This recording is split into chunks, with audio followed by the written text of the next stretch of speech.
All right, I was just getting us set up on the live YouTube feed, which is up for folks who can't come to court. There is not, I believe, a feed to the jury assembly room anymore because the courtroom is open for people to observe if they want to do that.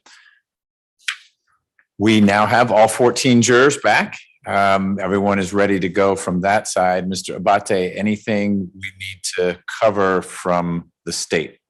No, Your Honor. Ms. Fagan, at the close of business yesterday, Ms. Rivers, the court reporter, could not find exhibits 138 to 141, and you were identified as a possible, I cleaned up quickly and left and maybe had those exhibits with me. Have they been returned to the pile of exhibits? Aha, here we go. Let's not share that with the jury. Okay.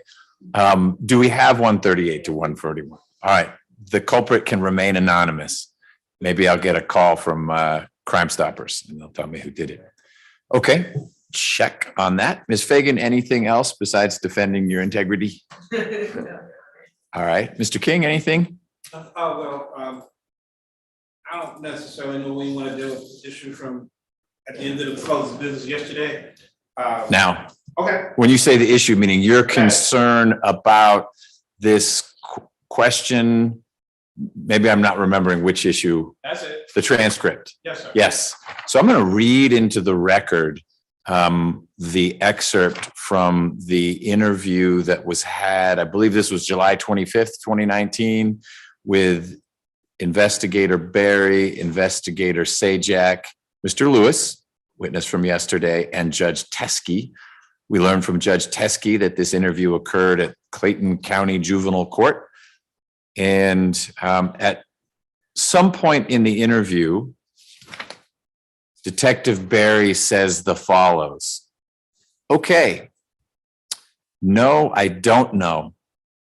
I can confirm with you, I don't know Anthony Calloway, but I can confirm with you that there's just more to the story. I don't know if Tyree explained it to you, but he was not the only one shooting from your crew. Did he tell you that? So there's the question from Detective, it's not the transcript anymore. This is now Judge McBurney. There's the question from Detective Barry. Did he tell you that? He being Tyree telling Mr. Lewis that Tyree, Mr. Blige, was not the only one shooting from your crew, meaning Mr. Lewis's friends who joined him for his birthday celebration at Buckhead Lofts. Mr. Lewis's answer, reminiscent of yesterday. From my knowledge, that's all I know. Like I said, I was gone, so I don't know. That's what he said. So I am comfortable if there's not an objection from the lawyers when this comes up with Detective Barry. I suspect it will. If it doesn't from the state, one of the defense attorneys may want to do that, to let the detective read that exchange into the record. Doesn't have to happen, but I'm letting you know this is reasonably interpreted as I believe it is reasonably interpreted as Mr. Lewis saying, yeah, he told me that, but hey, I wasn't there, so I don't know anything. It also could be spun as, well, I'm just agreeing with you, but actually I don't know anything because I wasn't there. So I don't think anything has been done, certainly intentionally, and you didn't allege that, but even unintentionally, that's misleading. I think partly it's a confusing question, not that much. It's just framed in a strange way, but it's a confusing answer. And so you all should discuss during breaks how you may want to address that. One may want me to read it to the jurors, but I don't think it's a mischaracterization to ask Detective Barry, did you ask him whether Mr. Blige said he wasn't the only one shooting? I did ask him that. And what did Mr. Lewis said? He said, yeah, he knew that. Judge, We're with Mr. King right now. Then we'll get to other folks. Same argument because we discussed it. But he also stated, was it before or after? So, Your Honor, the issue is That that he didn't specify anything. Who didn't specify? Tyree Block. Okay, maybe I got the wrong excerpt. This is No, what, that's the expert we talked about yesterday. okay, But to add context to the situation, another page, he says that Tyree Blige did not specify anything. Mr. Lewis, Yes. in response to a question from, okay, well, I'll need to read that as well. All I'm saying, I don't want someone to read it to me. I want that excerpt emailed as well. And then I'll look at them together. But we've all watched long interviews, and partway through an interview, someone says, I wasn't there. And later on, he says, I was there. I had a gun, I didn't have a gun. So there may be something inconsistent internally with this interview, but this exchange, lines 9 through 14 on the one page I've got, is inconsistent with testimony that was given yesterday. And so I find it was appropriate for Mr. Abate to ask. I'm simply offering up a chance to, in effect, make it less clear, because his answer was yes, but no. Right, and I understand that. I disagree, Judge, respectfully, that it was inconsistent with Mr. Lewis, for the record. But the other issue is, you already know what the state's gonna try to do with it. And because of that, now you're bringing in potential brutal issue. Because the state's gonna be argument is that Tyree Blige made an admission that there was another shooter. And then the next step is that other shooter is in your head. So if they're gonna make the argument that that's another point that they're making through hearsay exception, that Tyree Blige made a comment against my client, now you have a brutal issue, which is another argument for severance. Okay. So I want to make sure that we are, and I know, I see you smile, Judge. No, I'm impressed. Severance, because I think it's appropriate in every single potential issue, but that is another issue. I'm writing it down because I'm keeping track of severance concerns. I'm going to let Mr. Abate in a minute address that. I thought its use was more to make life difficult for Mr. Blige and not for Mr. Head, because it says the import of this statement is that Mr. Blige was there and he was shooting. I hear you that there's this other angle. Someone else was as well.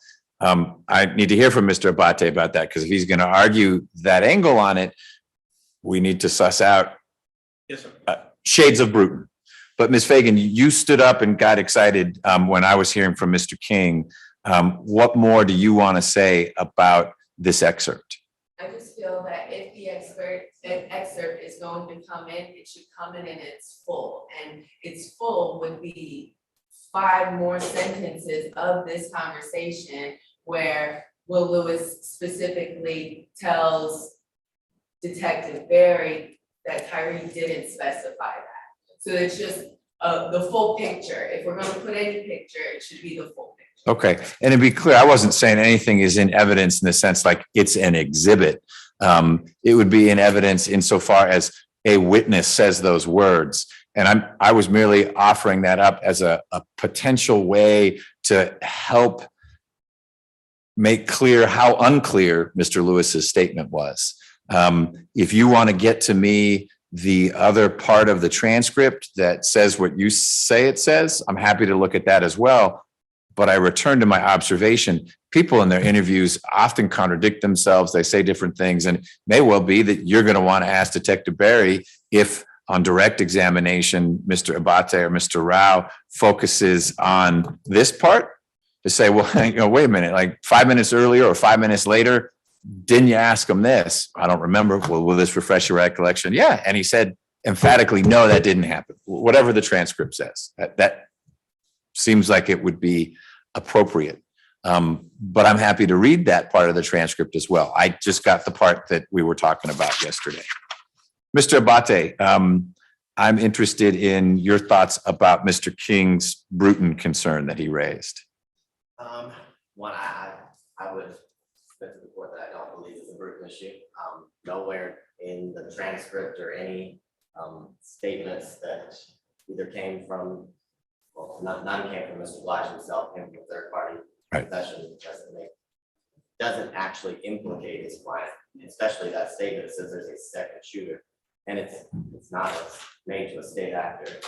It's not testimonial from Mr. Blige. It is not Mr. Blige's statement. It is the detective saying, this is what happened. So I may in the end agree with you, but I'm mindful of the severance concerns. And if you intend to argue vigorously in closing, the only way we know that Mr. Head was there and is a shooter is because William Lewis said, maybe Tyree Blige told me there was another shooter.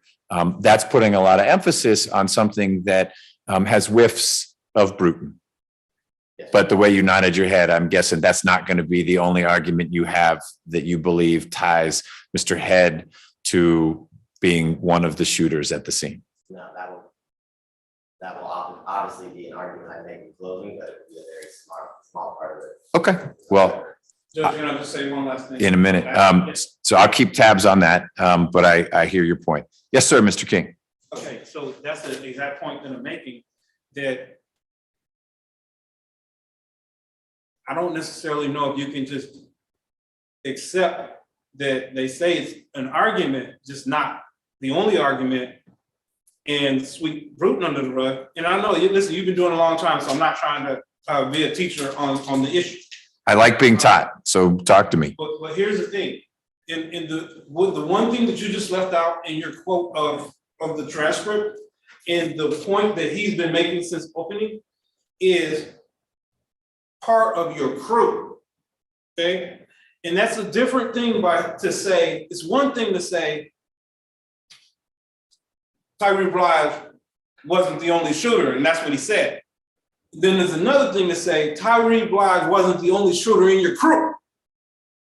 Because his argument is that there were two crews. Crew one included Solomon Smith and his people. Crew two included Tyree Blige and his people. So there's no way that the argument is not, this is your crew. In the interview with William Lewis, you admitted that Tyree Blige wasn't the only one shooting in your crew.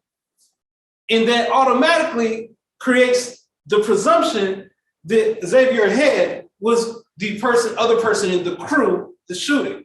So that one word changes the entire situation. And to me, it's not a small issue.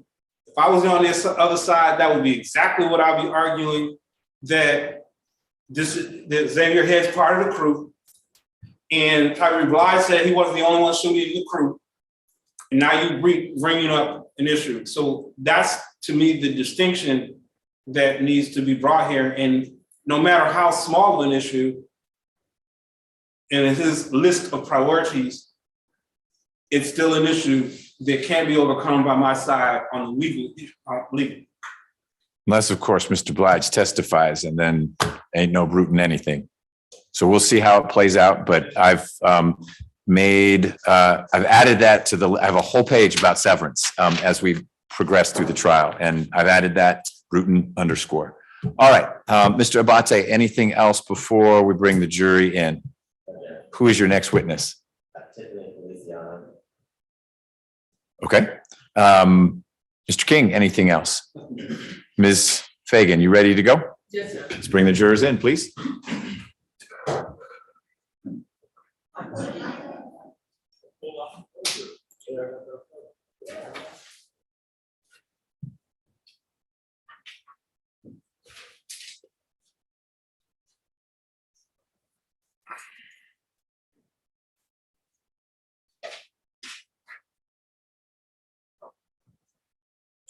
All right, for the jury.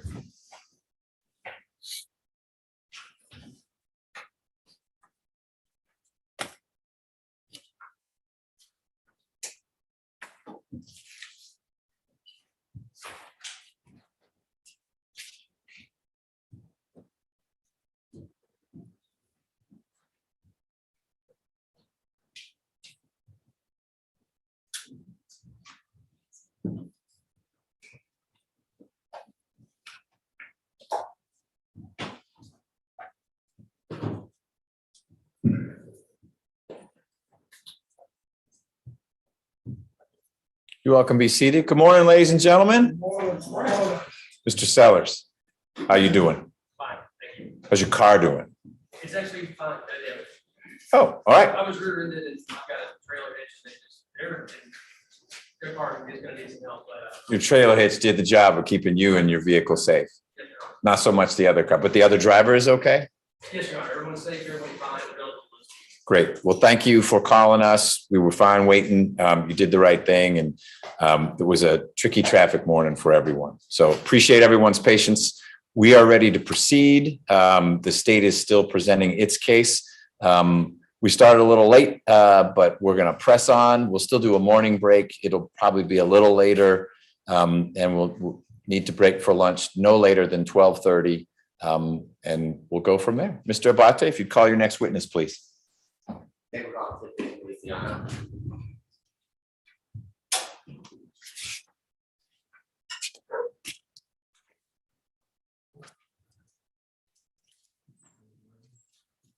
You swear or affirm the testimony you're about to give will be the truth, the whole truth, and nothing but the truth. State your name and spell it for the record. Tiffany Feliciano, Tiffany, F as in Frank, Eliciano. Ms. Feliciano, good morning. Good morning. If you are comfortable with it, I'd ask you to take your mask off while you testify so that we can hear you better. That would be great. Thank you so much. You're welcome. Good morning, Ms. morning. Feliciano. Can you tell the jurors how you are currently employed? I work for Penthouse Lounge off of Beaufort Highway in Atlanta. Okay, and what kind of business is that? It's a lounge nightclub. We service hookah, food, drinks. We're open Friday through Sunday, 10 to 2, I believe. And back in July of 2019, were you working at the Buckhead Loft? Yes, it's a similar lounge, kind of same deal. It was called Buckhead Loft. We were open a couple more days during the week. It fluctuated, but for the most part, I worked Friday, Saturday, and Sunday, same hours, 10 to 3. And can you tell the jurors what you did there? I'm a server, so I bring out bottles, I bring out food, hookah, pretty much your waitress in a leotard. And how long did you work at the Buckhead Loft before leaving to go to your new business? I'm gonna say I was there about 2 years at Buckhead Loft. Okay. And were you working on July 12th of 2019? Yes. And can you tell the jurors, did a detective text you a media release in regards to a shooting that occurred on July 12th of 2019? Yes. And did you respond to that? Yes. And I want to show you what's been admitted as State's Exhibit 137. And let's see.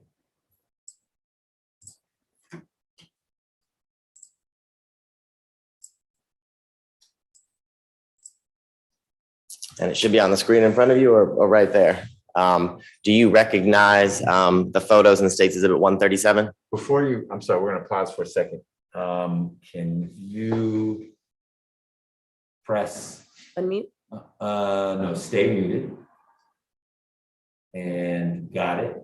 Great. Now you can use either screen, but that's one that's Okay. a touch screen if you're asked to highlight Awesome. anything. Thank you. You're welcome.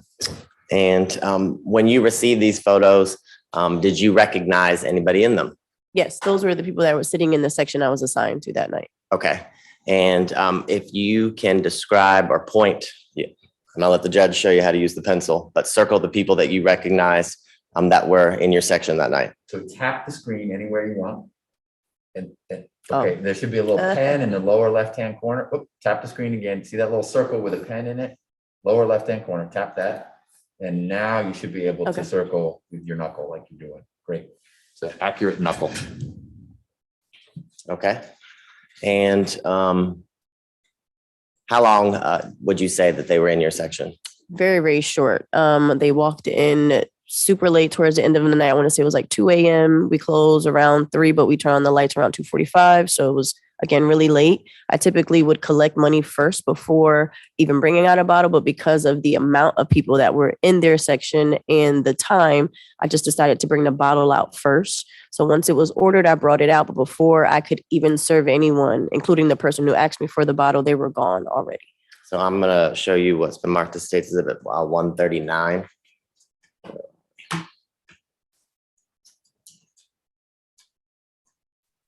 Right here. Do you recognize the person in State's Exhibit 139? Yes, And how do you recognize that person? that's the person who ordered the bottle of Hennessy for me. Okay. And can you tell the jurors how or why you've had an independent recollection of this person? Can you describe what he's wearing? A zip-up jacket. He was fairly tall. I just remember it because, again, the amount of people that came into that section, it was so many people. And it was, again, towards the ending of the night. So, and then when I don't collect money, I usually remember a face. So I didn't collect the money. So I remembered, like, hey, that guy didn't pay me. But again, before I'd even knew what was going on, everybody was already outside and we were told not to go outside anymore. Okay. And how much does the bottle of Hennessy go? 300. Okay. Mhm.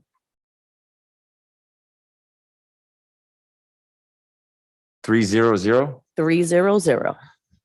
If you went to Green's Liquors, how much would you pay About for? $39.99. Wow. Welcome Huh. to Atlanta. All right, then. New line of work. On that note, I'm gonna go to Greens. And I don't have any further questions. Turn 8D into a nightclub. Thank you, Mr. Feliciano. No problem. Defense counsel may ask questions. Yes. Ms. Fagan, do you have any questions for Ms. Feliciano? The gentleman on the screen that you recognize, Yes. was he aggressive in nature? No. Thank you. Mr. King, any questions for Ms. Feliciano? No questions. All right. Any follow-up, Mr. Abate? No, Your Honor. Questions from the jurors? Yes? Okay.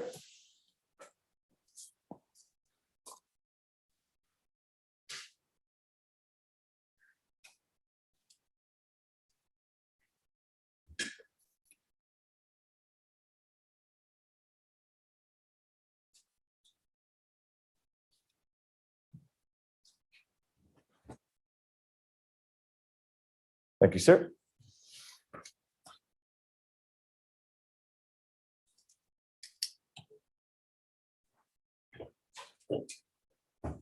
Counsel?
Ma'am, why were you asked to not go outside when the group left? We weren't told exactly. We were just told, there's active shooting or active fight or something's going on outside. I can't really remember exactly what they told us, but none of the staff or anyone were allowed to go out at that point. Okay. Mhm. Mr. Abate, any follow-up to that question? No, Your Honor. Ms. Fagan? Thank you. Mr. King? Just one. Hmm? Mr. Feliciano, did anyone make any mention of any specific people involved in this incident outside? They let me know it was my section. It was pretty obvious because, again, it was about 25 of them and about 20 of them had gone. So it was pretty obvious that it was my section that was. Okay, so just specifically, nobody specifically, just the people that were in your section were involved. Is that right? You're saying no one specifically told me? No, I'll be more clear. When it comes to them indicating to you who was involved in the altercation, they didn't tell you anyone specifically besides the fact that it was part of your section. Correct, but we don't necessarily exchange names at the door. So I don't see anyone being specific and saying, hey, this person, such and such, again, it was the overall the people in my section. Yes. All right, cool. Thank you so much. Mhm. All right. Thank you, ma'am, for being here. Appreciate You're it. welcome. No problem. You are free to go. Thank you. Next witness? I think we'll call Mr. Jaa Rivers.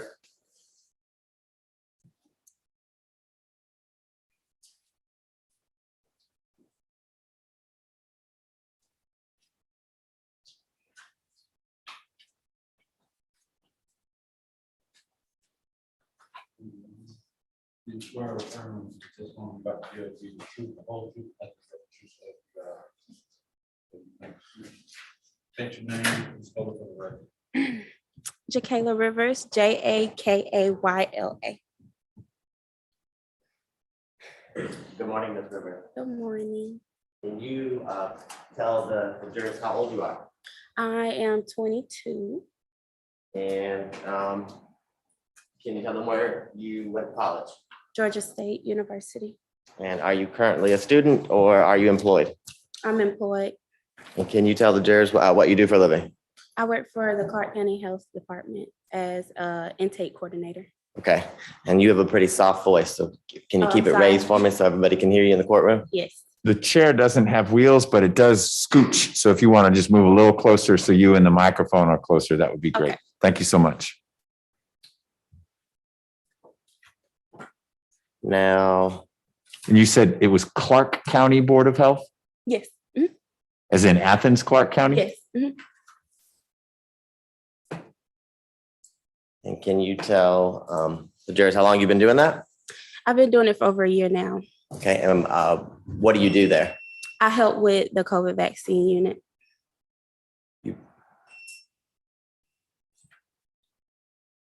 Is that a pager? Okay, I was gonna say, people don't have pagers anymore. That was impressive. All right. Is everything all right? And that doesn't mean you gotta run down to your car and, okay, all right. Sorry about that. That's fine. I thought it was me. So Yeah, I couldn't tell where it was coming from. Sound like a pager. you said you at the health clinic in Athens, you do what? I work with the COVID vaccine unit. Okay. And so are you a nurse? No, not yet. Okay. So are you studying to be a nurse? Yes, for now I'm doing surgical tech first, and then I'm going to lead into my LPN. Now, do you have any siblings? I Ms. do. Rivers? Mhm. How many? I have 4 brothers. And do you have a brother named Javonta Rivers? Yes. Can you tell the jurors where you and he fall in line with your other siblings? So I'm the baby out of all of them, and then he's the baby out of the boys. Okay. So there's the 2 older ones, Javonta, then you. No, it's 3 older ones, Javante, and then me. So it's 5 total. I'm sorry. 5 in all, yes. Okay. Mom had a handful. Mhm. Where did you grow up? I grew up in Monroe, Georgia. Okay. And do you currently reside in Monroe, Georgia? Yes, Okay. Still with your parents? yes. Okay. Now, can you tell the jurors how you know Solomon Smith? I met him at a college party at the time when I was at Georgia State. It was for Halloween. Actually, today marks 3 years since I met him. This was the day I met him. We met there, and then ever since then, he was in my life. Okay. And after you guys met, did you start a relationship? Yes. Okay. And can you tell the jurors a little bit about your relationship? Yes. I can say, he wasn't easy to deal with. He was my first boyfriend. So he was the first guy I ever brought around my family, my brothers. So it's different for everybody. Daddy's little girl, and then here comes a man. It was different, but I loved him very much. And he taught me a lot. And before Solomon died, were you guys engaged? Yes. Okay. And can you tell the jurors, what did Solomon do for a living? He was an electrician. So he was in his like the first year where he has to work. I don't necessarily know exactly what it's called, but he was working for the Facebook plant and social circle. He was building the plant. The plant is now built now, but at the time he was helping with that. And do you know how long he had been doing that? It had been about 6 months, I want to say. Okay. Yeah. I'm gonna show you what's the mark. This is exhibit 134. You let me know if you recognize it. Yes, that's Solomon. How do you recognize it? From his smile. At this time, or is it fair and accurate? Is that copy or that photograph a fair and accurate depiction of Solomon before he was killed? Yes. This time around, the state would turn what's been marked as State's Exhibit 134 into evidence. Any objection to states 134? No objection. No objection. Admitted. Thank you, Judge.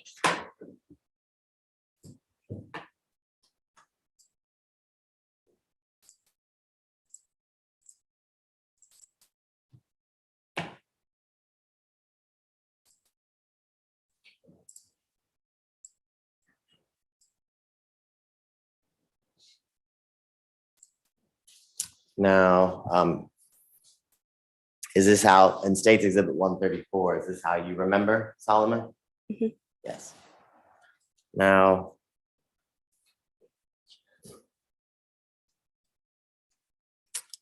where was Solomon from?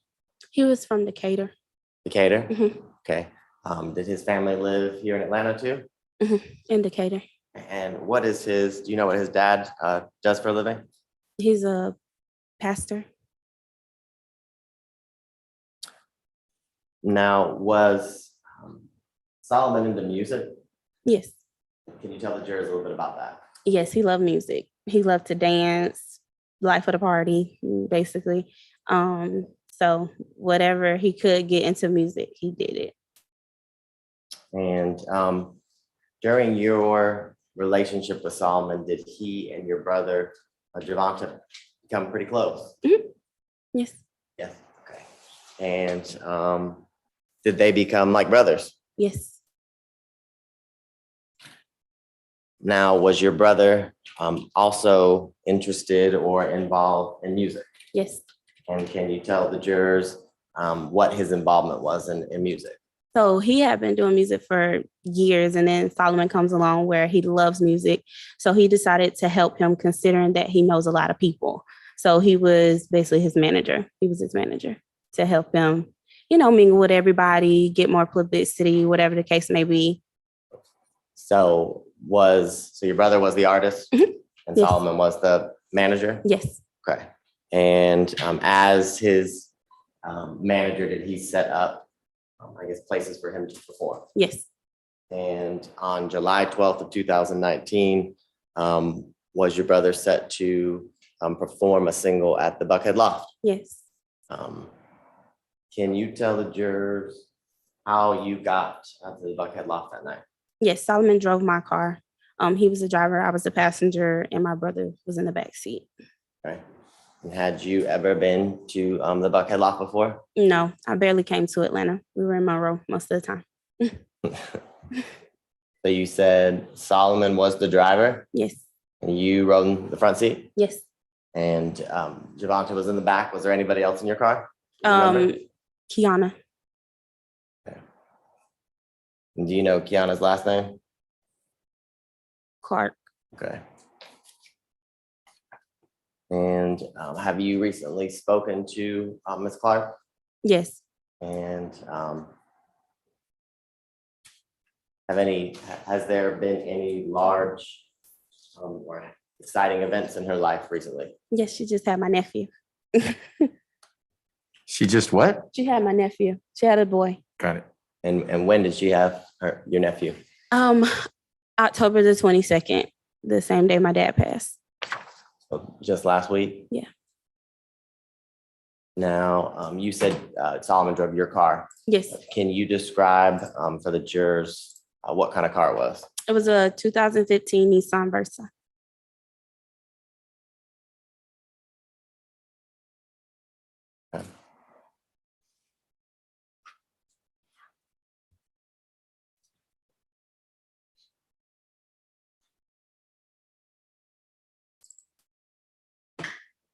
Now, in State's Exhibit 133, do you see your vehicle?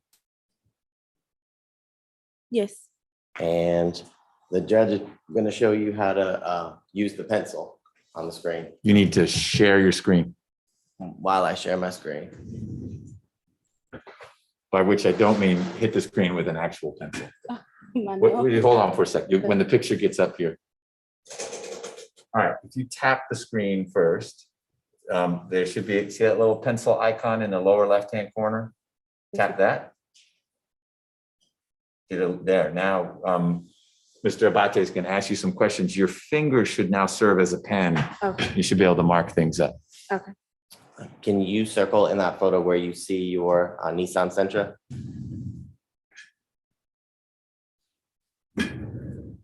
Okay.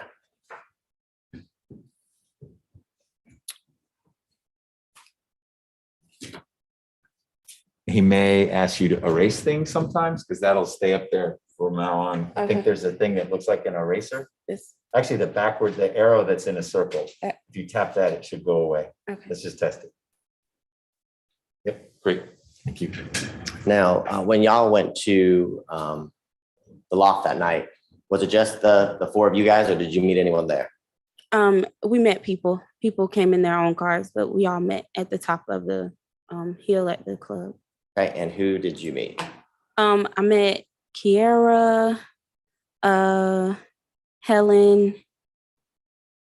and Kiera's aunt Okay, and had you met them before that evening?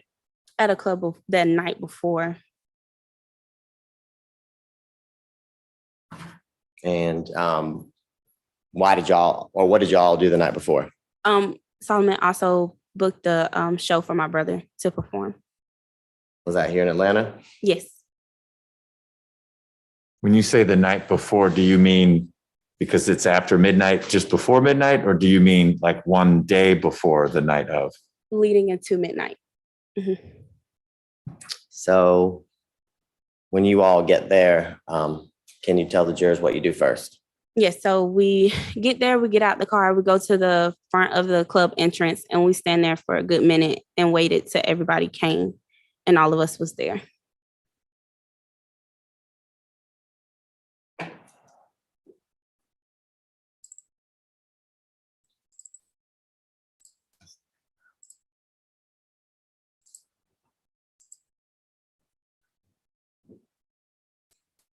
I'm going to fast forward on State's Exhibit 133 to 12:26.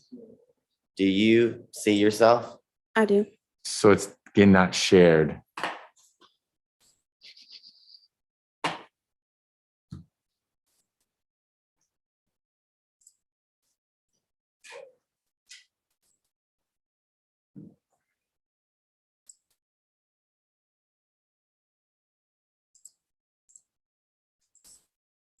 There we go. Do you see yourself in this photo or in this video in State's Exhibit 133? Yes. And can you describe for the jurors your hairstyle or what you're wearing? I had red hair, a gray tank top on with burgundy tights. And do you see your brother in State's Exhibit 133? Yes. Okay, and what is he wearing? A white shirt with jeans. Okay, is he face towards the camera or is his back towards the camera? His back is towards the camera. Okay. And do you see the lady who's got her hair in a ponytail? Yes, Do you know who that is? that's Kiana. Okay.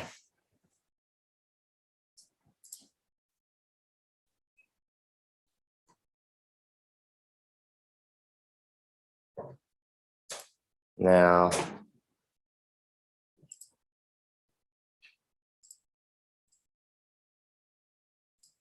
is the male in the, who is the male in the black shirt with the camouflage pants? Solomon. Okay. And in this video do you see Helen, or do you see Helen's, or excuse me, Kier or Kier's aunt in this photo or in this video? No. Okay.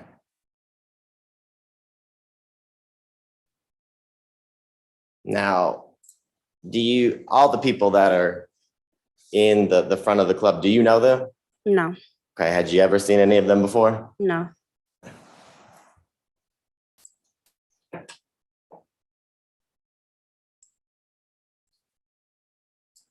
Now, in State's Exhibit 133, do you see the lady in a red top with I guess a mini skirt on?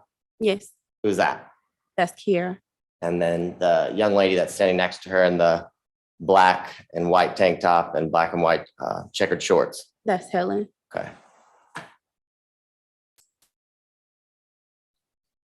And then who is approaching y'all's group in the all white?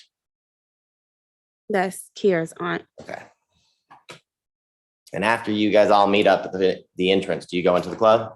Not immediately. Okay. And while y'all are out there, do you have any interaction with the men that you see on the screen in State's Exhibit 133? Do you have any interaction with the male with the cornrows and the 3 stripes down his pants? No.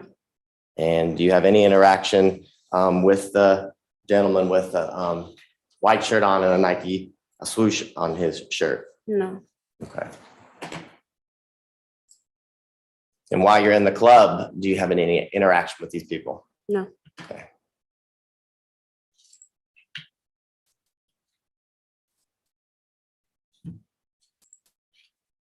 Okay. So can you tell the jurors what happens in the club? Do y'all have a good time? Yes. And does Javonta perform? Yes. And does it go well? Does who? Does it go well? Yes. Okay. And do you recall or remember after Javonta performed, how long you guys stayed at the nightclub that night? I want to say we left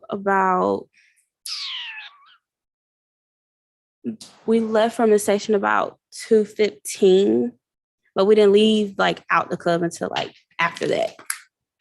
Okay.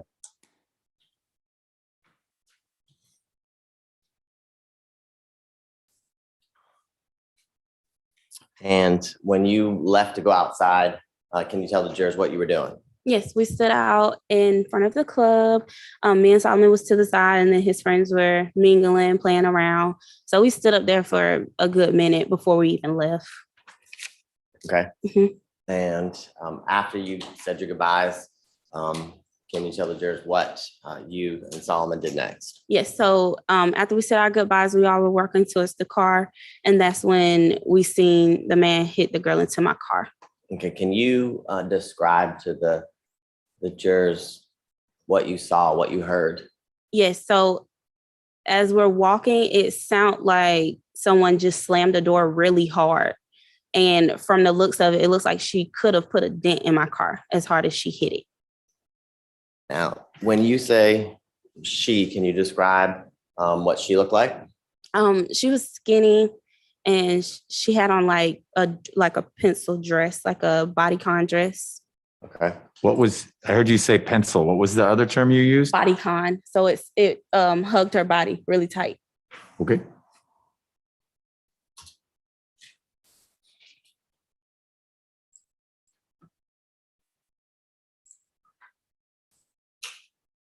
Now I'll direct your attention back to the screen.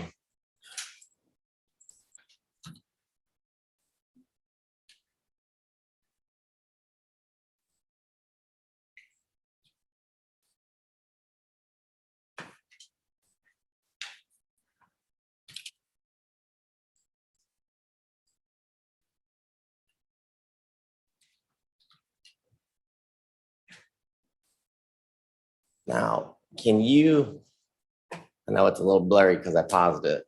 Let me back up. Will you circle for the jurors where in the parking lot you guys are about the time that the female's pushed. It's not sharing. I'm looking at myself. Thank you very much. You'll get the hang of it. But thank you for flagging that. You think by now I will.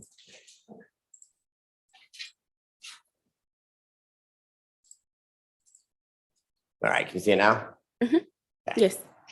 Now, do you see about where in the parking lot you and Solomon and your friends are as you're walking to your car right before the lady in white is pushed? Yes, we're further back. Let me see if I can zoom out for you.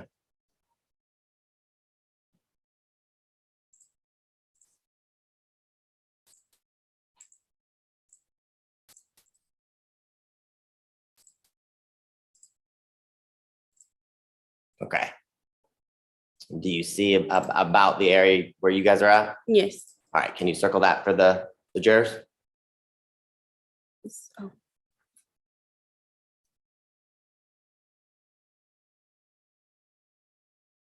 Okay. Now, you said you heard a loud a crash or bang? yes. Okay. And did you actually see it or did you just hear it? We saw it. Okay. And in State's Exhibit 133, is this what you saw? Yes. And whose car is the lady in white pushed into? Mine. Okay. And what do you, when you see that and when you hear that, what's your first thing that you do? We start to ask like, what's going on? Basically confronting him and asking him like, why did you do that? And when you say we, who's we? All of us. So me, Solomon, my brother, all of us who came together. Okay. And who are you talking to, I guess? What do you mean? When you're asking what's up, what's going on? Are you talking to the female? Are you talking to anybody else? I'm talking to the man who pushed her. Okay. Mhm. And can you describe for the jurors what the man who pushed her was wearing? He was wearing the white shirt with the Nike check. Okay. Now, who is it just you and Solomon speaking to the guy who pushed the lady in white, or was it all of you? All of us. Okay, so Kiera's aunt, Kiera, Helen, Javonta, Yes. everyone you were with? Yes. Okay, and what is his reaction? His first reaction is to argue with us. But that's when Solomon was just like, if there's no dent in her car, we're fine. Like, y'all could just go. And so that's when we started to just kind of get into the car. But I guess he just really wanted to have some type of tussle. So he came back. And that's when I tried to break it up the first time. Okay, and when you say Solomon said there's no dent, there's no problem, no worries, was that the only thing that he was concerned about? Yeah. Okay, was he concerned about the Objection, Your Honor. Overruled.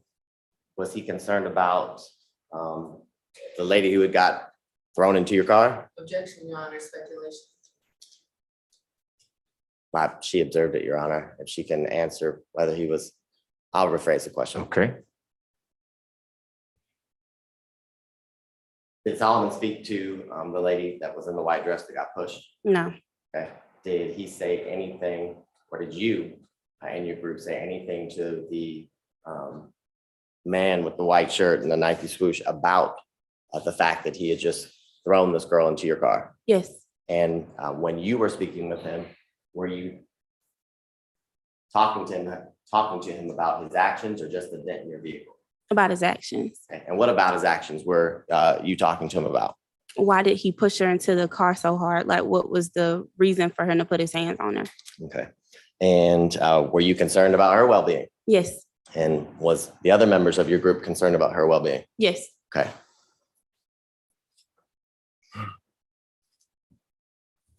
Now, you said you guys walked away, but he reapproached or Yes. initiated further Yes. Verbal. So as he started to walk away, everybody started to walk away. That's when Solomon just kept saying, you know, you could just go, you could just go.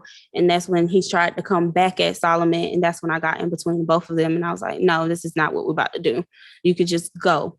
And that's when Solomon starts to walk back towards the club to make sure all his friends were there, whatever case may be. And that's when we turned around, by then he was hitting everybody else. Okay.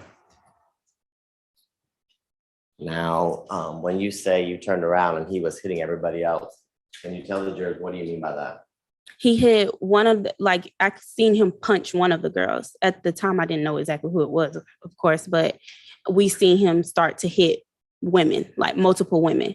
And at that point, the type of man that Solomon is, he wasn't going to let that just happen. So that's when he just ran down the hill and got him off of him. Now, the women you're describing that he was hitting, did you know them? I didn't know him personally, but they came with us. Okay, so who are you talking about? Helen and Kiera and her aunt.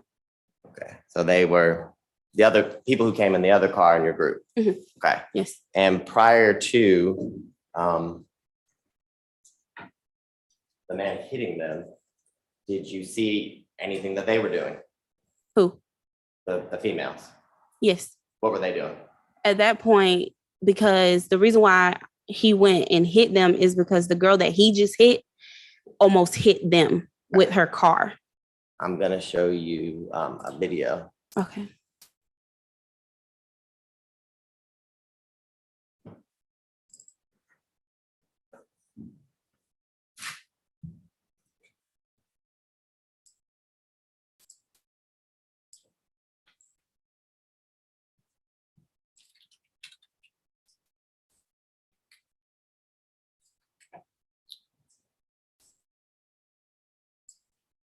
Now, where in this video are you and Solomon?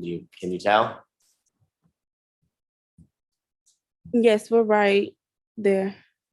We're the first ones to get to her. Okay. And are you the two people who are crossing right in front of Yes. the lady in the white dress? Yes. Okay.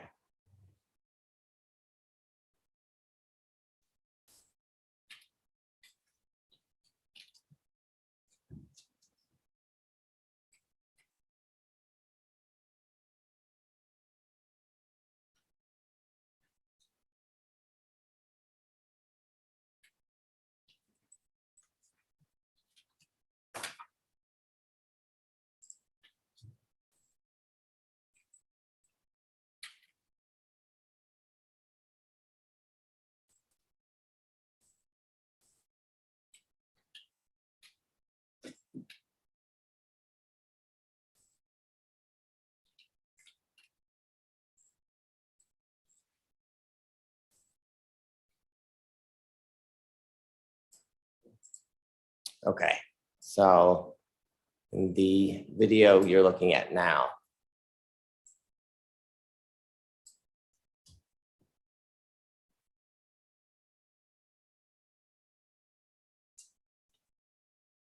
can you tell the jurors what's going on? So at that point, I'm on the passenger side and I'm about to walk up because Solomon was getting into the car and was just telling him he can go about his business. And you could see me right there at the driver's seat telling him to just go. Solomon's telling me to follow him. And are y'all headed back down towards the car at this point? Yeah, so now we're walking back towards the club. Let me get you the next clip.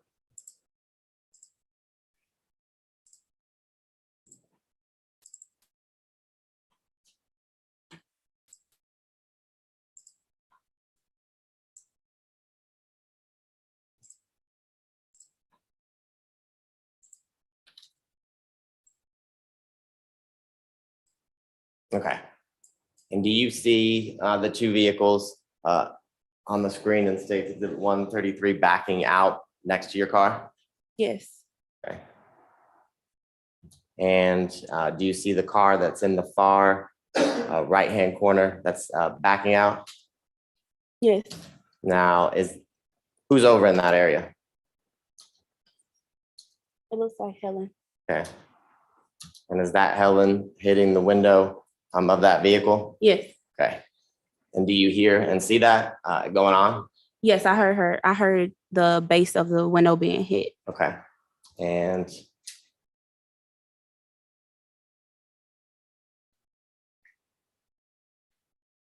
then State's Exhibit 133, do you see Helen just get punched? Yes.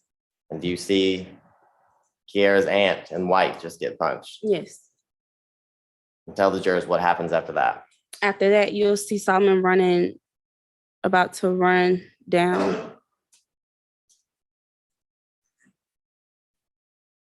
Do you also see, or at the time, did you see Helen with a gun? No, I don't recall. And in watching this video with me in the last week or so, do you now see Helen with a gun? Let me back it up for you.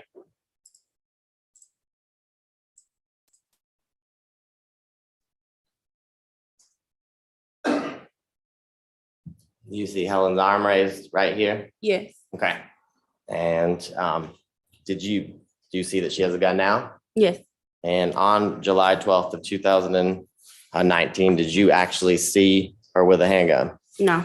Did you know prior to her coming to the club that she had one? No. Okay.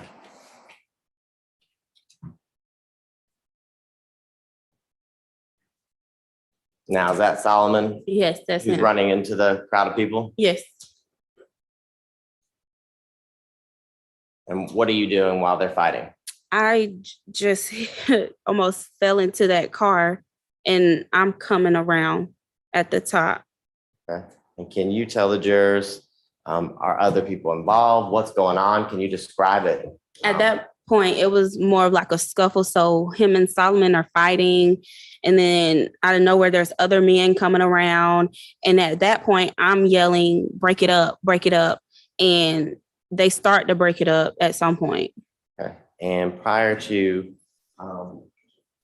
it being broken up or to the altercation, do you hear anyone, a male, yell anything? Yes. What do you hear yelled? The guy that he was fighting, he yells out, go get the stick. Okay. And when you said the guy that he was fighting, who's he and who was he fighting? Solomon was fighting the guy with the white shirt on with the Nike check. Okay. The guy who had punched all the girls? Mhm. Yes. And you heard him say, go get the stick? Yes. Okay.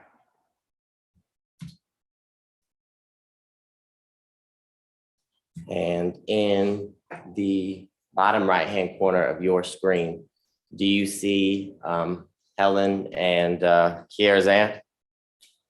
Yes. Okay. And is Helen anywhere near the fight with a gun? No.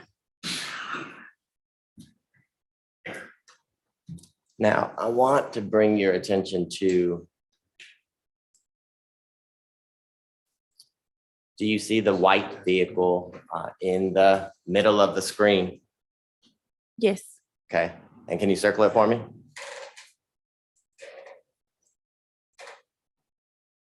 Okay.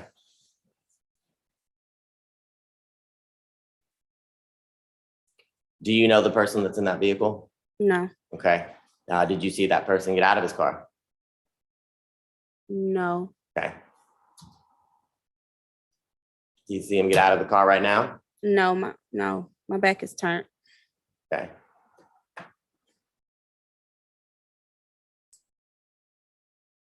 So describe for the jurors. Can you make the circle go away? Oh. Thank you. I was about to say, I know the screen is shared, so. Yep. It popped back. There you go. Did you know the person in the car with the headlights off? No. Okay. Now, in this video, in State's Exhibit 133, do you see the white vehicle pull up kind of perpendicular to that car? Yes. Yes? You're asking me, did I see it at the moment or do I see Are it you now? seeing it now? Yes. Okay. And tell the jurors what happens next. So after that, once they broke it up and he yells out, "Go get the stick." Moments after, that's when we hear gunshots and everybody runs. I dive into the back seat of my car. Okay, and tell what's going through your mind as you're diving into the back seat of your car. I'm about to die. That's what I'm thinking. Like, somebody's gonna die. Like, I was scared for my life. I've never been in a situation where there's any gunfire whatsoever. I'm never really around guns either. So I didn't know what to do. And my first instinct was to jump in my car and get as low as I could. Did you know where Solomon was at that point? No, You know where your brother was? no. Were you worried about them? Yes, Okay. When you jumped into the back seat of your car, did anybody else get into your car with you, or? I don't recall. I was solely like focused on myself, trying to get as low as I can. Was it after you heard the shots, was it kind of chaos out there? Yes, Okay. How many shots do you remember hearing? a lot. At the most, like 10. If it sound like it was like multiple bullets at the same time. So Okay. it sounded like it was just really fast.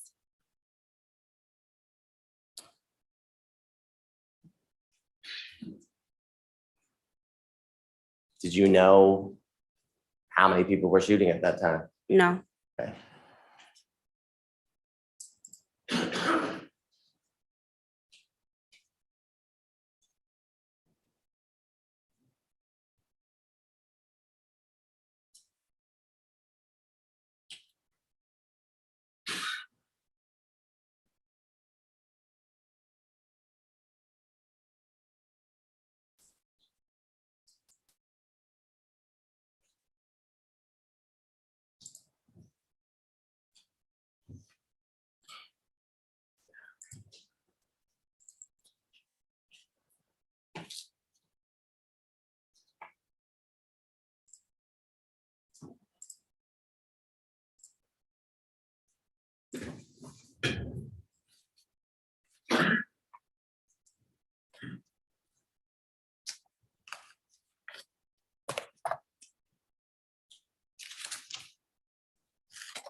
Now, do you see yourself as these two men are walking up to where the circle of people are?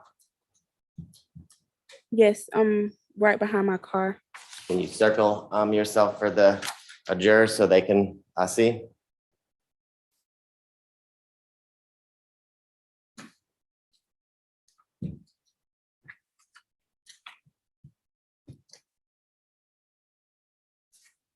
Now, in the video that you're watching in States Exhibit 133, do you see your brother? Let me back it up for you. Oh, at 2:16:39 a.m. Place the circle again, Oh, please. sorry. Thank you. That's okay. on July 12th, 2019. Do you see Javante yet? Yes, Okay, where do you see him?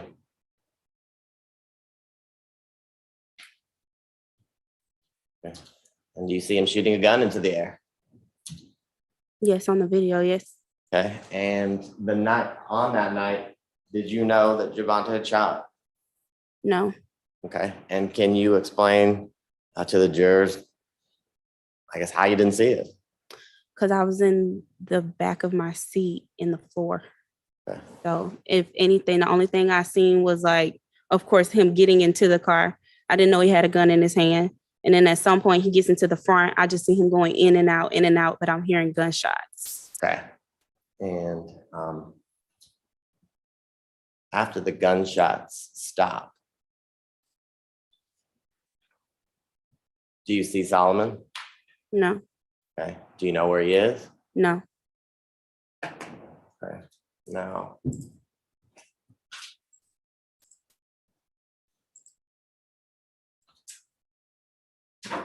On the screen, do you see Solomon? No, Okay. Do you see where you circled you were at? yes, Do you see Solomon run anywhere near you? Yes. Okay, now, can you circle that for the grand, or for the jurors? I'm sorry.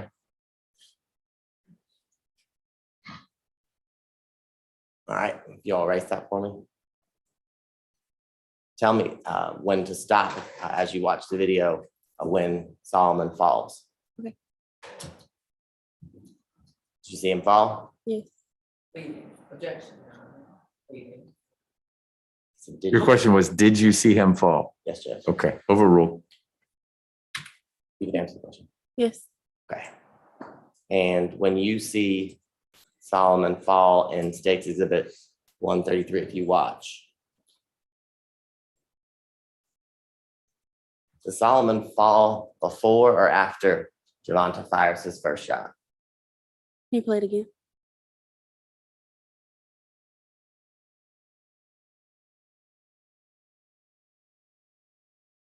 After. After or before? After. Solomon fell and then my brother shot. Solomon fell and then my brother shot. Okay, so your brother, what you're saying is your brother shot after Solomon fell? Yes. Got it. Now, after all the shots stopped, can you tell the jurors what you and your brother and your friends did next? At that point, that's when all of us got up, got out the car, and I hopped into the passenger seat. And that's when I realized like Solomon never came back to the car. And I didn't have my keys either. So we're like, where's Solomon? So instantly we get out the car, we go around, we're looking for him, yelling his name. We're thinking he's hiding, just like the rest of us. And that's when my brother finds him in between two cars down from my car and starts to give him CPR. And how does Solomon go to the hospital? Yes, How does he get there? he got into Key's aunt's truck. When you say he got into, can you describe to the jurors how Solomon got into Key's aunt's truck? Everybody, including myself, picked him up and put him in. Okay, and can you describe for the jurors the truck? Was it a big truck? Yes, it was like a big truck. And did you ride in that truck to the hospital? No, Like, tell the jurors what you did after Solomon was loaded into that truck. after he was in the truck, me, my brother, and Kiana got into my car and we followed them to the hospital. And before you got to the hospital, when you guys were loading Solomon to the truck, was he saying anything? He coughed when we got to him, and that's what made my brother do CPR. And then before he got in, we thought he was still breathing because he coughed. Mhm. So we just knew we just need to get him to the hospital. Okay. We didn't know he was shot. I instantly thought he had an asthma attack because he always told me he had asthma. And I knew that we were all running. He could have hyperventilated, whatever the case may be. And I instantly just thought like he's passed out. Okay. So when you were helping load him into the truck, yeah, did you not know? Did you notice any blood? No, And how long did it take you to get to the hospital? it didn't take long at all. It was fast. So like 3 minutes. Had Maybe. you ever been to the hospital that you ended up at? No. Okay. And while at the hospital, can you tell the jurors where you are and what you're doing? Immediately when I got there, they wouldn't let anybody back there but me because I was a significant other. So when I got back there, they just sat me on the floor next to the door where they were working on him. And while you were sitting there, did you learn that Solomon had been shot? Yeah, 15 minutes later. Okay. And while at the hospital, did you get the information that Solomon died? Yes. And what did you do as a result of that? Was his family there? Yes. How did they get there? I guess they drove their cars, like they all drove together. While I was in the emergency room, I called his mother. Okay. Is that how she knew to come? Yes. Now, tell the jurors about that experience when you found out that Solomon didn't make it and he had died. Heartbreaking. Felt like my world stopped. And after you got that news, did you talk to any officers? Did the detective come up to the hospital? I don't recall talking to a detective, but while I was outside, I remember an officer like asking me what happened. And when I was in the emergency room, they asked me what happened.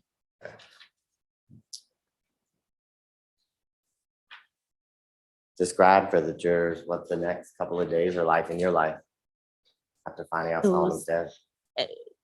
I couldn't grasp it. Like, I didn't really believe it, really. Just. And in those following days, did you speak with any detectives? Did they make contact with you?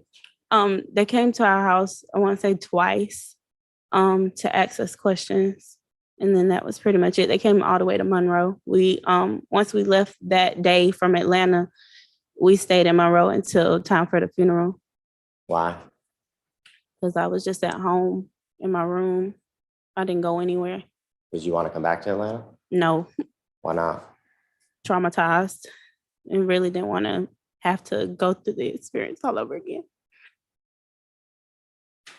Now, after that night, did Javonte come back to your house, your parents' house? Yes. And did he tell you during those next couple of days that he had shot a gun? No.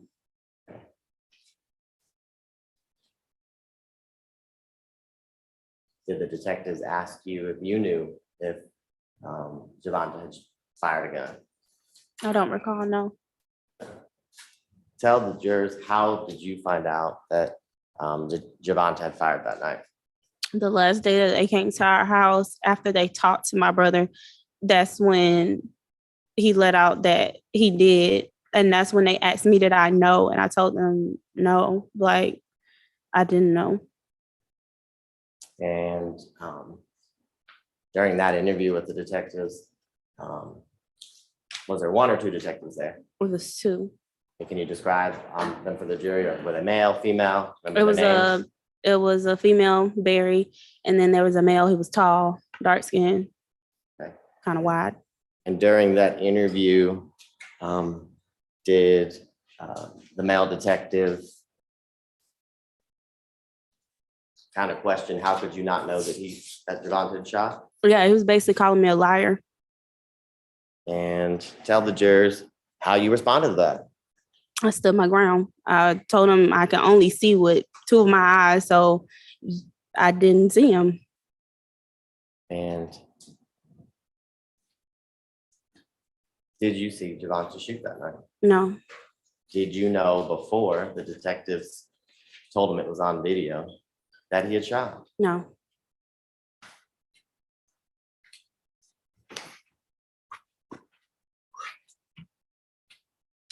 Now,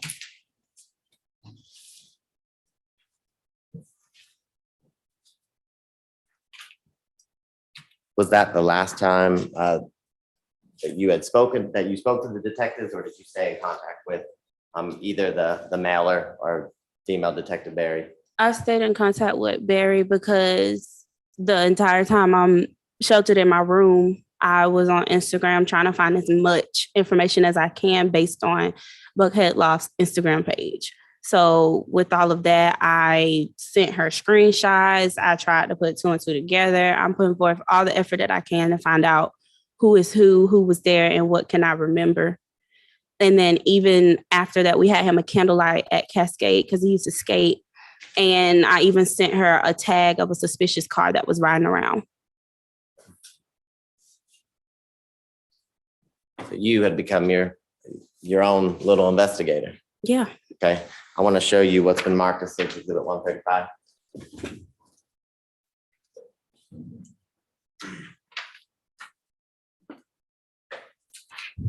And you look at it, just let me know if you recognize it. Okay. Yes. And how do you recognize it? Because the one in the red jacket is the man that Sullivan was fighting. Okay. And what is State Exhibit 135? It's a picture of a bunch of men. And is it a picture that you found and screenshotted to Detective Barry? Yes, And it states Exhibit 135, very accurate copy of the screenshot that you sent to Detective Barry. yes. At this time, Your Honor, the state with tenor was marked as states Exhibit 135 in the evidence. Ms. Fagan? No objection. Mr. King? No objection. Admitted. Thank you, Judge. Now, let me publish this.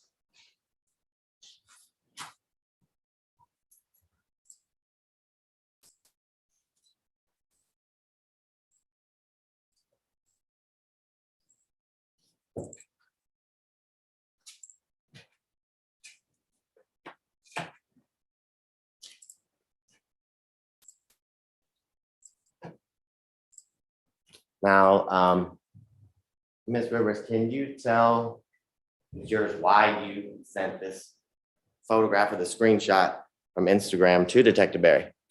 To let her know that the one in the red is the one that Solomon was fighting. Okay. And after you sent her that, did you remain in communication or contact with her? Yes. Okay. Can you tell the jurors what you remember happening next? After that, we went to the funeral and everything. And then like 3 days before my birthday, they came and got my brother. Who came and got your brother? The marshal or whatever, like the police. Okay. And did your brother get arrested? Yes. Okay.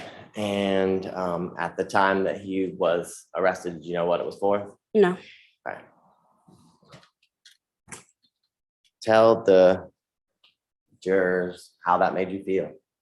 Well, I was already grieving my first love, and then it felt like I lost my best friend because I didn't know why they took him. Because this entire time we're thinking, we're in it together with the family. We're all trying to figure out who did this, and just for them to, it felt like they stabbed us in our back. And prior to Solomon getting shot, can you tell the jurors what started everything that happened in that parking lot that night? This guy in the red hit the girl into my car, and that's when we became concerned. And We are circling back a bit, but This will be my last question on this. okay. You can keep going. Yeah, he wanted to get a rouse out of the crowd, I guess. Like, he just wouldn't leave. As much as I even intervened to stop it, Solomon walked away. We all walked away. It's like he just kept wanting to just start chaos. Okay. And after your brother's arrest, can you tell the jurors if you did continue to communicate with Detective Barry or anyone at the Atlanta Police Department? Nope, she blocked my number. I wasn't able to get into contact with anybody. I couldn't even call her. My text messages weren't going through, nothing. Okay.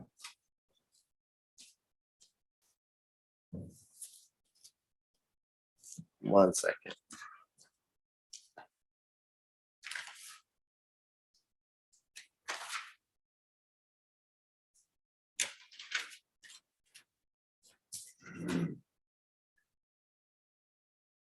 Your Honor, I don't have any further questions at this time.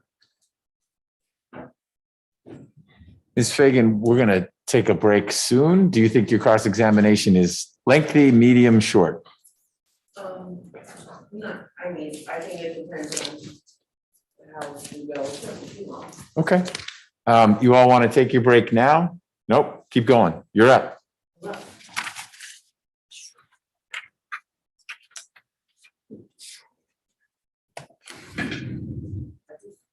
I'm joining the Zoom just in case. You're welcome to join. Good morning, Ms. Rivers. Good morning. I just have a few questions.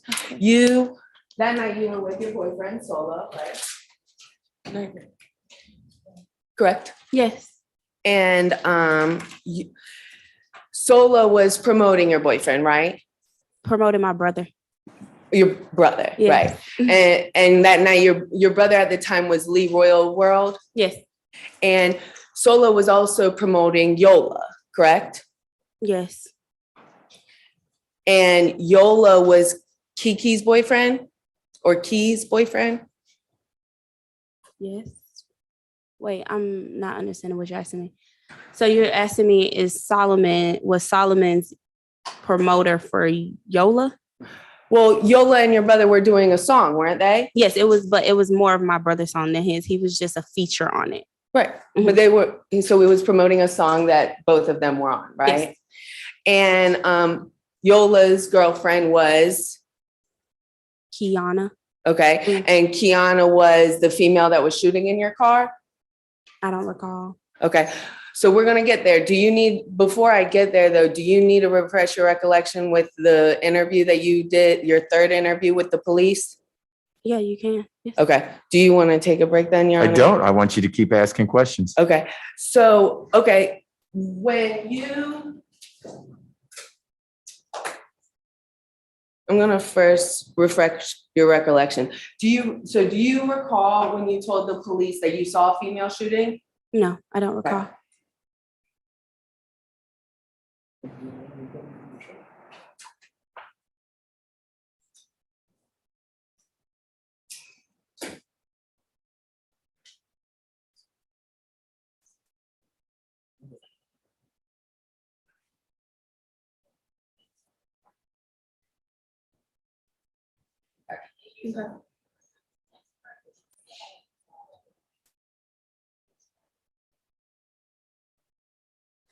Okay, Mm. now what'd you just say? No, that is not how you refresh recollection. Now, do you remember when you just said that you saw a female shooting, correct? I heard, yes, I just heard that I said that. And you told the police that the female was in your front No, car? that's not how you refresh. The question is, has listening to that refresh your recollection about whether you saw a female shooting? No, I don't recall it. Do you But of recall? course, now I hear it. So yes, I said it, but I don't recall it. Okay, so do you now, having heard, do you recall telling officers that you saw a female shooting? No, So after just listening to this interview, you don't recall telling the officers that you saw a female shooting? no, I really can't. And after hearing this interview, do you recall saying that the female was in your front seat? No, Okay, would it help if you listened to it again? no, I honestly don't remember. All I remember is me being in my car. That's it. Okay. I don't even remember who else was in my car. Okay, so today you don't remember who's in your car. At the time of the shooting, when I was in the backseat of my car, I don't remember who all else jumped into my car with me. Is that today or is that at your third interview? I'm sorry, can you rephrase the question? So you would agree, okay, so let's back up. So Okay. you met with police at Piedmont, correct? Yes, And at Piedmont, you told the police that you saw a man with dreads, correct? You need to say yes or no. yes, And that you saw that he had a long gun, correct? yes, I assume, yes, And that you heard gunshots, correct? yes. And that you hit the ground, correct? In the car, yes, And that you didn't see anything. yes, That was the first one at Piedmont, correct? Then later on that next day, the police come to your house, right? yes, And when the police come to your house, your brother's there, right? yes, And your family's there, right? yes, And you didn't tell your family, you didn't tell the police that your brother was shooting, right? I didn't know my brother was shooting. Right? But you didn't tell the police that, correct? Yes, because I didn't know my brother was shooting. Right. And you didn't tell the police that you saw anyone shooting, correct? At the second interview? At the second interview, no, because they didn't ask. Okay. They didn't ask if you saw anyone shooting. The police didn't ask you that? The police or the detective? The detective, the second interview. No. Okay. Okay. So at the second interview, police don't ask you that. Now, at your third interview, this is when initially, about 15 minutes from when the police arrive, they take your brother to the side, right? Yes. And after they take your brother to the side, they return, right? Mhm. Yes or no? Yes. And when they return, now your brother's admitted to shooting, Yes. correct? And now, initially you said, I know another girl shot a gun too. All I seen was her back. Do you recall that? No. Do you want to hear your interview? Sure.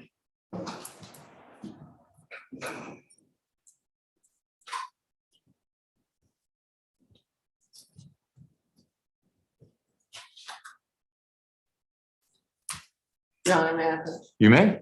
All the lawyers have continuing permission to approach witnesses. Can we get some clarification as to which interview, or recollection is? Sure. So before you play anymore, which of the interviews you've referred to, Ms. Fagan, do you say this recording is from? This is the third interview. It's at 35 minutes and 24 seconds. You know, the title of the interview? You have it labeled Jacayla.Lee 2.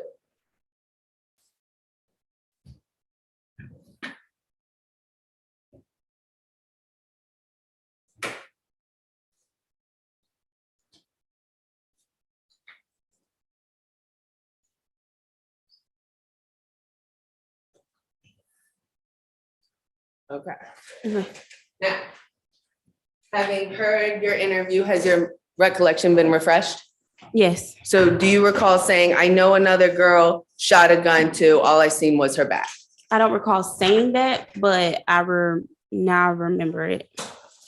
Okay.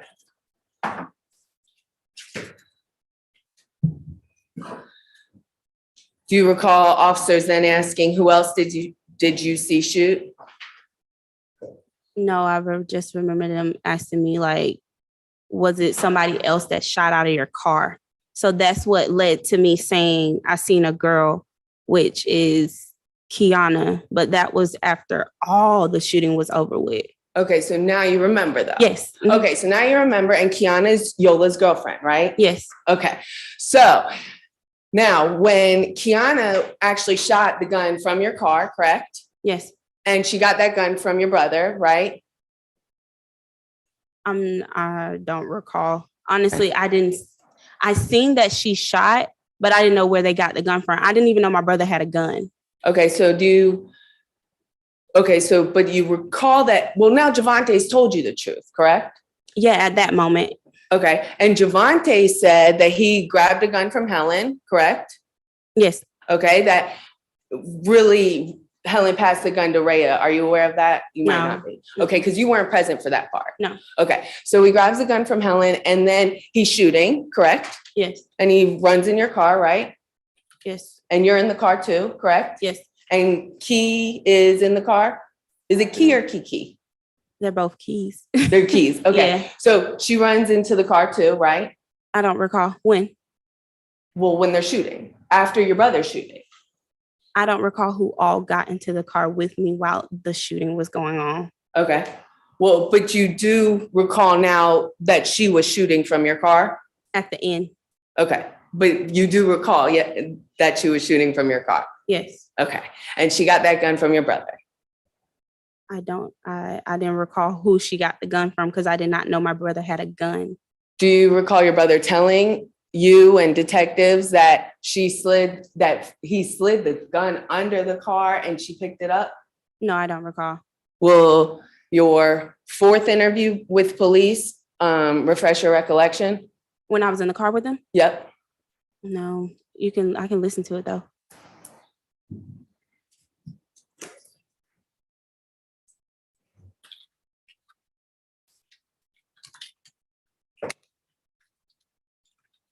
Your Honor, I'm gonna object to this one. This is hearsay. She's asking her what she heard Javante say to the detective. Javante testified in here that didn't come out with him. What I'm understanding right now is that, and I may have misunderstood Ms. Fagan. Ms. Fagan is not playing an interview between law enforcement and this witness's brother, but this witness. And in her interview, there was some discussion about this witness's understanding of what happened with the gun her brother was using. So first of all, she can play whatever she wants for this witness. We'll see what the next question is, and I'll be in a better position to assess your concern. Yes, Judge. May I continue? You may. All right, Mhm. so you just heard yourself, well, did that refresh your recollection? No, honestly, no. Okay, so have you spoke with the DA about your testimony today? What do you mean? Like, have you guys discussed your testimony? You've met with them, right? Yes, Okay, and when you met with them, did they prepare you for questions that I might ask? yes, Okay, and were you prepared that if you didn't know, you just say, I don't recall? yes, Okay, so Mr. Abadi told you to say, I don't recall. yes. Okay, great. Now, I want to go back to what you actually witnessed, Okay. okay? Now, you witnessed a fight between a man and a woman, right? And the female fell on your car, right? Yes, And then Solo got involved, right? not immediately, but But yes. ultimately. Mhm. And then, well, you have to say yes or no. I say yes, Okay, and then you diffuse the situation, don't you? yes, You stopped everything, right? yes, You got Solo away, right? You got Yes. Devontae away, Yes. right? And you guys were heading back to Buckhead Law, yes. right? And so you never saw Helen with the gun, No, right? Because you had those two boys at Buckhead Law, yes. right? So it's not until now that you've seen the video that Helen was with you guys, right? Yes, Well, it wasn't until you've seen the video that now you see that Helen actually got that gun first. yes, Okay, and after Helen got a gun, that's when Solo runs back, right? yes. When the guy starts to hit them, yes. Well, when you watch the video, Helen grabs the gun first, right? Okay, Well, here, let's back up. Swoosh fights girlfriend, yes, then Solo gets involved, right? yes, You get them away, yes, correct? And then do you hear Helen punching that window? yes. From Okay. at the top of the hill, yes, So you hear Helen punching the window, but then do you see the guy with the swoosh trying to get Helen off his girlfriend's window? Swooshing her, basically hit her. Yes, hit her, okay, hit her. And after he hits her, he pushes her off his girlfriend's window, she goes and grabs a gun. okay, You see that on the video? yes, Well, and you see her with the gun in the air, right? yes. Mhm. And you see her with the gun in William Lewis's head, the back of his head, right? No, I With the didn't see swoosh. that. No, I didn't see that. Okay, so you didn't see that? No, Okay, we can replay it. But moving forward, so on the video though, after Helen has the gun, that's when Solo runs in, right? yes, So it wasn't actually after when Helen gets hit back by Swoosh, it's after she has the firearm already, right? no. It's more so from what I can see. Solomon started to run as soon as we seen that he hit her. Okay, so did you put all the videos on the hard drive and move everything? Okay.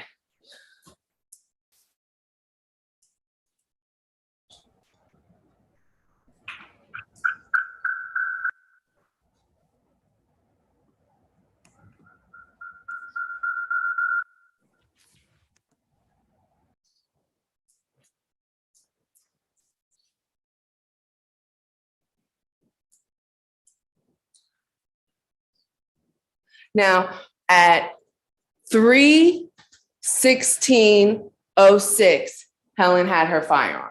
Are you aware of that? Do you need to see it?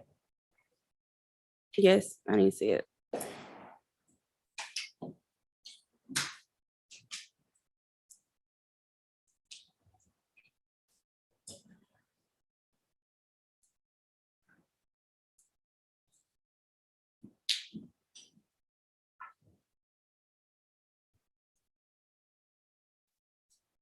Okay. You agree at 3? Well, how do I get it up there, Judge? You share the screen? Oh, you are sharing the screen. I don't know. Okay. Maybe Mr. Abate knows. Let me stop sharing and try again. I don't think you did anything wrong. I think something has to happen. Push it in the wrong. Do that. There you go. We need to make the Maybe. Zoom screen big on that.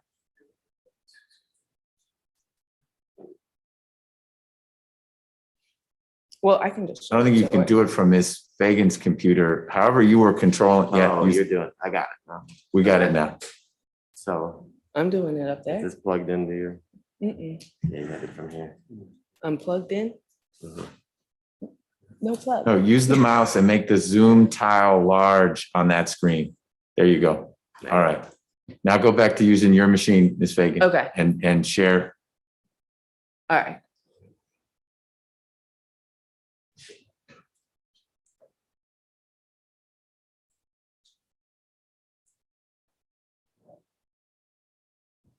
There you go. Thank you.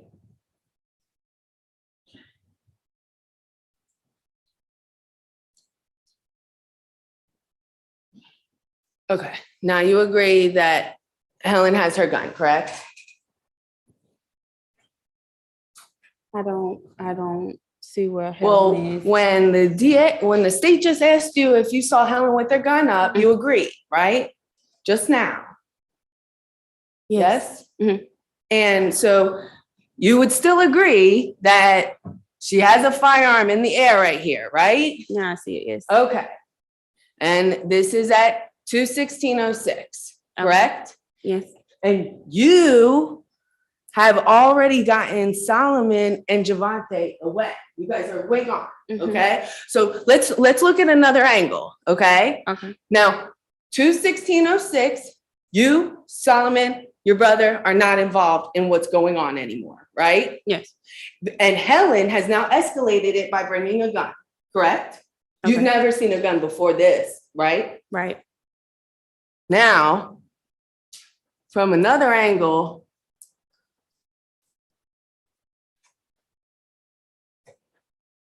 okay.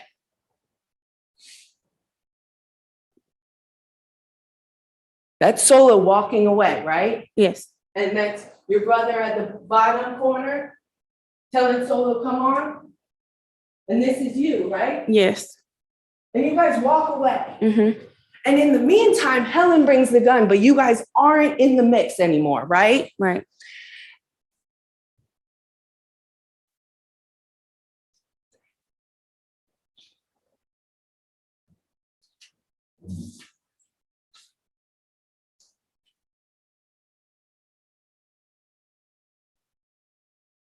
I'd like you to tell me to stop when you see Solo and your brother run back. Okay.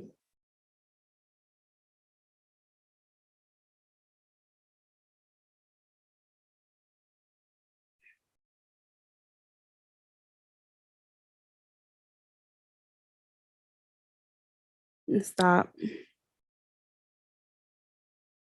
21613. They don't come back into that fight until after Helen already brought that gun out, right? Right. There are no shots fired at this point, right? Right. Shots aren't fired until after Helen pulls that gun, correct? Can you replay the video? Like, I'm not understanding. Helen didn't shoot. What I'm do you- not saying Helen shot. Oh, I'm saying you did not, there are no shots fired at this point, correct? right, And Helen already has a gun out, right? right, And so no shots are fired until Helen pulls that firearm, correct? right.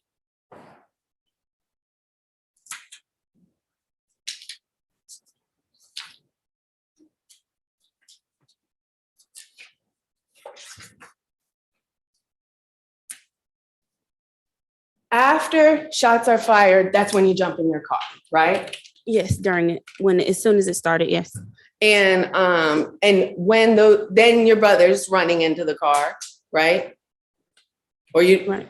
From the video, yes. right, but he doesn't shoot from the car, Not like that I not recall. inside. No, yeah, not what I recall. And then in the, are you sitting in the back seat or the front seat? I'm in the back, like on the floor. Okay, so if your brother said that you were in the front seat, would that be true? At some point, Okay, so during the shooting, during, I want to say the set, like the last sets of fire shot, that's when by then I was in the front seat. Okay, so in the middle of the shooting, you climb into the front seat where Kiera was? I don't recall anybody being in this car with me. Okay, so do you recall telling the police that she was sitting in my car in my front seat? No. Would listening to your interview refresh your recollection to saying that? I mean, if I hear it, then I'll hear myself, but I mean. So we're gonna pause. We're gonna give you, it'll be a short break. We have to break for lunch at 12:30. And I'm guessing if we go straight to 12:30, some of you are gonna say that's too long. So I'm gonna give you a 5-minute break, use the restroom in the jury room. That'll allow Ms. Fagan to play what she wants to play for this witness. And we will resume with this cross-examination that is still going. So please don't discuss the case back in the jury room. And we'll keep this one short. Don't fret because it's short, because your lunch is gonna start at 12:30 today. Thank you.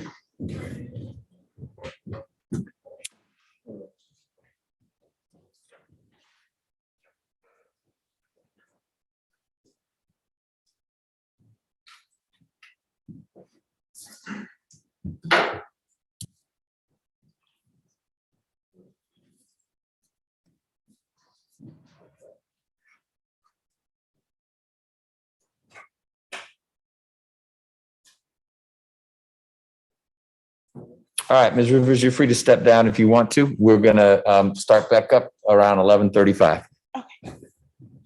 Oh, except you guys need to listen to something. And if there's other things you think she needs to listen to, let's try to do that during the break.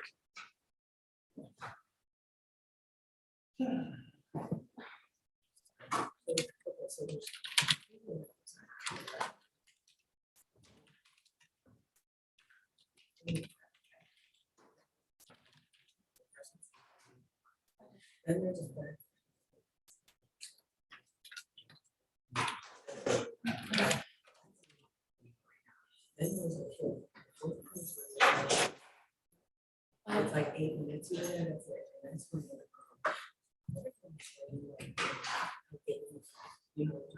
Yes. Hey, I see him. I'm gonna talk to him in just a sec. Thank you.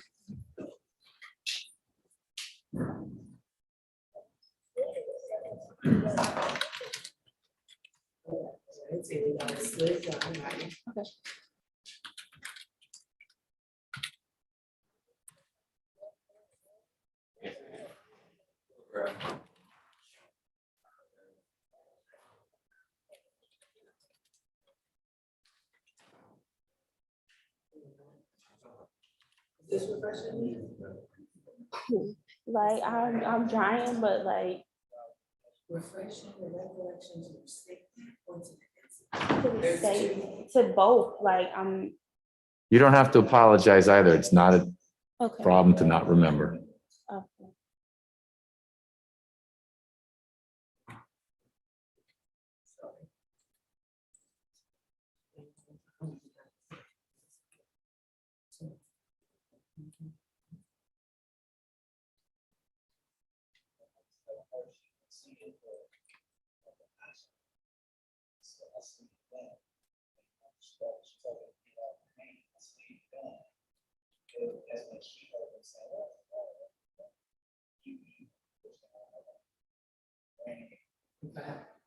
Now, here's this part.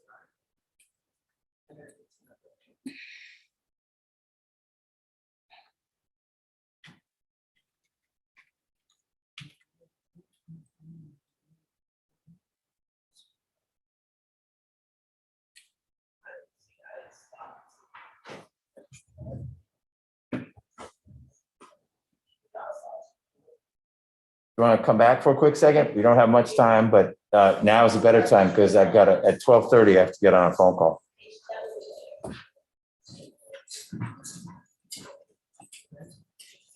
That's it. Now you can take it. Sorry.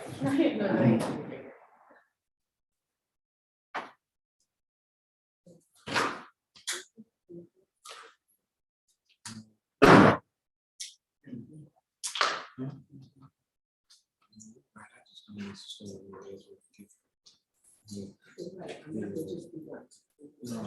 Listen, I was crossing on my. So Let me Miss- ask you, I'm gonna say your freshman question, remember what was in the first shot. And, you went ahead, this is right, first, that's what we're trying, that should normally stay off.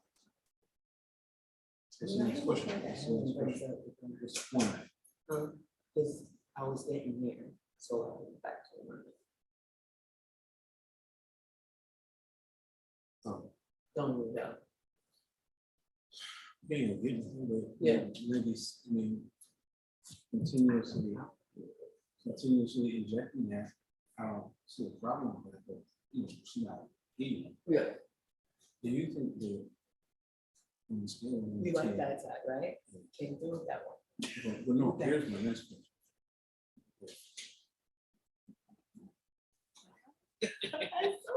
That's what's fun about this process. Look at this, you know, tell me how. How clear is this?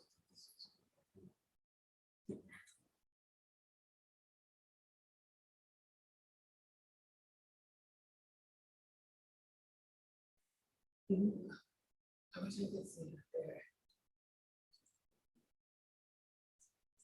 Yeah. I'm sorry. Well, listen, at the end of the day, in this one, I don't think that Washington. But he saw it. But the thing is, he knows it. Yeah, of course.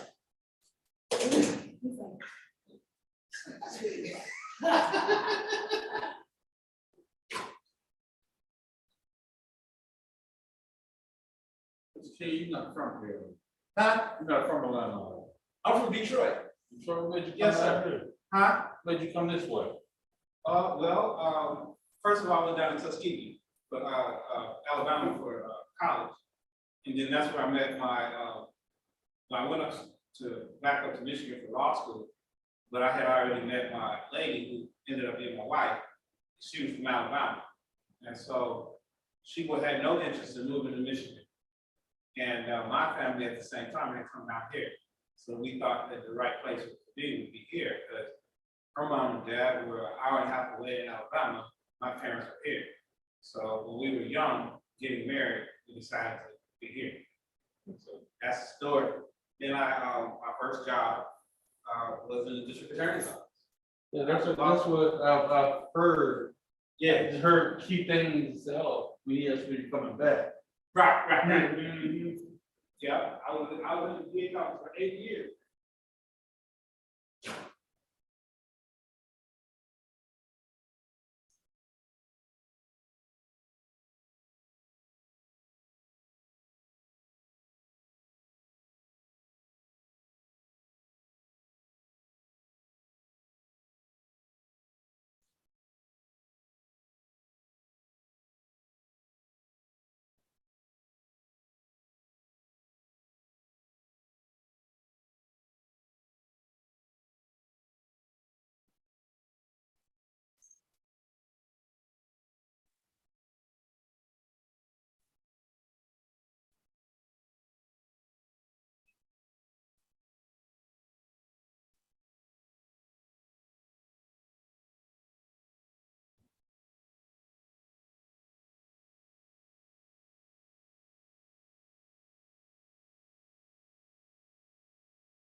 He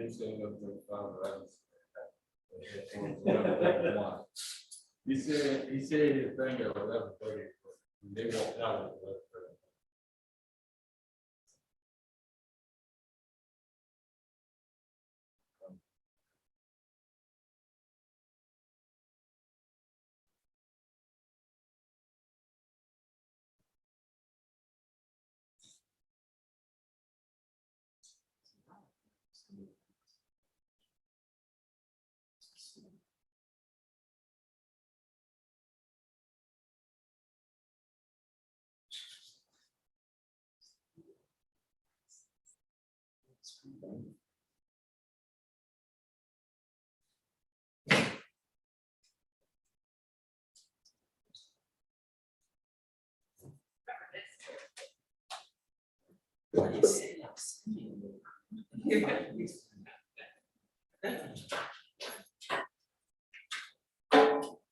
I didn't come and say, so that's wrong.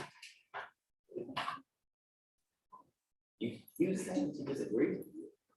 That's a hard time.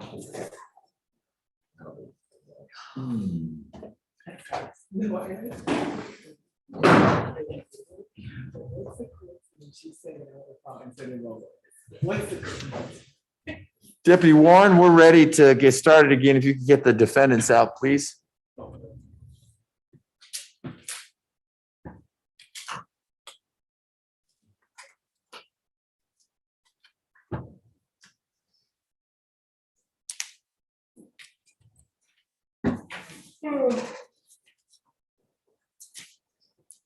Here, take these before I'm accused.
They're all set? No, not quite yet. Just make sure we're ready to go. Ms. Rivers, you ready? Yes. Oh, you're both Ms. Rivers. Oh, Great. okay. All right. I didn't even think that through, but you're both ready. Good. Mr. Abate, anything we need to discuss before the jurors come back in? Ms. Fagan Nothing on it. and Mr. King. No, Let's bring the jurors in, please.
All right, welcome back, ladies and gentlemen. Everyone can be seated.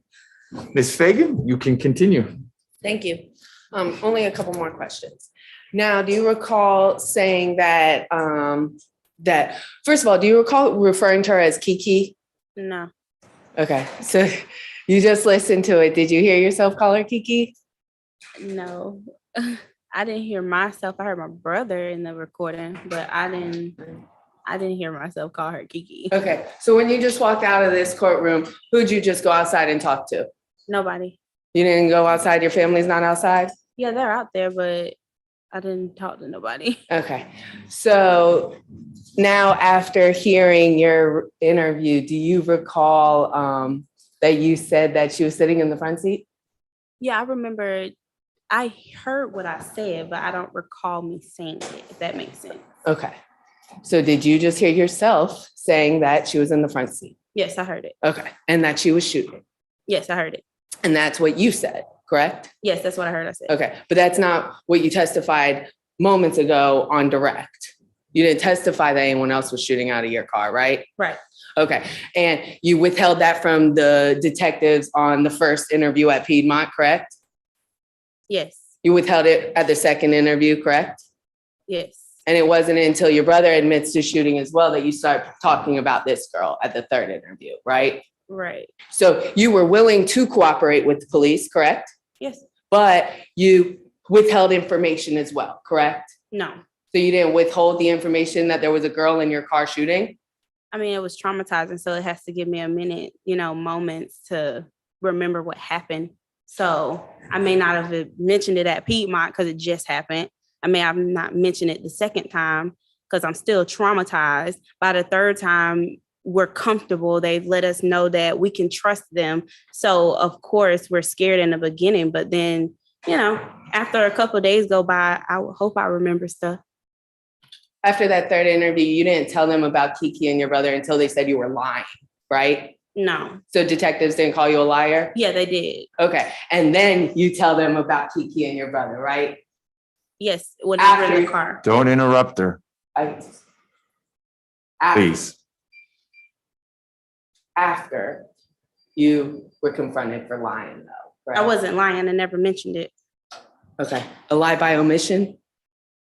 Okay. Were you just looking at Mr. Abadi to get your answer? No, I don't understand what you're saying. Maybe you could educate me on what you're trying to say. When you saw the fight, did you see Tyree Blige in the fight? I don't know who that is. Okay, thank you. Mr. King, any questions for Ms. Rivers? Very few. Good morning. Good morning. Just wanted to ask you a couple of questions. You stated on direct that you didn't know that Javante had a gun at any point during this incident. That's what you stated, right? At what point? Before you all left to go to the hospital, Yes. bullets flying, correct? Yes. And you get in the car at a Yes. certain point, get out the car, end up looking for Solomon, end up finding Solomon. All of those things are correct. Yes. Okay. But you stated on direct examination that at no point did you ever see your brother with a gun, correct? Yes, I don't recall. Okay. So, when you say you don't recall, I just want to flesh that out. Okay. When you say you don't recall, are you saying that you don't, and obviously we know that your brother had a gun, correct? Yes. We know that now. Yes. So it's about your recollection of that night, Okay. all right? So your recollection of that night, you are stating that you don't remember him having a gun, correct? Correct. So if he stated that you told him to drop the gun, Right. would that be a lie? No, it's not a lie. I heard it too. But do I remember me saying that? No. if that makes sense. So you're saying it's not a lie? No, it's not a lie, obviously, because I heard him say that I said it and I heard myself say that I said it. But do I recall saying it? No. Okay, that's all I have, Judge. Mr. Abate, any redirect for Ms. Rivers?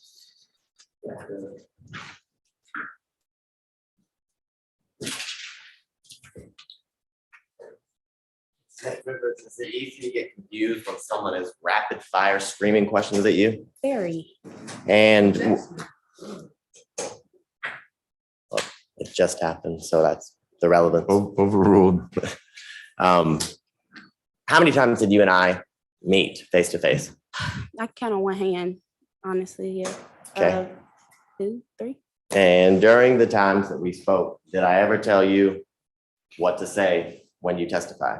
Mm-mm. Did I only Hold ask on. You say yes or no, or maybe, or No. during the times that we met, did I only ask you to tell me what happened that night Yes. and what you could remember? Yes. And at any point, did I tell you to lie when anyone asked you questions? No. Did I always tell you to tell the truth? Yes. Did I tell you if you couldn't remember something to not make something up? No. Yeah, no, I'm Let me not ask you understanding. again. I'll Please ask ask it it more again clearly. because I'm not understanding. Did we talk about if you couldn't remember something, what to say? No. Okay. Did I tell you to say, I don't recall? No, it was more of if I don't know, I don't know. So I'm saying I don't recall. And did I tell you, or did I stress to you that the importance of telling the truth, Yes. no matter if it was good, bad, or ugly? Yes.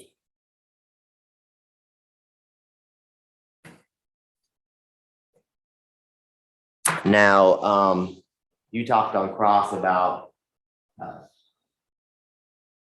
Kiana, right? Yes. So just so it's clear to the jurors and everyone else here, who is Key? It's 2 keys. Which key are we referring to that's in the front seat when that fires the gun? Kiana. Kiana. Yes. last name? Clark. Uh-huh. I'm gonna call her Miss Clark, so Okay. we're not confused, okay? Okay. So when do you recall or remember Kiana or Miss Clark firing into the air, you said? I don't vividly recall it, but of course, now that I hear myself say it, I heard myself say it. So it's like, it's just a blur. I really don't remember. That's okay. So let me ask a better question. When do you remember her actually, like the gun that she had being fired? Was it before the barrage of gunfire or was it after? After, like everything was over with.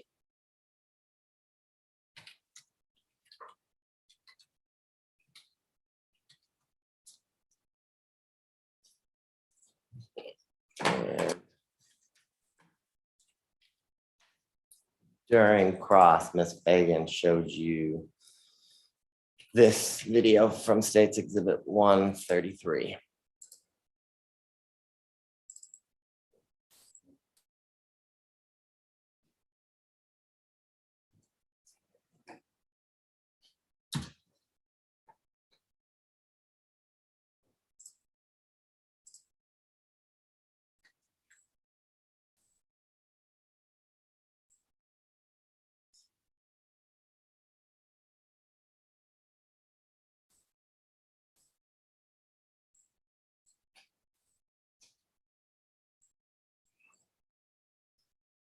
And she took you to, I think she said 2/16/06. Do you remember her talking to you about that? Yes.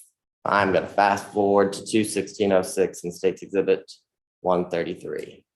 All right, you see it? Yes. Tell me when you see shooting.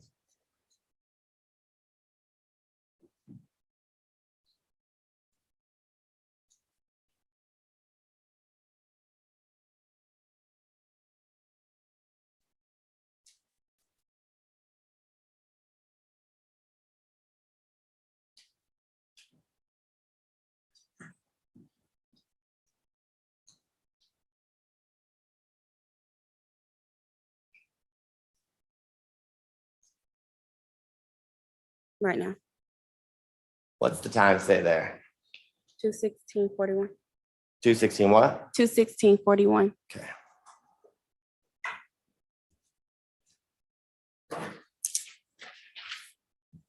Now, while we're looking at this video, do you see the white vehicle in the, I guess, the middle of the street at the top of State's Exhibit, of your screen of State's Exhibit 133? Yes. Okay. I want you to pay attention to that vehicle, okay? Okay.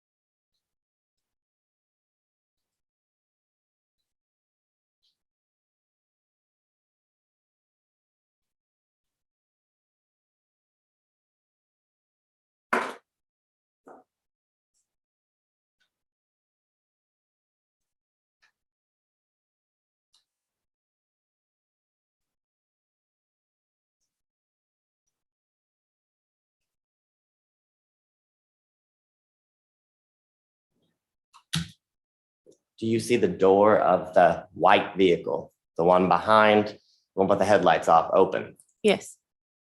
Do you see somebody get out of that vehicle? Yes.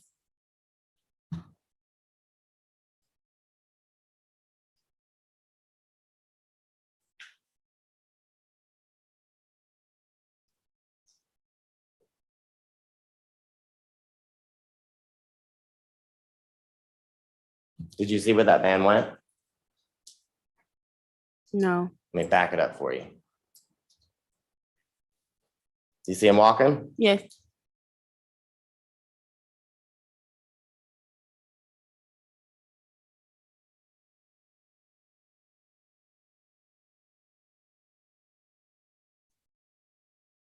Is that man that got out of the white vehicle, do you see the two people walking down the hill? Yes. Are those different people than the man that got out of the white vehicle? Yes. Is the man who got out of the white vehicle with the door open, is he one of the two people that you see shooting in State's Exhibit 133 at 2:16:41? Objection, lady. Overruled. No. What'd you say? No.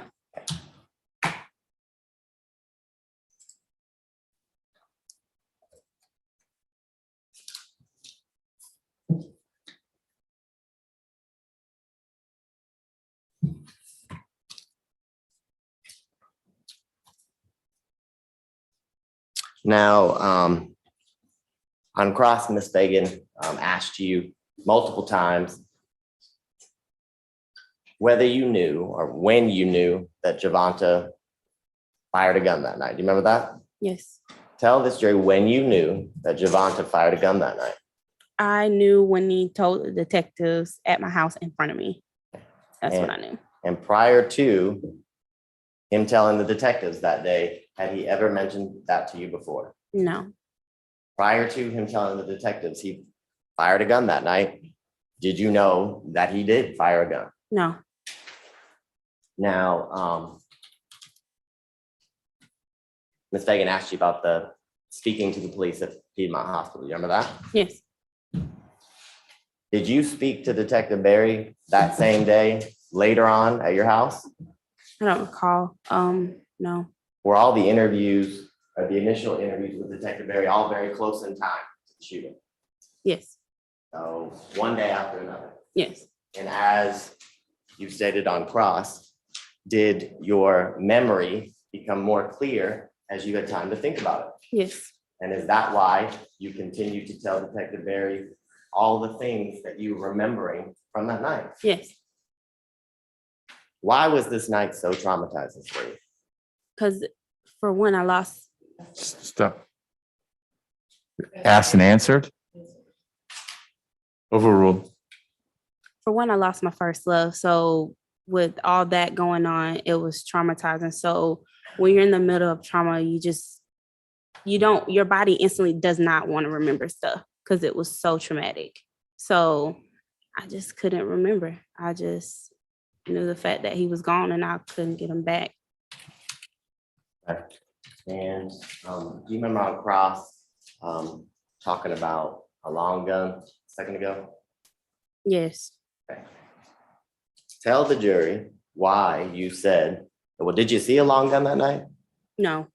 Tell the jury why you told the detective that you thought it was a long gun. Or what is a long gun? Let's start there. Like, I guess a stick. So like they call it a stick because it technically is like very long.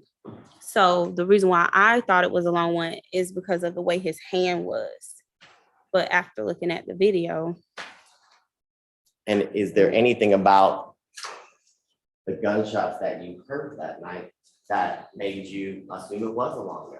Because it was happening all at the same time. So it was a bunch of shots happening at the same time. So it sounded like it was very fast, like it was coming out the gun like that. There was no break, is what you're saying. No break at all. And in the video that you've seen, do you now see two people firing at the exact same time? Yeah.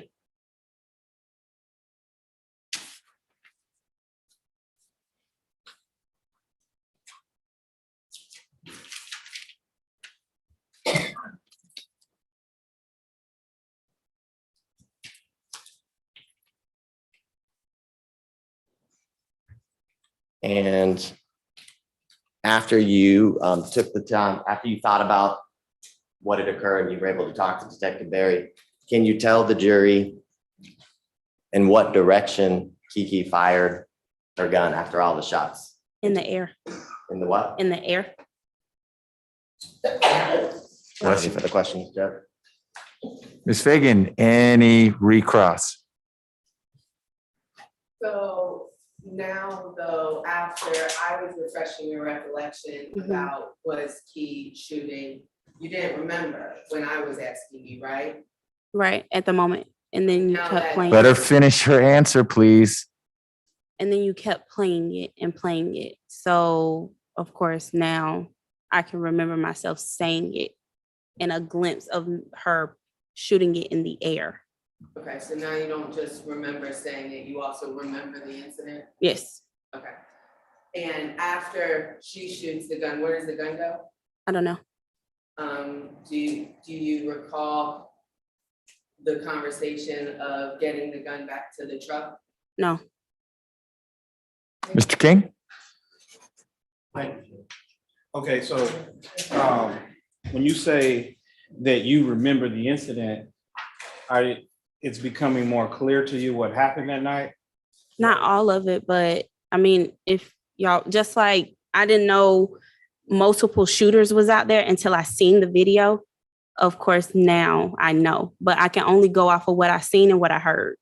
Okay, and that's right. I wanted to follow up with you regarding what you stated about the long gun. Mhm. Because with the way you just testified, it seems as if you were clear about correcting yourself about it not being a long gun. Is that right? Yes, after seeing the video, it wasn't. Okay.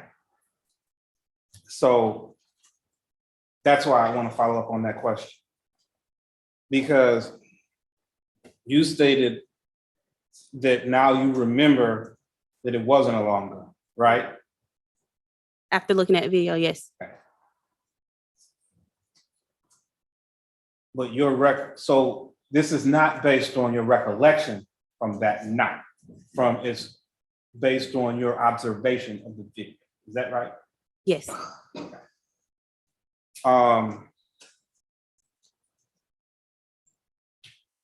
So, no, that's all I have. Thank you so much. Questions from the jurors for Ms. Rivers? Oh, maybe Ms. Rivers step down? Yes, sir. Thank you, ma'am, for your time. Appreciate it. Next witness. They were all Miss Kier, Ciatte.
State your name and spell it for the record, please.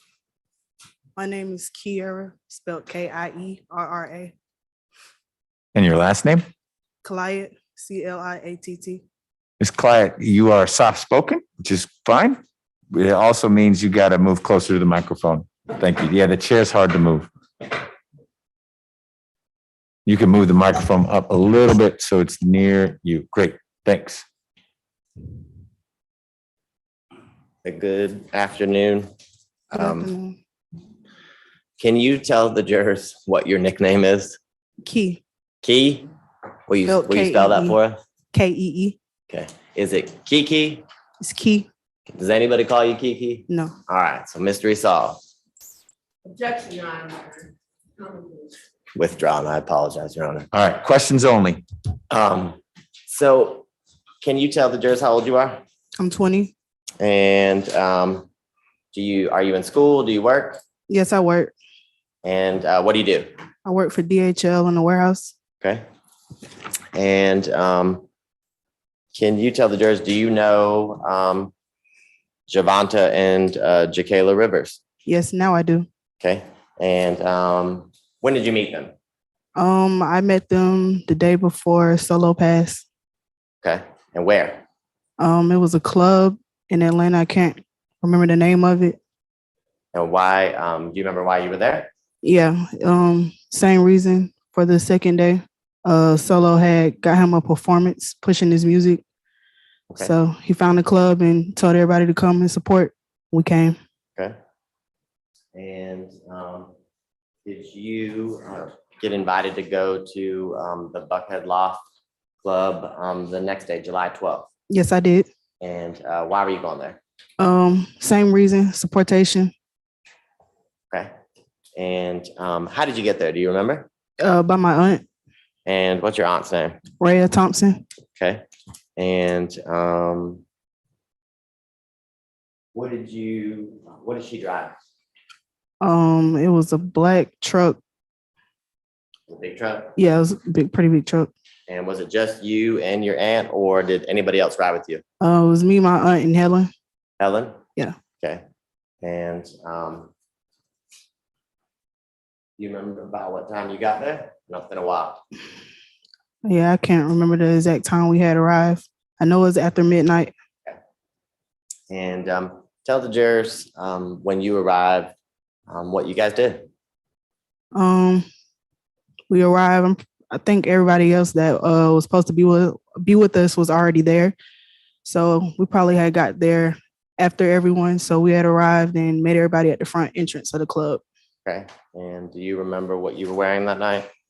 Yes, I had on like a red two-piece, was a skirt and a long sleeve shirt. Okay. And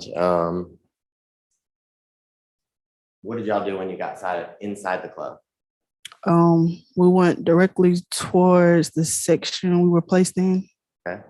And did Javonta perform in that section or around there? Yeah, he did.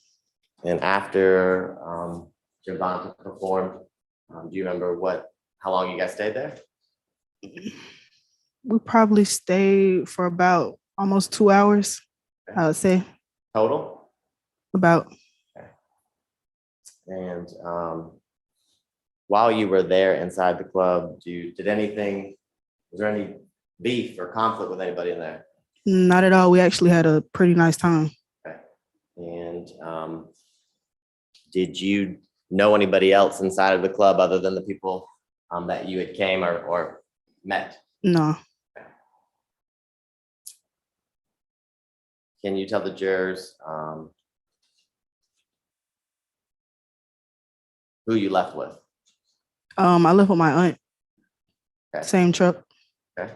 And did you see Solo or Javanto, or any of your other members of your group that rode in a separate car before you left? No, I didn't. And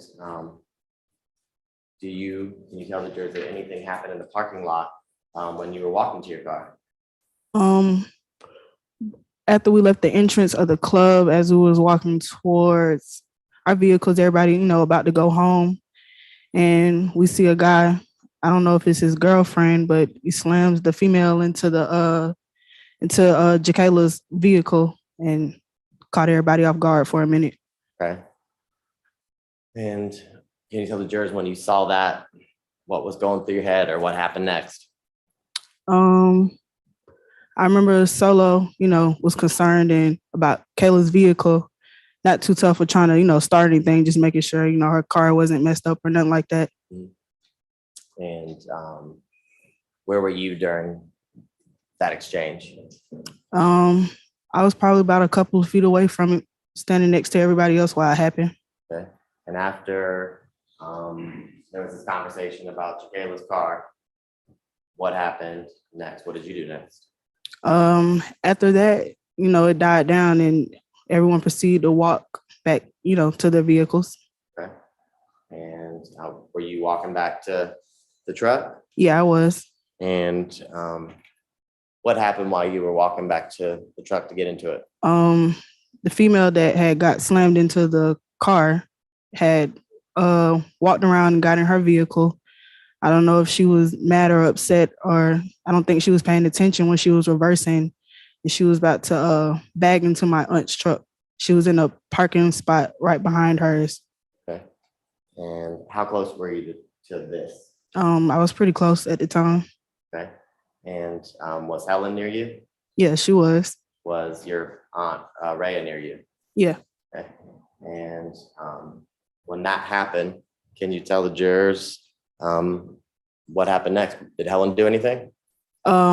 Before the female had reversed and hit the truck, she had stopped and Helen went to her window and hit it. Okay. She hit it pretty hard? Yeah, kind of. Okay. And after Helen hit her window, why was Helen hitting her window? She was about to reverse in the back of my auntie's vehicle. And after Helen hit the window, what happened next? Same guy that had threw her into Jacayla's vehicle had came back and punched Ellen. So when you said the same guy, I'm not going to show a video, but I just want to see if you recognize this photograph.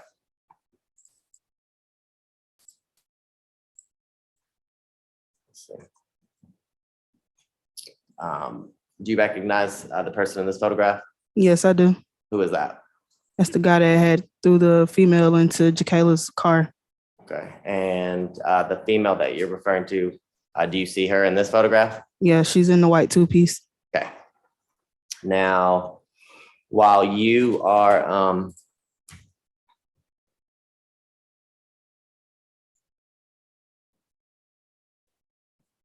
he comes up, what does he do? He proceeds to hit her. Hit who? And Helen. Okay. And where does he hit Helen? Do you see it? I don't see it on the screen, but I remember Did you see it with your own eyes? he hit her in her face. Okay. And after he hit Helen, did he hit anybody else? I remember him trying to swing on other people, but I don't necessarily remember his punches connecting with nobody else. Where were you when he was swinging on other people? I was actually right there. Did he swing at you? No. Okay. Did he swing at your Aunt Rhea? Yeah. And after Helen gets punched and the guy in the white shirt is swinging at the girls, what happens next? I remember Solo coming back in and they got into a fight. Okay. And before Solo came back in, do you remember seeing Helen with a gun? No, I don't. Okay. Everything had actually happened so fast. Do you remember where Helen was when Solo ran up? I would say she would still be standing by the guy. Okay. And Did you ever see Helen with a gun that night? No, not until I watched the video. Okay. And when did you watch the video? When I had met with you. Okay. Was that last Sunday? Yeah, it was. And did you see Helen with a gun when you reviewed the video? Yeah, I did.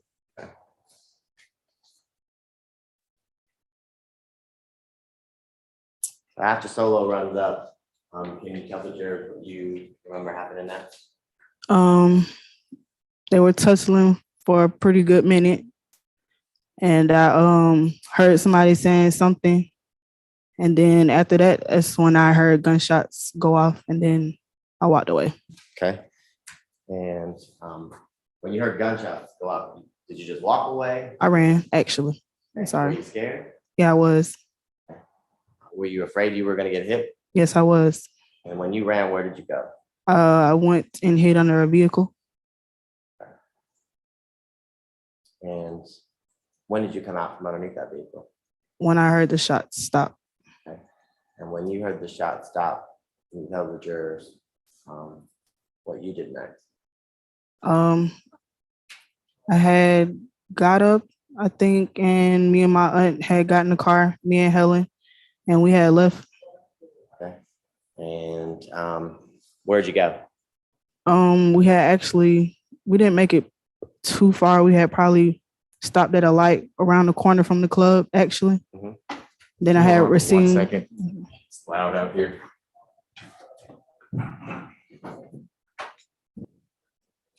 Guys,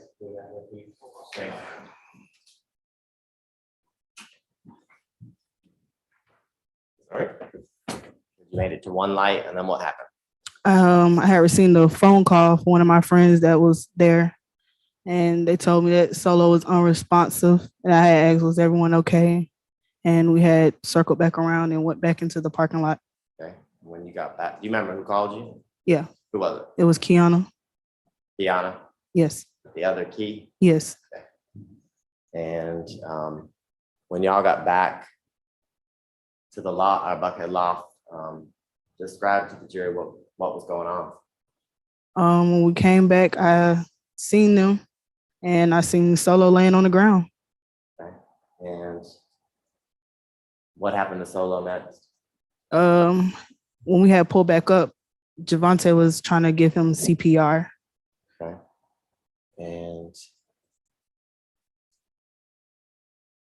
was Solo able to leave? Or how did he leave? We had help and picked him up in my aunt's vehicle and took him to Piedmont. Okay. And who rode in the car with Solo in the back? It was me, my aunt, and Helen that I can remember so far. It was the three of us and Solo in the back seat. Did you know it when he was in the back seat and y'all were going to the hospital that he had been shot? No. That's when we found, on the way there, we had found out that he was shot. I didn't see any blood at first. Okay. Tell us, how did you find out? How did you realize he was shot? Just lifting up his clothes, lifting up his shirt, lift up his pants, and seeing it was a little blood. Couldn't necessarily see where it was coming from, though. Okay. And how long did it take you to get to the hospital? Not long. The club is about not even 10 minutes away from the hospital. Okay. And tell us what happened when you guys got to the hospital. We went to the front entrance. I think that part was, I'm not sure what entrance it was that we had went into. It was closed. So we went around another entrance, and I seen a security guard and told him what happened. He had people come down with a stretcher. And while you guys are riding to the hospital, do you see a gun in the car? No, I don't. Okay.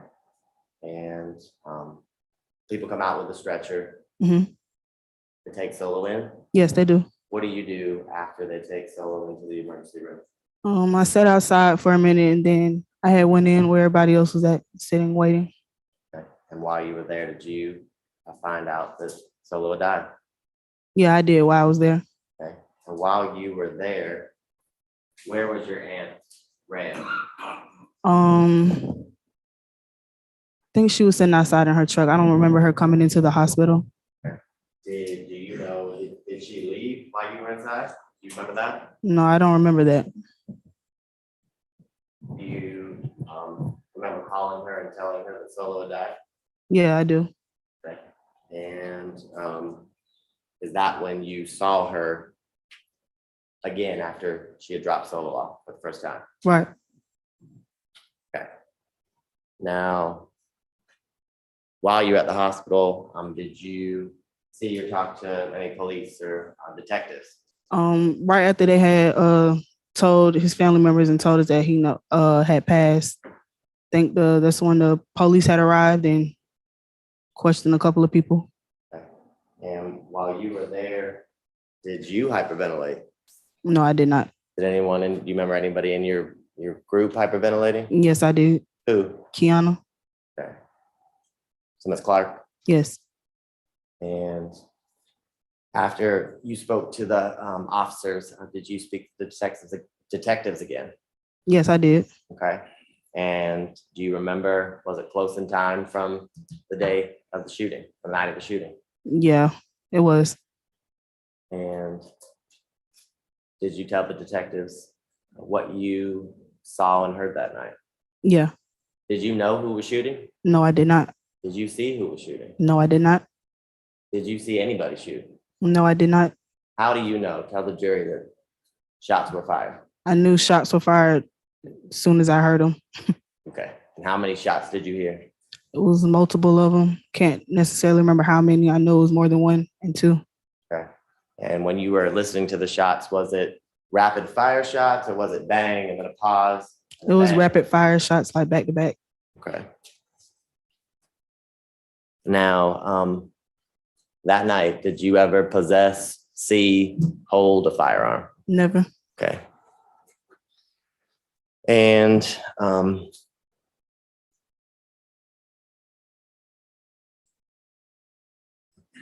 that night, did you ever have any conversations with anyone about a gun? No.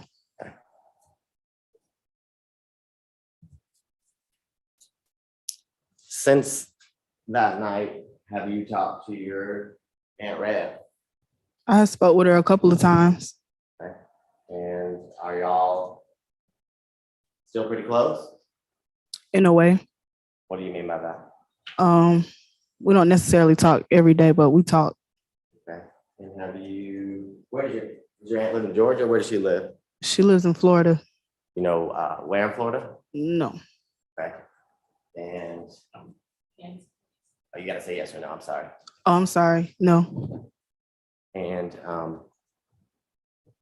when did she go back to, or when did she move to Florida? I would say about last year. Okay. And have you talked to her recently? No, not recently. Okay. Have you tried to get in touch with her? Yes, I in the have. last couple of weeks? Yes, I have. And have you been able to? No. Do you know why? No.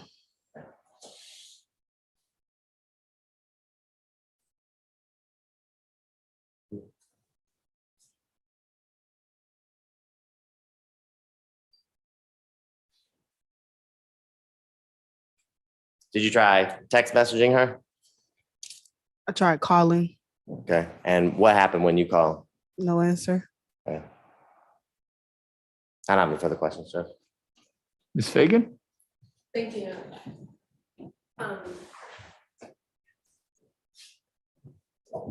Now.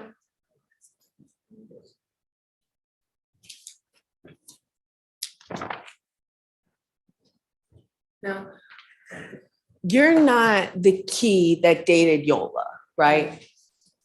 No. Right, that was Miss Clark. Yes. And so we'll call her Miss Clark. Miss Clark is the one that was in Jacayla's car, right? Yeah. Okay, so you're not the key that was shooting that night. I don't recall anybody or her shooting that night. Okay, so if Jaa Rivers said that she was shooting, she was lying. That's not an appropriate question. So you, though, yourself were not shooting. No. And you yourself did not get into Jacayla's car that night. No. And you were shown a photo lineup at one point. Yeah, I was. And you had the option to identify someone or not identify someone. Yeah, correct? I did. And you did identify someone, correct? I did. And that someone is not present today? Yeah. They are present? No, they're not. Okay, thank you. Mr. King, questions for Ms. Ciatte? No questions, Judge. Any redirect, Mr. Abate? Very good, Judge.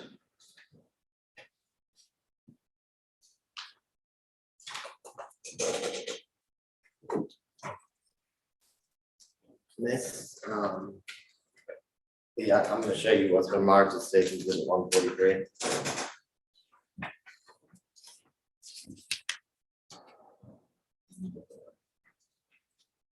And you recognize State Exhibit 143. Okay.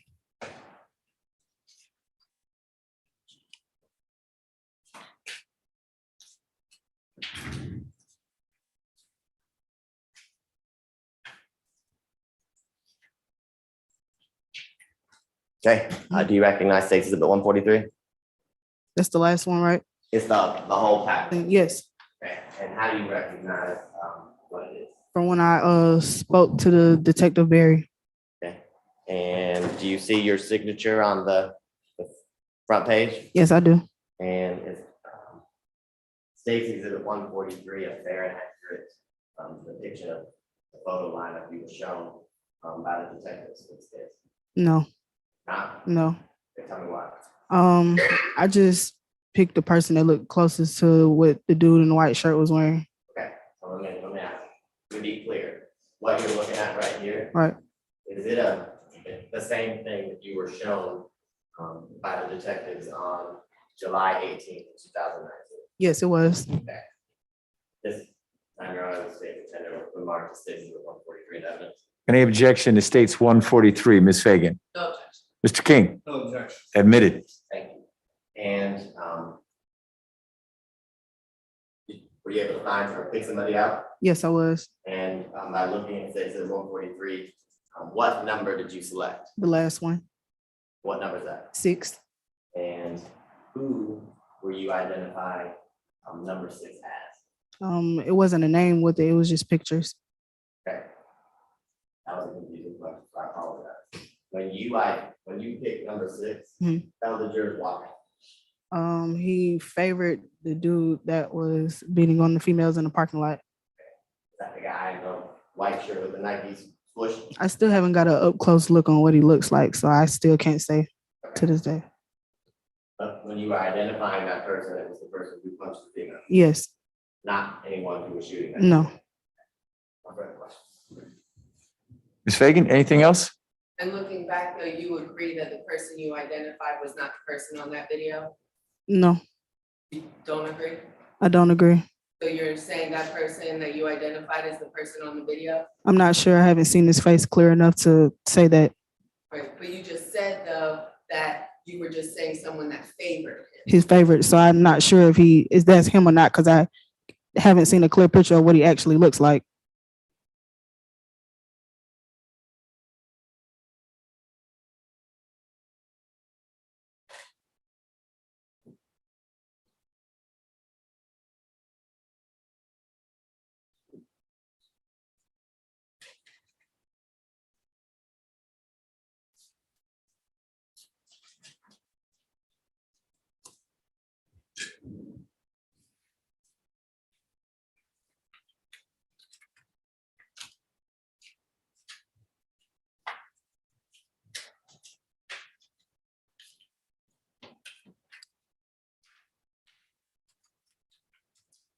Joining Mr. Marcus, States Exhibit 136. Do you recognize that gentleman? Yes, I do. And I am showing you what has been marked as States Exhibit 143. Do you recognize position 6? Yes, I do. Okay, and now looking at them, would you agree though that position 6 is not the person on, I'm sorry, what, on 130? Correct. I don't agree. Okay. So you would agree that you identified somebody, but they were not involved? Right. Thank you. You're welcome. Mr. King, anything else for Ms. Ciatte? No, Judge. Any questions from the jurors? Thank you, ma'am, for being here. I appreciate it. You're welcome. You are free to go. And ladies and gentlemen of the jury, you are free to go to lunch. We are going to resume at 1:30. Well, let me ask yesterday you didn't have lunch here, the day before. Is an hour enough time to get out and get something and be back? Does anyone need more than an hour? All right, seeing no hands. Please be back in the jury room by 1:30. And we'll get you back out here for the state's next witness. Reminder, fine to eat as a group, an individual, whatnot. Don't talk about the case. Talk about something else. Don't talk at all. No outside research. We'll see you at 1:30. Thank you.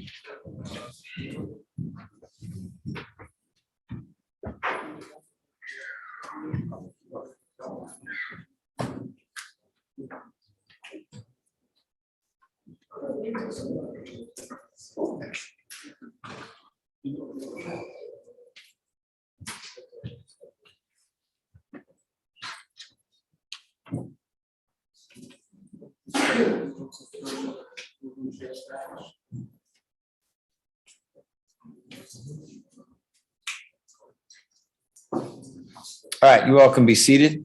Mr. Abate, anything we need to discuss before we break for lunch? All right, please be back a little before 1:30. Have your next witness ready. Mr. King, anything before lunch? No. Ms. Fagan? All right, we'll see everyone a little before 1:30. Thank you.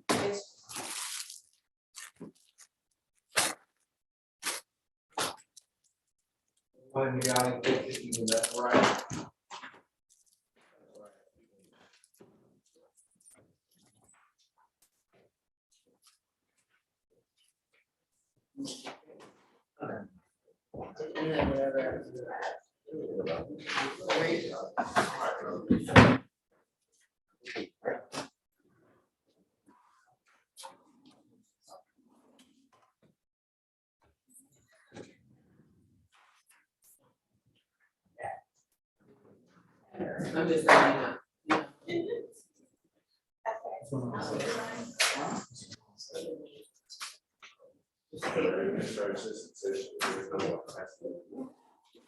Oh, I was gonna ask questions.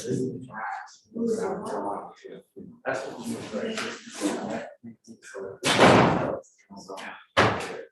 That's fine. Yes, this is what I don't like. This is why I don't want to start. I'm just saying last minute. They're professional, that's what I'm saying, I don't know if administrators just for long time. South Carolina, what time is it? It's 1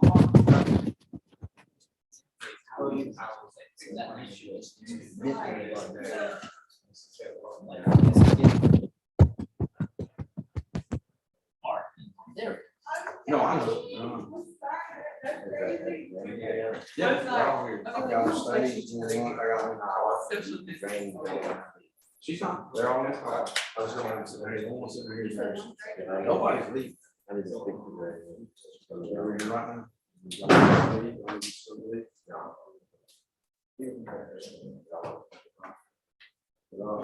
No, I sent Ellen the room, she was on board. And now, hey, I will say. Hey, can you come in here? I'll tell you what, no, Dr. Can you come to the third floor? Yeah. Yeah, up there. The DA's off.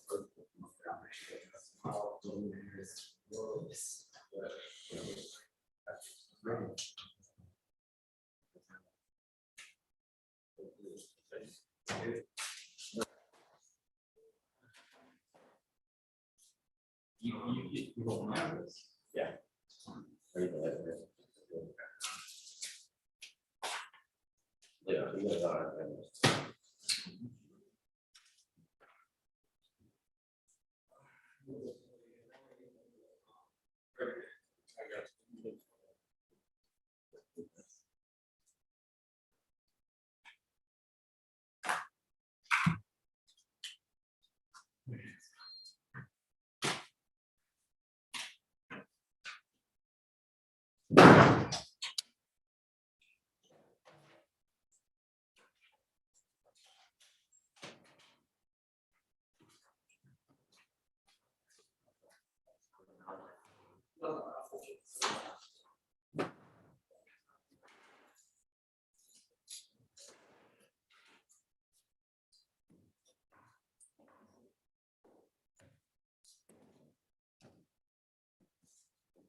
There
he is. What's going on, bro? Nothing much. How you feel? Good.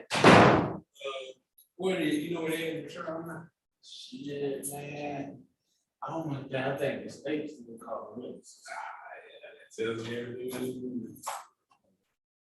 So no.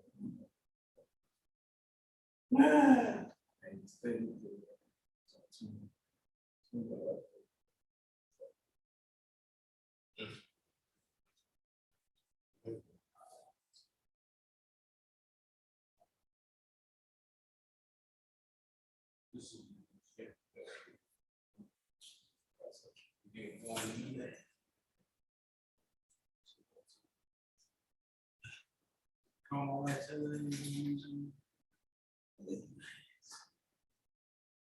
so you over the transport, right? Mm-hmm. Every time we get done, we bring them back, they have fun.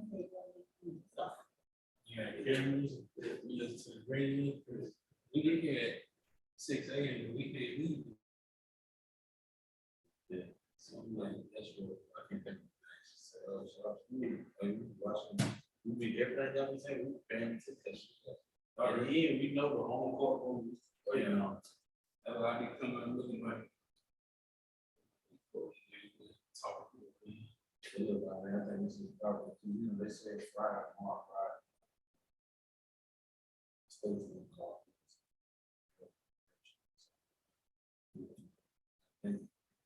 And it's crazy, yeah.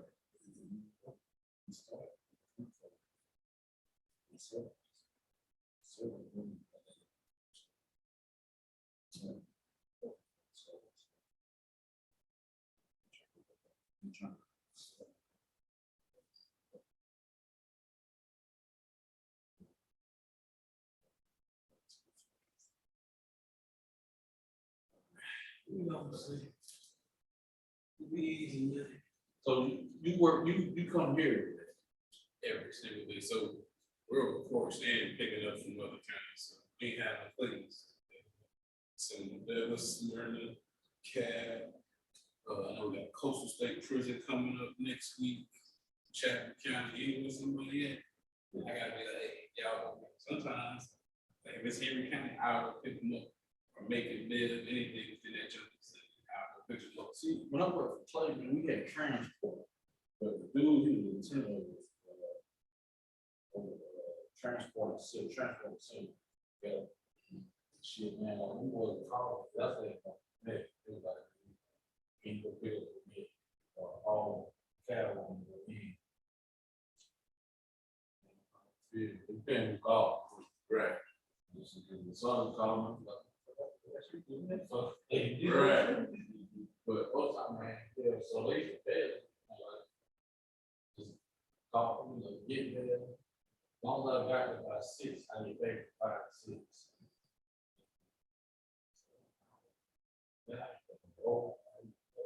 I feel, you know, with my two bus drivers, they don't see take my cars. They both say they love picking up brother because you don't know what time. I mean, if you just not ready, you know, but sometimes when you picking up the 82, like here again, okay. I'm ready to get it up now. That man is shit. So,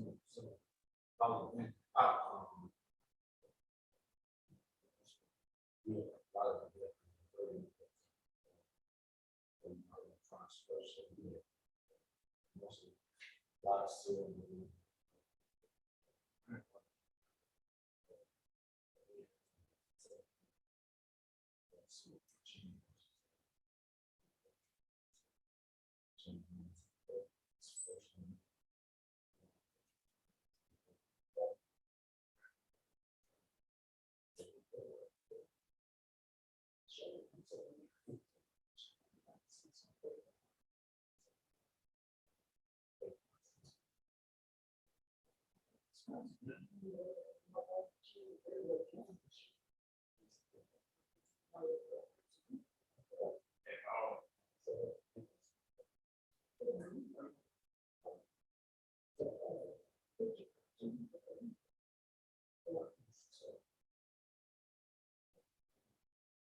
That's great. Like this story. Yeah. Luckily, I've been off enough from like surgery. Time off with my baby. FaceTime.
Where, you know,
I know they gonna do it. Only way I can do it because I'll be here now before you.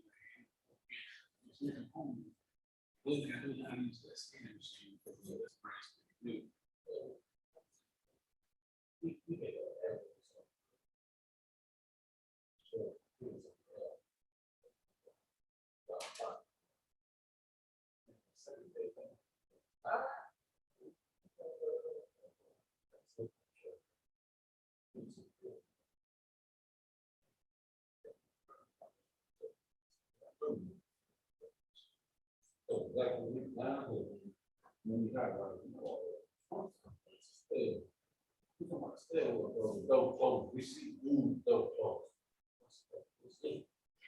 I don't know who's good, but you can't.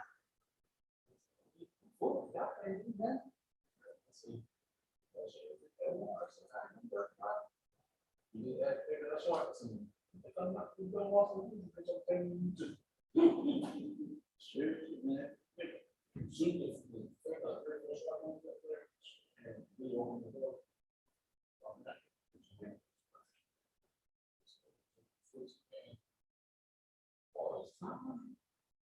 I don't know, all I need to do is law.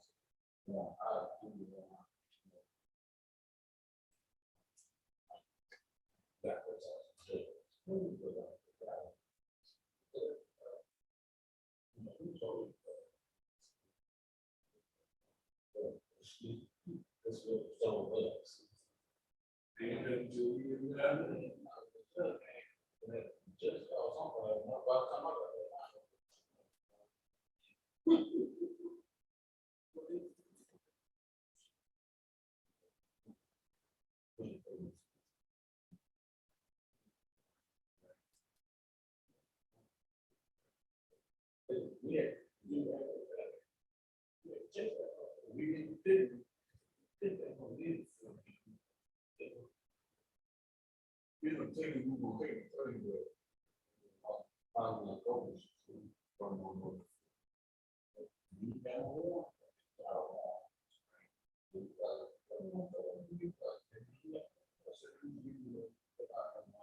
They get, again, they, which I was cool, together.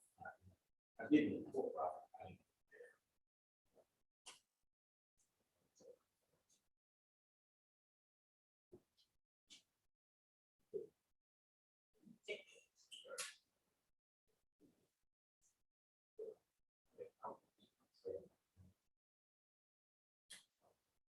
say I.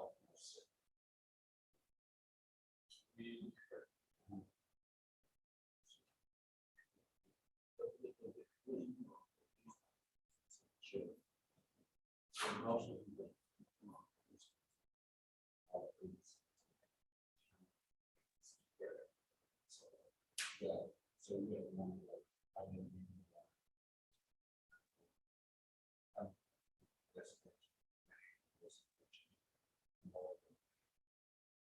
I know so much.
Every time I get up, we get up. So I act like I won't get over, you did, like I was tired of, we looked at. Everything one box. Yeah, maybe it came out says, this was all, let's go around and go right. It's a lot of things that we do. Right. Yeah, I'm not with that.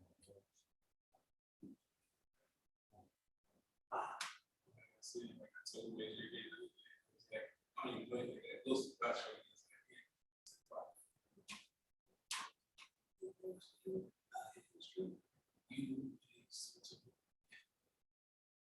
It's like, yeah, it's not like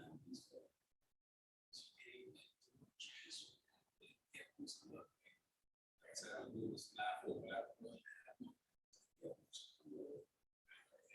She was going to be fortunate for the person.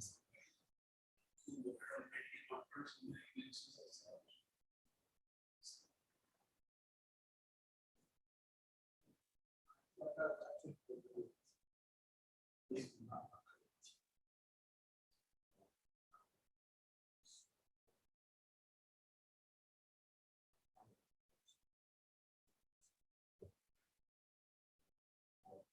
Okay, so teach.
That's what happens.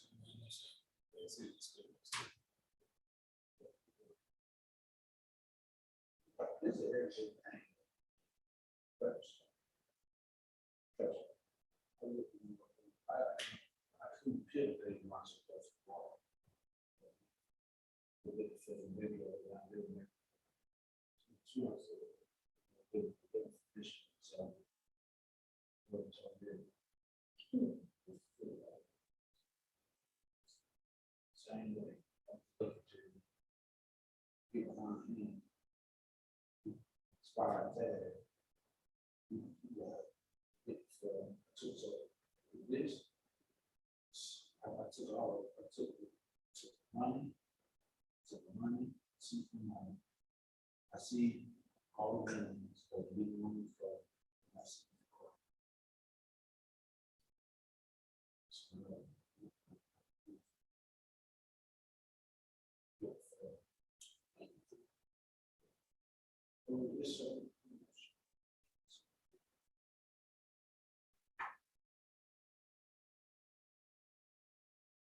So y'all have to do.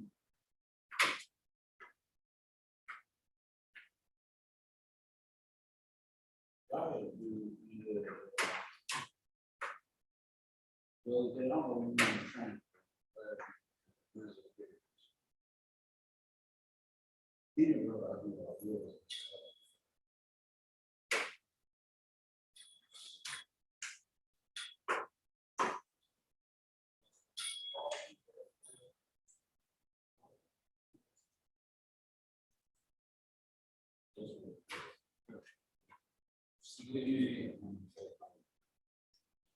What's up, bro? Fine, we get right here. Philly. Very good. No, I went to this spot down in the King. So, it looked like it ain't open.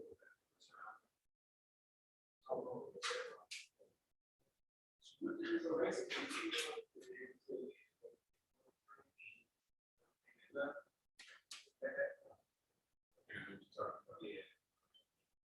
Been there before. yeah, I got some phone sense I ain't go back. Oh.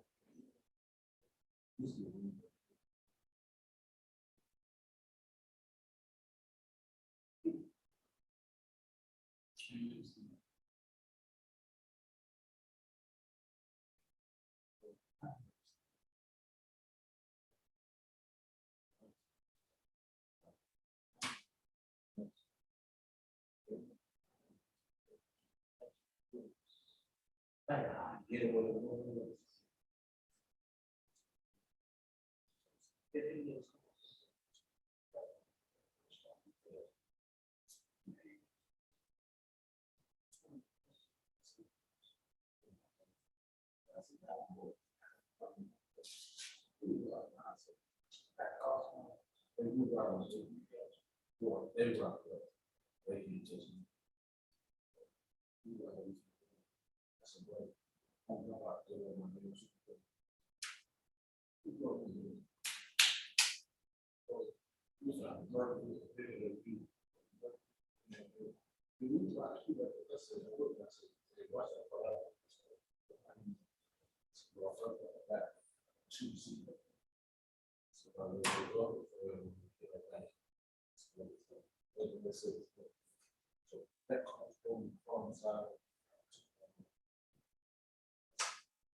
Hey, somebody was looking for me. Man, Yeah. what, There was man on. both Yeah. together, Yeah. white people?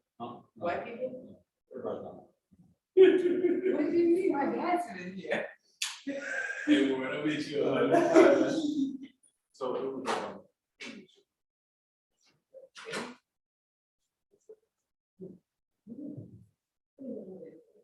They don't remember. yeah, that's what, yeah, I want to say it was his mom's day. Oh,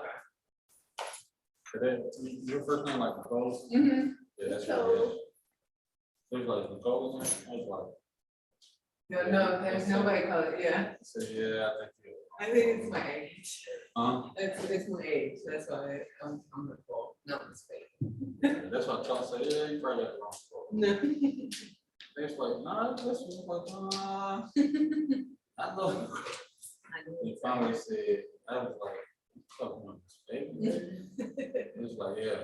I was like, oh, yeah, she's not there. I told him to sit down. I said, you'll be back in 4 months. Yeah, I think they are, they're maybe outside, but I'm not talking to them. You said he got it this way. Yes.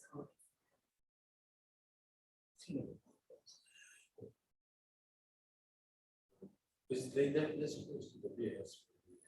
Yeah. Yeah, maybe, no.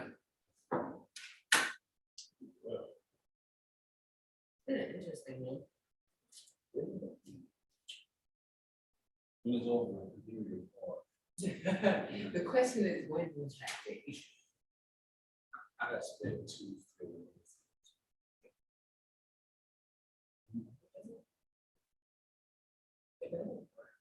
Like, I got to. I have to tell you that. I don't, they say Friday, Monday. Yeah, that's. But I think it's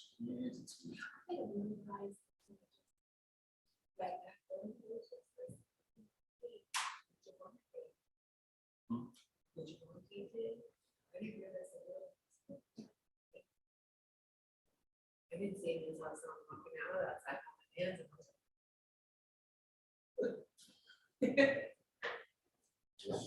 Yeah. Is the door unlocked? It was open, I didn't try the knob. Well, you said they're going back at 1:30? Yep. Yeah, he's on time.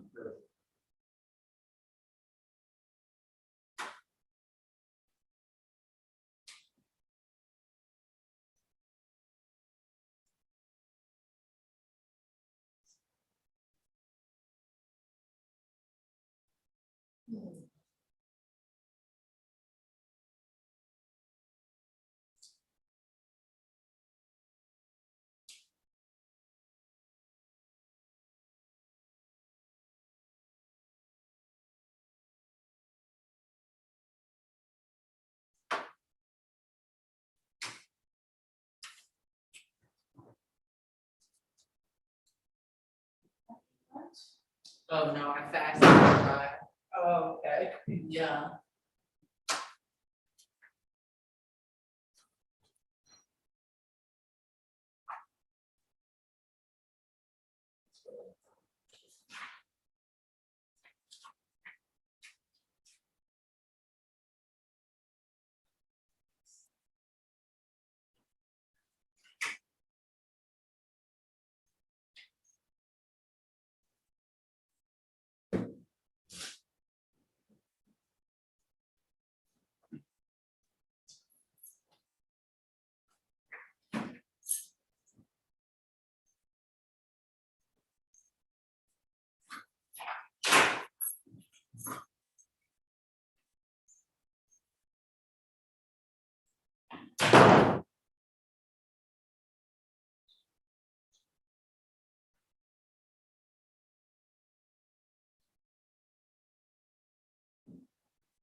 It's still running outside.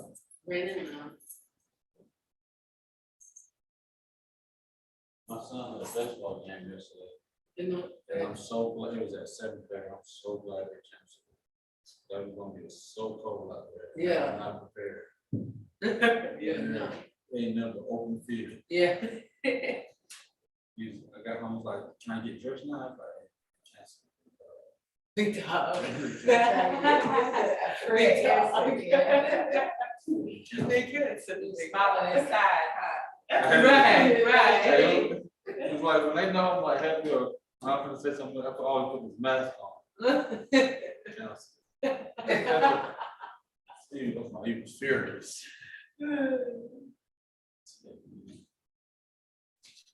Cancel.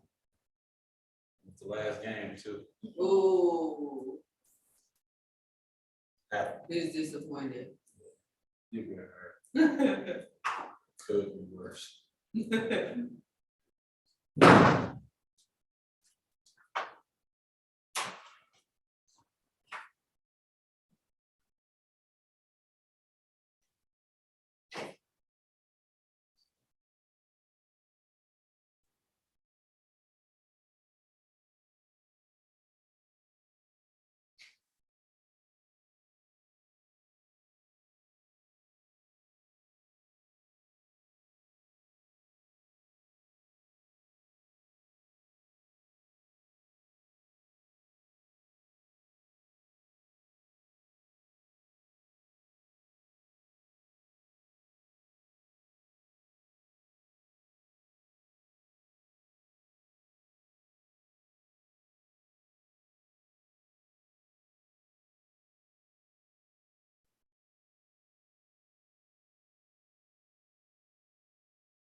No, I'm saying, you get that, I'll let it up.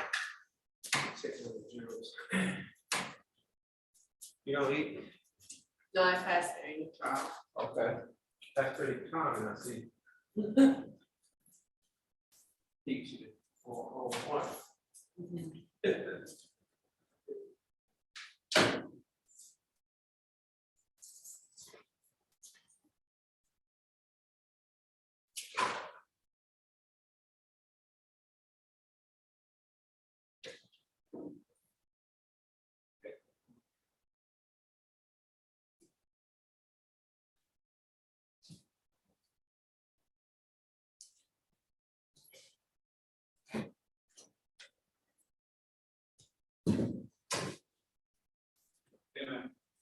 You got a witness out there that said he's subpoenaed to come forward, so. He's one of your witnesses. Let me go talk to him.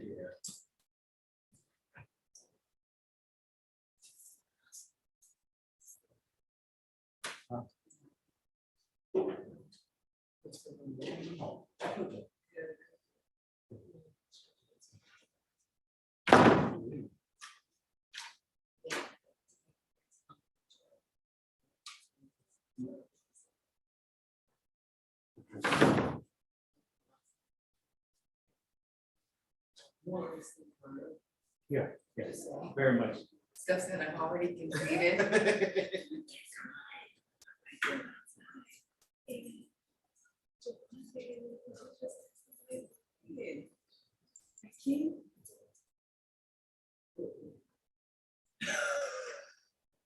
Do you see what I'm saying? So, is she the one who had the baby?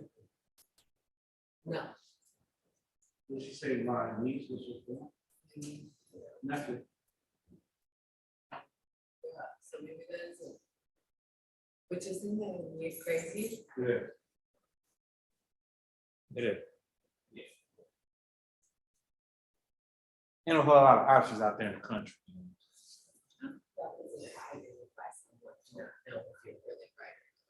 Did she say, did she just pick the last one?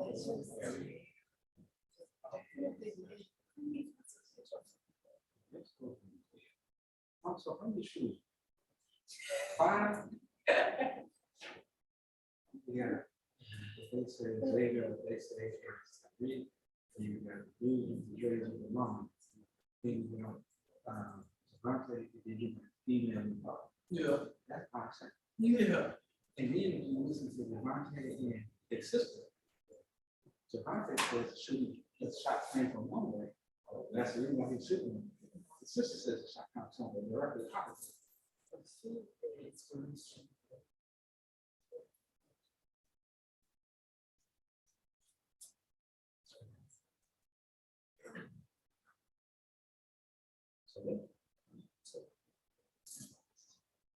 Right.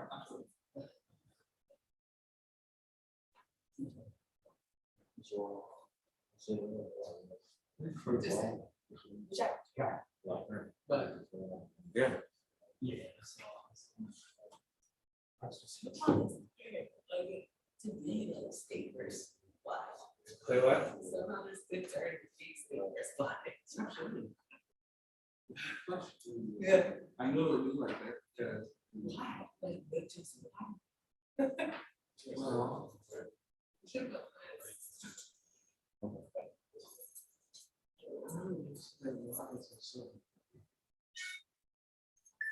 Well, I guess it would lead to.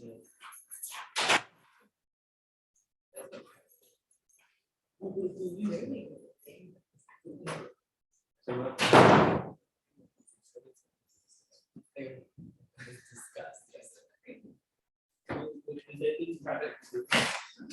They contact either one of them. I mean, I would have looked. I don't think anything wrong with you.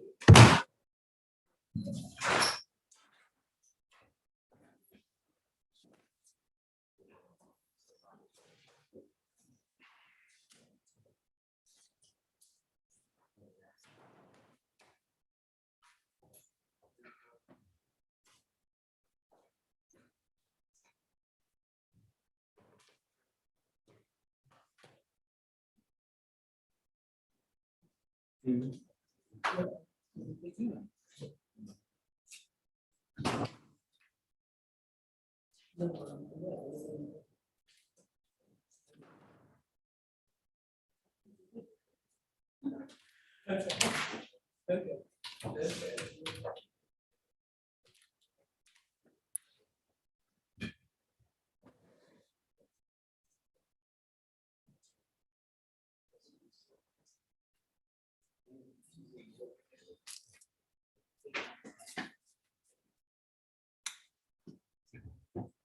guys ready?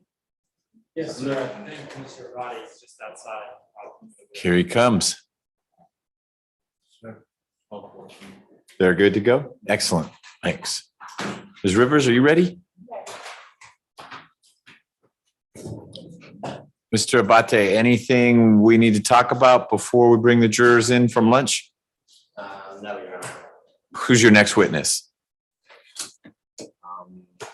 Helen Abraham. Helen Abraham. All right. Mr. King, anything before we get Ms. Abraham and the jurors in? Ms. Fagan? All right. Let's bring the jurors in, please.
All right, for the jury.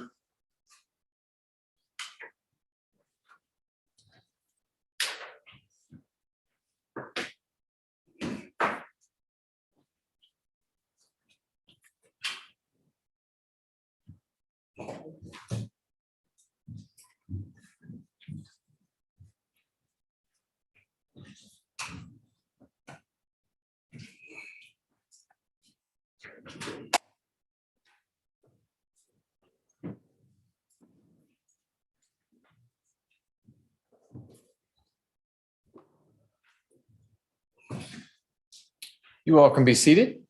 Welcome back from lunch. Hope you had a good time in the inclement weather. We will continue with the state's case now. The state's next witness is Helen Abraham. Ms. Abraham. If you'll come on up, please.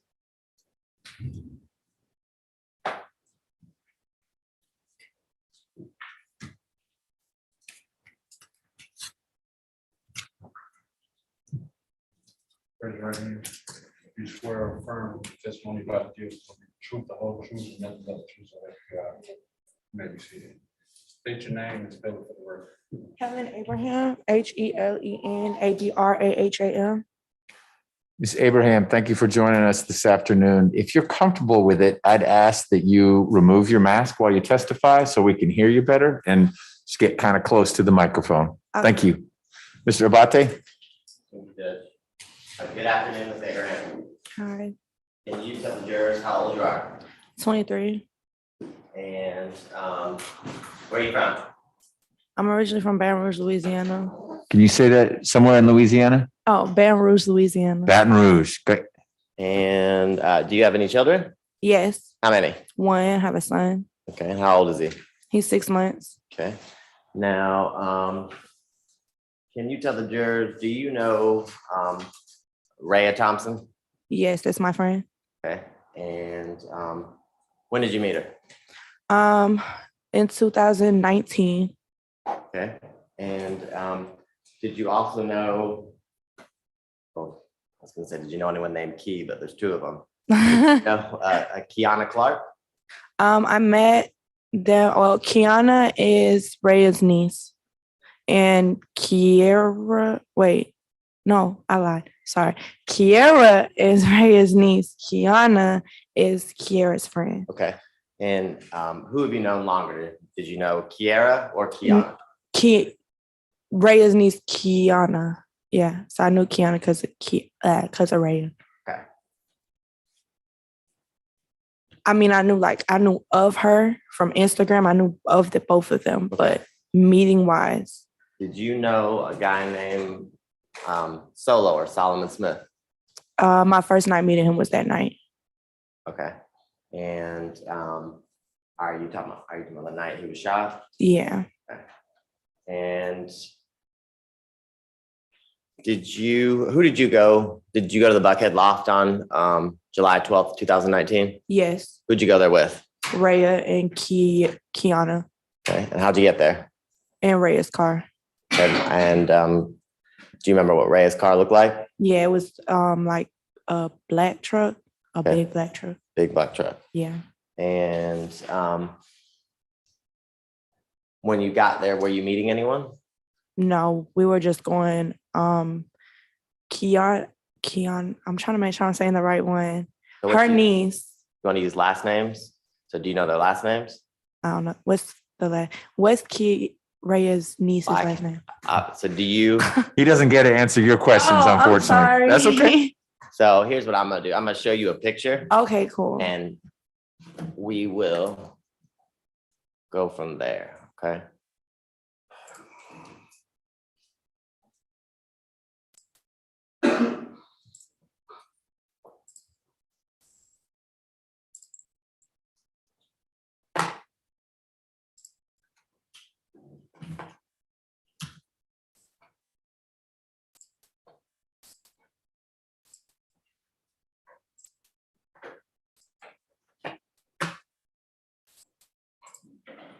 Okay.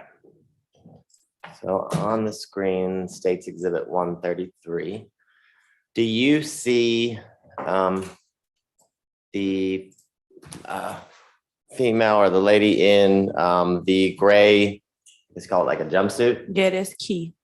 Okay, so we got two keys, right? Yeah, Which key is this? that's Kiana. Kiana. Yeah. Okay, No, I came with Kiera and Rhea. okay, so is Kiana Rhea's niece or is Kiera? No, Rhea's? Kiera's Rhea's niece. Okay. So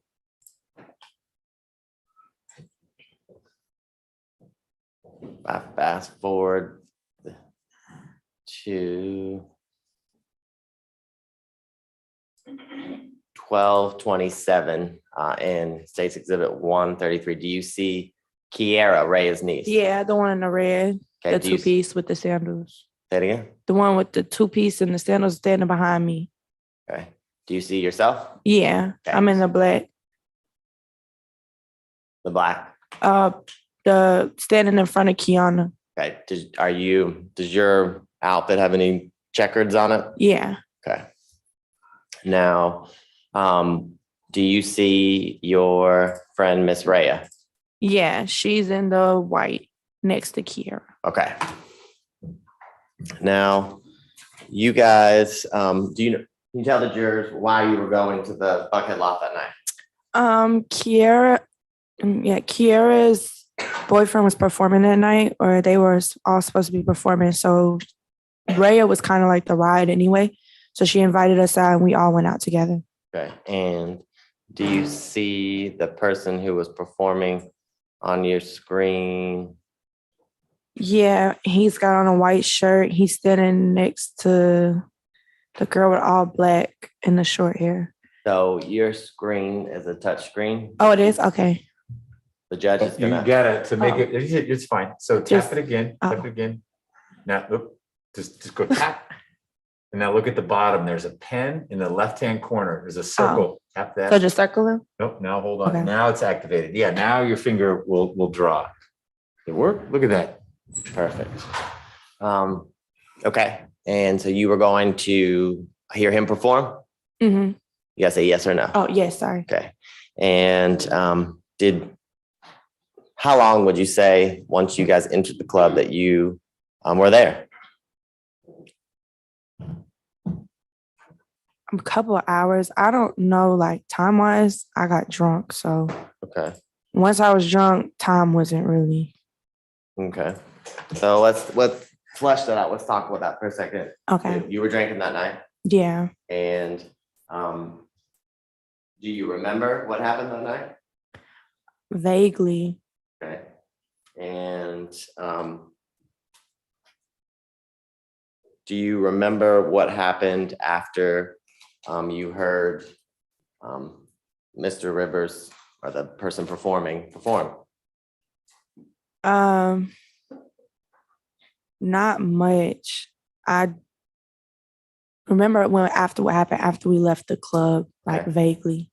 So let's talk about that. When Okay. you left the club, can you tell the jurors where you went? We walked to the car. Okay. And did anything happen that you remember while you were walking to, was it Ms. Reyes' car? Yeah. Okay. So tell me about that. We were walking to the car and a girl was arguing with her boyfriend. He punched her to the ground. Okay. And then when he punched her to the ground, we kind of like were on the other side. We were walking. She almost hit us with her car. Okay. So when she almost hit me with the car, I like was knocking on her window and her boyfriend came and he punched me. Then Raya stepped in. He tried to, I guess, like move him. He punched her. And so that's when I went to the car and I got Raya's firearm and I told him to calm down. I yelled at him to calm down. You talk faster than me. So Sorry. and- I'm sorry. I thought I was supposed to be like You don't telling need to everything. apologize. Okay. So let me back you up a little bit and let's just Okay. go step by step. Okay. Okay. So you said that you were walking in the parking lot and you saw someone punch a girl in the face. Yeah, he punched the girl to the ground. Okay. Can you describe for the jurors what he looked like or what he was wearing? Yeah, he had on a white shirt with a check on it. Okay. And in the screen above you, and I can't remember which.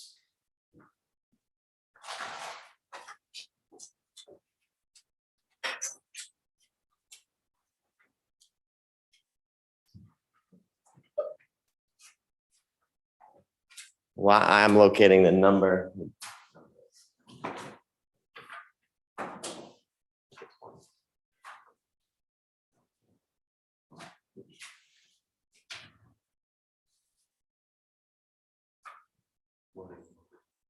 Okay, in state exhibit 136. Do you recognize this person? Or the clothes? It's not shared, so she's having a look at the one far away. We'll get it on your screen in just a moment.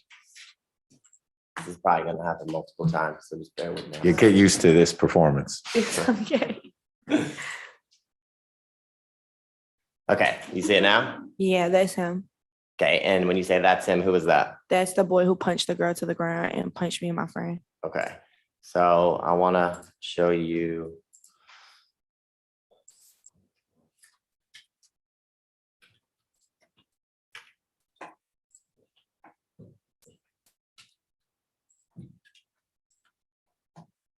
The video on your screen from State Exhibit 133. Now, do you see in your screen the, let me zoom out, I'm sorry.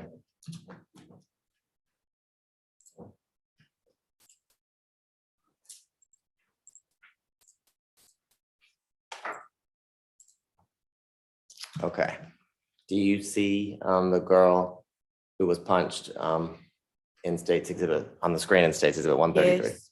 Okay, and what does she have on? She's got on like a white skirt.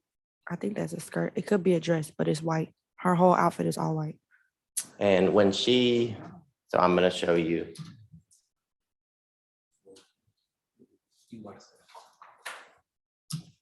Did you see her get punched? Yeah, he punched her to the ground against the car. Where in the parking lot are you? Can you circle that area? Oh, how do I do this again? Oh,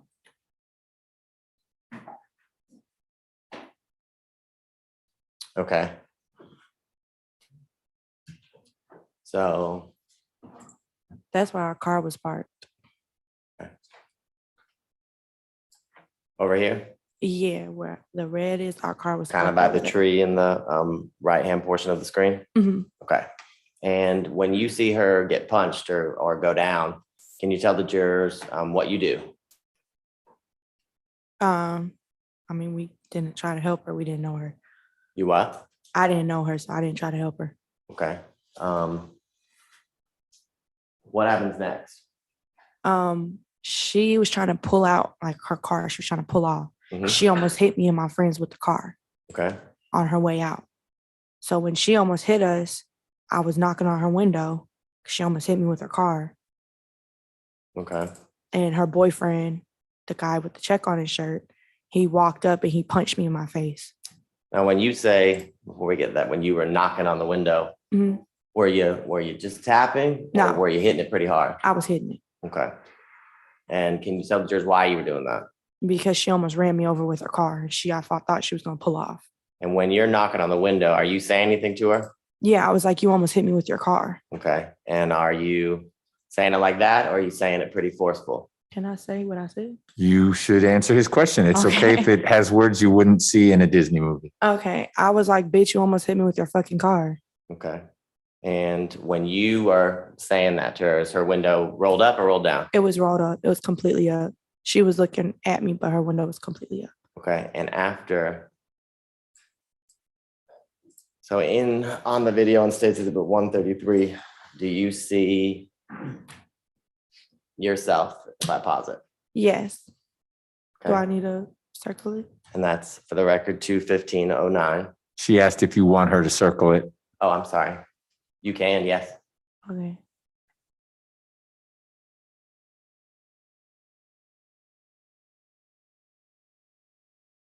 Thank you. Now will you erase that for me? Oh. You hit, Okay. you do it before, there's an arrow hey, perfect. So in your video, Exited me out. say it again. The whole screen exited me out. Oh, what? It's back now. Oh, It came back. It was like a Good. blue screen at first. okay. Yeah, don't do anything to make the blue screen. Okay. Now tell me when to pause or stop the video when you see yourself knocking on or banging on the window.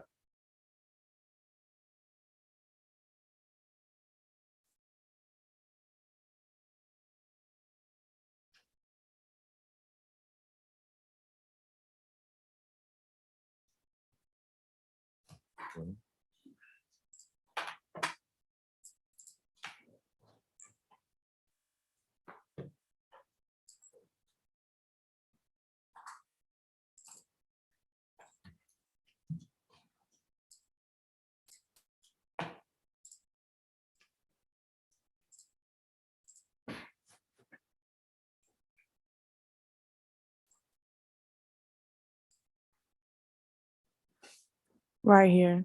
Okay. And after you bang on the window, do you remember what happens next?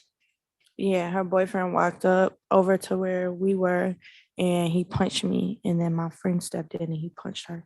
Okay. And do you see that in State Exhibit 133 at around 2:15:48? Right here is where he walked over and punched me and I flew backwards Where does he punch you? in my eye. Okay. And was your eye hurt? Yeah, the next day I had a mark under my eye Okay. and it was puffed up. Okay. Did it hurt when he did it to you? Yeah. How hard did he hit you? I'm sorry. Like he pushed his hand back and punched me. Okay. And did he hit you pretty hard? Yeah. Okay. And you said your friend stepped in. Who stepped in? Raya. Okay. And did he hit her? He punched her too. That's when she flew backwards as well.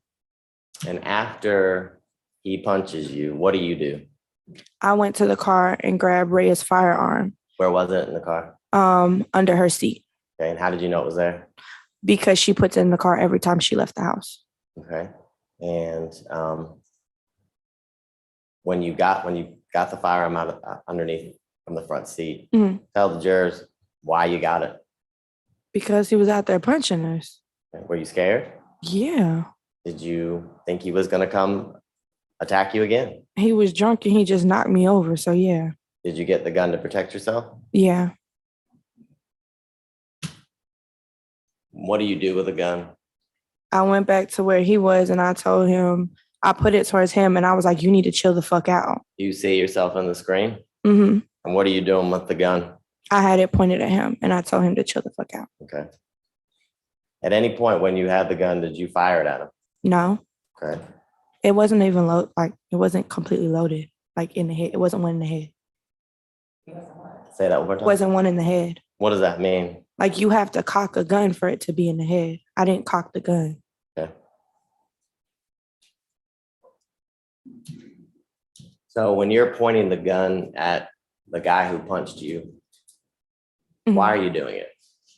Because he had just attacked me and my friends and we didn't know what he was going to do to us after that. So what's happening on the screen in the middle of the circle? The guys who are out there they jumped on him and I walked the gun back to the car to give it back to Rhea. Was Solo one of those guys? If you can't remember? I can't see him in the video, so I don't know. Okay. I just know that it was just a bunch of guys fighting right there, so I walked off. And on your screen are 2:16:19. Is that you walking off? Yes. What are you doing with your friend Rhea? I handed her gun back. Okay, and what does she do with it? I don't know what his real name is, but she handed it to Lee. Okay, and is Lee the guy that you had come to watch perform? Yeah. Okay.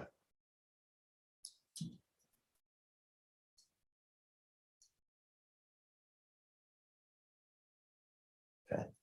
Now, after Lee gets the gun, tell the jurors what you remember happening next. I just saw him put his hand in the air, and once his hand was in the air, we heard shots and ducked into the car.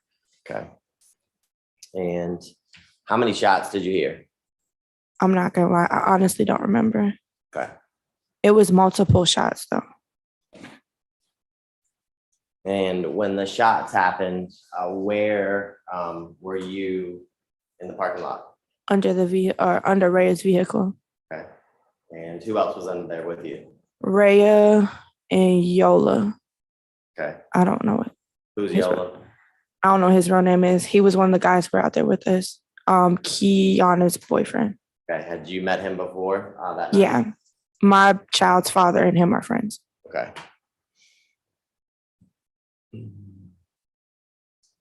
So after all the shots stopped, can you tell the jurors what's going through your head? I was scared. I wanted to leave. I wanted to go home. Okay. And did you get out from underneath the vehicle? Once we didn't hear any more gunshots, we got out from the car, jumped in the car, and pulled off.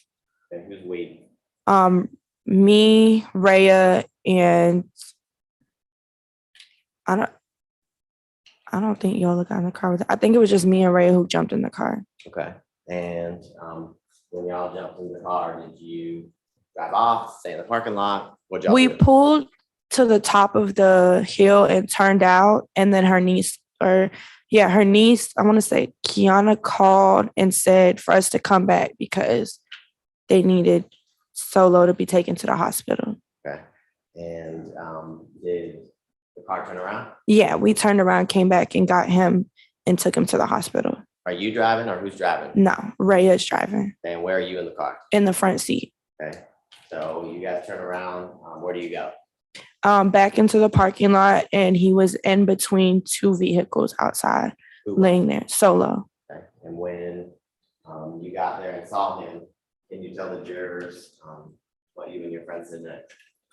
I kind of panicked because I've never been in that situation, We put him, all of us kind of like helped pick him up and put him in the car. And then we drove to that's Piedmont Hospital. In your memory, or if Mhm. you can remember, how far do you think the nightclub was from Piedmont Hospital? It's right there. It's not even 3 minutes. Okay. And when you got there to the hospital, what did y'all do? We we called a security guy to come outside. He called some nurses, and they got like the stretcher. They came and got him and took him into the hospital. And after they took Solo into the hospital, where did you go? We were all outside the hospital at that point. We were waiting for everybody like to kind of know what was going on. And then the police came and wanted to ask us questions. So we were stuck outside the hospital for like an hour or so. Okay. And when you helped put Solo in the truck, Mhm. did you know he'd been shot? No, he didn't have any blood coming out of him. Okay. When did you know that Solo had been shot? When they're in the back seat, I guess they like pulled his shirt up and you could see where the bullet head went into him. So they were like, he got shot. I thought he was like knocked out or something because he was breathing. When you said you could see the bullet. Yeah, it was just like a little bit of blood right there coming down. And one of them in the back said he had been shot. So you find out that Solo doesn't make it that night. Yeah, I want to say maybe, I don't want to give an exact time, but 30, 40 minutes at us being into the hospital, because it had time for his family to arrive, and they came back out crying. Nobody told me he passed away, but everybody came out crying. So it kind of put two and two together. And is that when you spoke to officers or detectives? Yeah, I spoke with a detective. Okay. Do you remember if it was a man or a woman? She was a woman. Okay, cool. Yeah. And did you speak to her voluntarily? Yeah. And when you spoke to her that night, did you tell her that you had a gun, or you pointed a gun at someone? She didn't ask that night. She asked that the next day. Okay. But that night, Yeah. you volunteer that information. No, we told her that we had Raya told her that we had a gun. Don't tell me what Ray said. Okay. Oh, sorry. Okay. Did you tell her that night that you had pointed a gun at someone? No. Okay. And did you talk to the female detective again? Yeah. And when did you talk to her? That next day she called me and asked for like a full kind of statement of what happened and what. Yeah. Did you tell her? Did you talk to her over the phone, or? No, I met up with her. Do you remember where you met up with her? I met up with her outside of a QT, and I met up with her. No, it was outside of the QT. I didn't end up meeting with her at that food place. Okay. And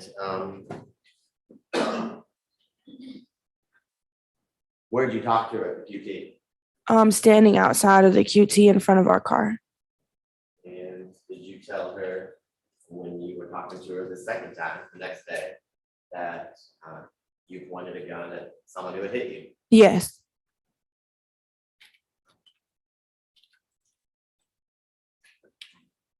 Now, Helen, what happened to that gun? That's Raya's gun. So I'm not sure what she ended up doing with it after that night. She said it's, I guess, in her mom's name, who's a police officer. Okay. And after Raya gave the gun to Lee, Mm, you know what happened to her? no, Did you ever see it again? no, Did you see it in the car when you were driving to the hospital? no. How did you get home from the hospital that night? Raya, she drove me and her niece back to the house. And did you see the gun in her car then? No, I didn't see her remove it. During that time between when you had spoken to the detectives at the hospital and Miss Raya driving you home that night, did you guys talk about the gun and where it was? No, everybody was kind of shook up. So she wanted to get home. her niece was crying because she knew Solo. So we were just trying to go home. Tell the jury, why were you shook up? I've never been in that situation before. What situation? I've never been in a shootout. Was it traumatic? Yeah. Do you still think about it? Not anymore. When it first happened, if I heard like bangs or something, I would jump. But yeah. Now, after you spoke to Detective Barry, Mhm. the female detective, did you talk to her again after you spoke to the QT? No, she told me she would be in contact with me if she needed anything, and she never contacted me after that. My numbers stayed the same the whole time. Now, have you spoken to Rhea since that night? Yes. And are y'all still pretty close? We're not as close as we were, but we communicate here and there. Do you know where she is living now? From the last time I spoke with her, Miami, Florida. And have you tried to get in contact with her recently? Yeah, I tried calling a couple of times in front of y'all, and just period, her phone's not working. Well, that number is going straight to voicemail. Okay. And did it always go straight to voicemail? No, it started going to voicemail when the trial started.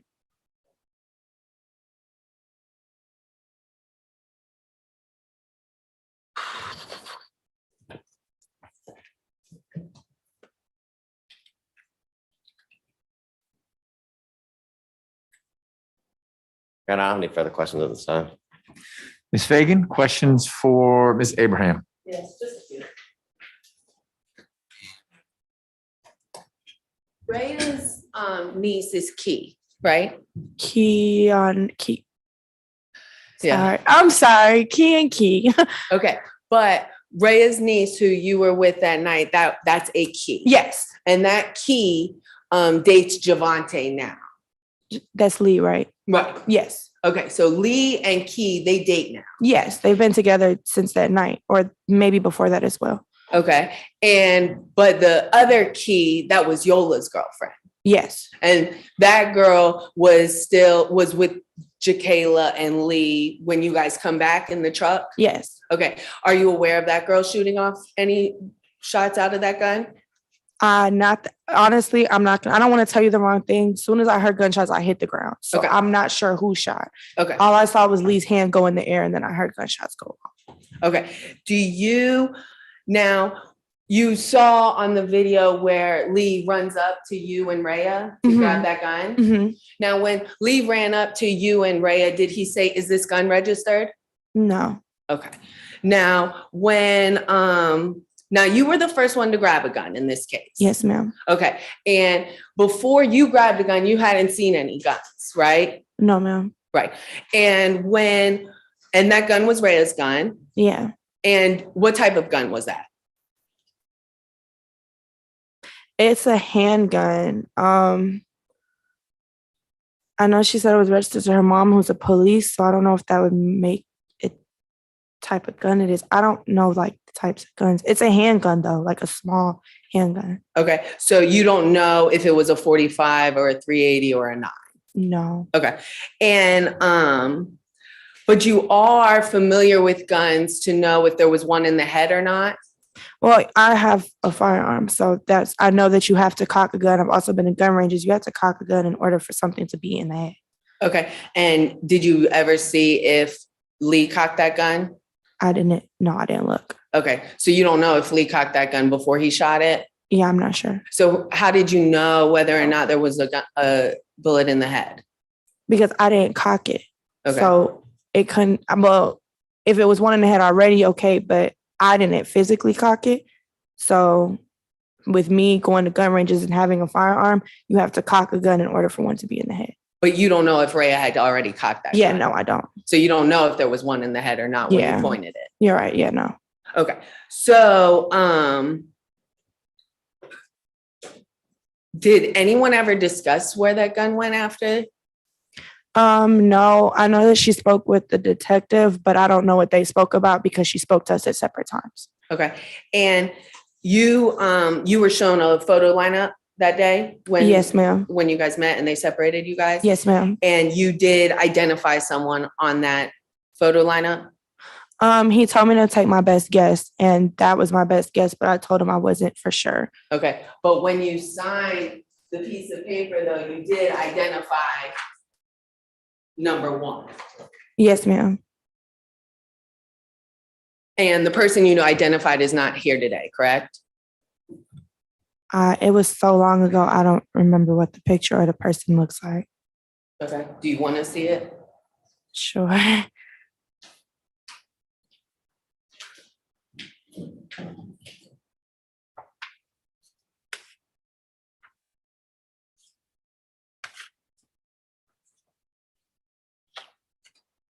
No, he's not in here. Okay, so you identified number one, so that person. Yeah. And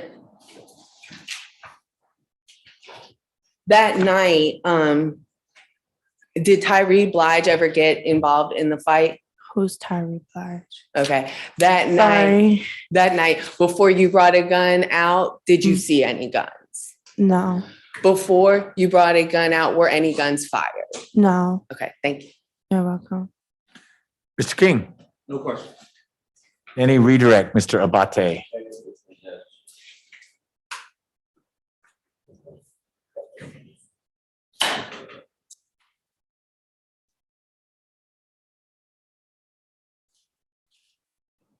Now, Miss Fagan just showed you, I'm gonna show you what's marked 6 of 144.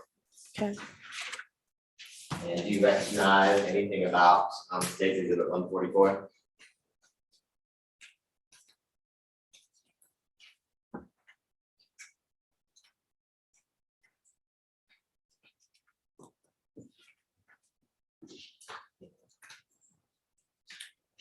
This is the same thing she gave me.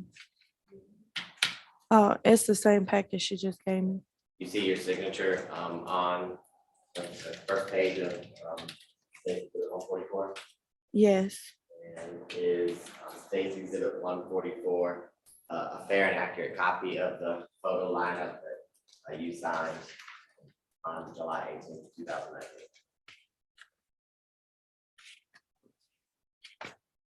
Okay, if you don't remember. I don't remember. I don't want to say the wrong thing. So when you were making an identification, or did you take a photo? I told him that I don't really know, and he told me just pick one. When you were just picking one or making your best guess, who were you picking out? They just told me to pick somebody that I saw out there. They didn't mention what it was for. Okay.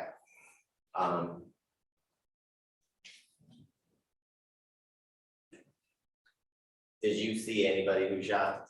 No. So when you took your best guess, or you took the photograph?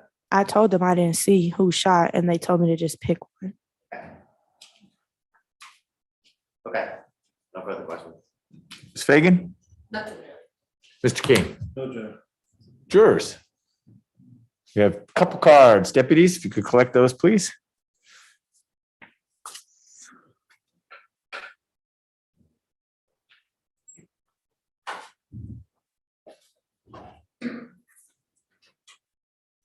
Thank you.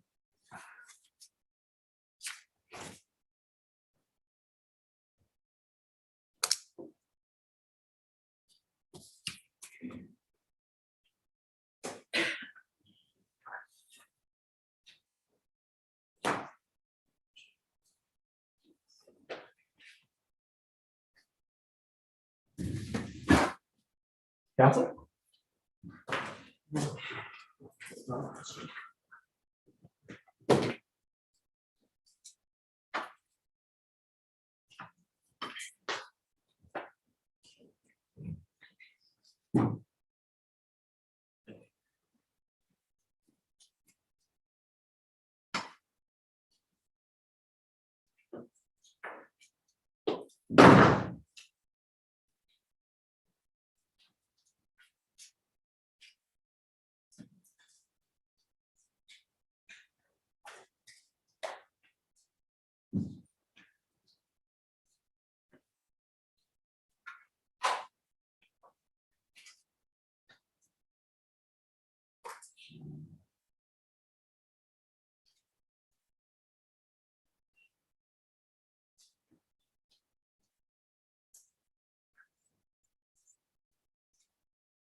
Ms. Abraham, are you able to recall how many different guns you think you heard that night? It was more than one. Beyond that, or just you could tell it was more than one gun? You can tell because one was louder than the other. Okay. You mentioned in response to one or more of the questions you were asked about, I think you've been calling him Lee, but Jaa Rivers, the guy who was singing that night, that he put his hand in the air. Did you see Lee with the gun? I only saw him with the gun when she handed it to him. I can't see far without glasses. So I saw his hand go in the air. If he had the gun in his hand, I'm not sure. I just saw his arm go like this. Okay. Did you see Lee ever fire the gun? No. Okay. Mr. Abate, any follow-up? No, dude. Ms. Fagan? Mr. King? No, Your Honor. Ms. Abraham, we appreciate you coming here. You're Take care. welcome. Thank you.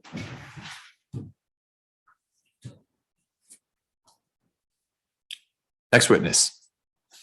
They would call him Asia Ashley. Asia Ashley.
Will you swear or affirm the testimony you're about to give be the truth, the whole truth, and no truth, so help you God? May you see it. State your name and spell it for the record. My name is Asia Ashley, ASIA, ASHLEY. Ms. Ashley, thank you for being here.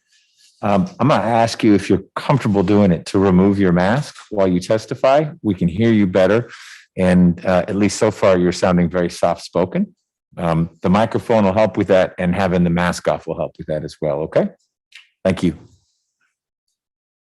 Good afternoon, Miss Ashley.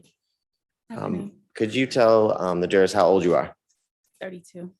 And 32. and what do you do for a living? I'm a reporter, Okay, and where'd you go to college? Auburn University. Okay, and you're gonna have to talk a little bit louder for me. Sorry, Auburn University. Okay, I think she may have been sorry that you went to Auburn rather than Georgia, but I don't know which. Okay. No, it was that she couldn't hear you. All right. I don't disagree with Miss Rivers.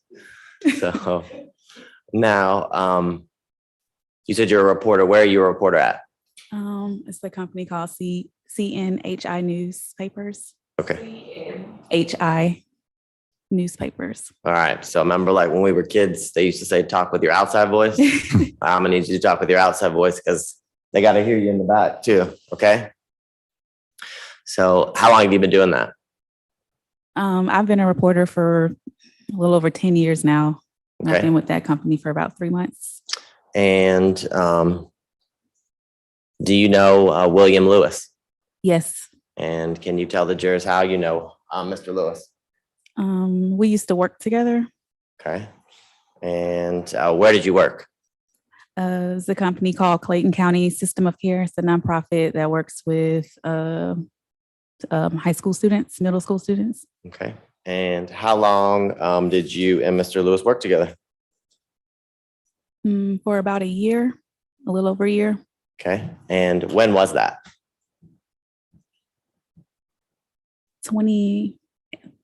April 2018 is when I met him there Okay. at the job. And After you got to know him, did you guys have a romantic relationship or were you in a relationship? Yes. Okay. And how long would you say you were romantically involved? For about a year and a half. Okay. Year and a half. Now, you remember when his birthday is? July 11th. Okay. Now, on July 11th of 2019, was there a plan to go to the Buckhead Loft? I guess it was a plan that came about that day. I don't know if it was planned ahead of time, but we did go. Okay. And prior to leaving for the nightclub, can you tell the jurors what you guys did that evening? Right before we left, we were at my house. Will and a few of his friends were at my house. Okay. And what area of town did you live in? That was Morrow, Morrow. Georgia. And you said Will and a couple of his friends. Mhm. Who were Will's friends that came over to your house? I think there was about 4 or 5, but You remember who those 4 or 5 were? Head Okay. and Trey, I think. Okay. I don't remember who the other few were. Okay. There Let me that were show there. you.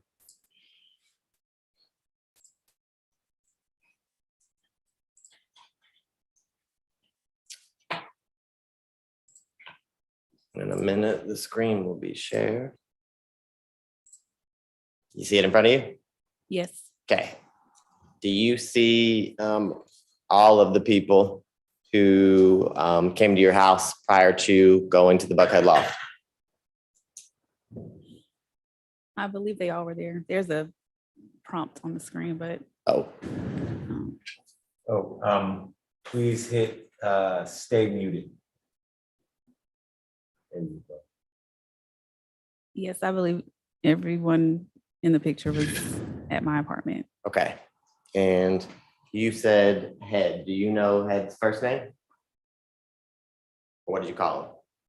I just know him as Head. Okay, and in a minute, I'm gonna ask you if you see the person you know as Head here in the courtroom, okay? Your Honor, at this time, can the individuals in the courtroom lower their masks? Sure. So ladies and gentlemen, at least in the jury and elsewhere, other than in the gallery, we've done this before, but I'd ask everyone in the gallery as well, deputies included, even sergeants, to remove their masks for a moment so that Ms. Ashley can do what Mr. Abate asked. Now, Ms. Ashley, do you see the person you know as Head in the courtroom here today? Yes. And if you will do me a favor, will you name or identify what he's wearing? Gray shirt. Okay. Your Honor, let the record reflect that the witness has identified the defendant Head. Who's he sitting next to? How about that? Can you describe what he's wearing? Blazer. All right, nobody else in the courtroom is wearing that. So, Your Honor, let's let the record reflect that the witness has identified defendant Xavier Head. One maroon blazer, one guy with a gray shirt next to him. Understood. Identified. I like the blazer. So. Now, tell the jurors, how long were you at your house? That night. Yes. How long was I was at my house all day, I Right. think, but with them, Yes. How long was everyone who was going to the club? What time they get there? How about that? maybe 8:30, 9. Okay. And do you remember when they got there around 8:39, how long they stayed? Maybe an hour and a half. Okay. And after an hour and a half, how did you get to the nightclub? Will and I drove together in my car. Okay. And what kind of car did you have? It was a green Nissan Altima. What color? Green Nissan Altima. Okay, now, what kind of green? Is it like a real dark green? Is it light green? Can you Like describe that? a greenish gray. Okay. And you said Will drove you in your car? Yes. Did anybody else ride in your vehicle? No. Okay. How did the other people that were in your apartment get there? Everyone drove kind of separately, and I guess we followed behind each other. Okay. Do you remember if Head drove a vehicle?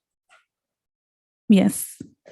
Do you remember, can you describe for the jurors what his car looked like that night? It was a light colored car, white or silver. Okay, was it a SUV, a sedan? Sedan. And was it 2-door, 4-door, do you remember? 4. 4. Do you remember how long it took you to get to the loft? 30 minutes, maybe. Okay.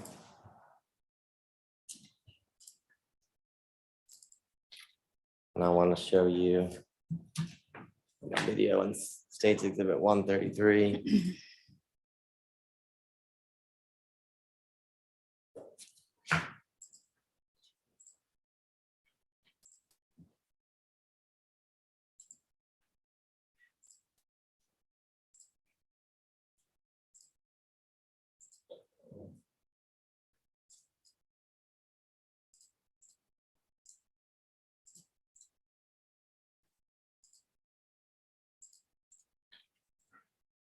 Okay.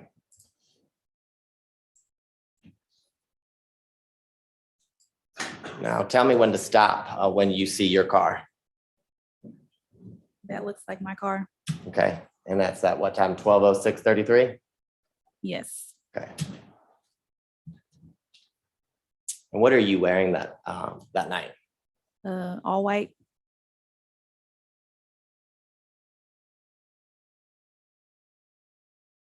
And do you recognize the car that's pulling that pulled in behind you? Not on first glance. Okay. But you said you all followed each other to the loft? Yes. Okay.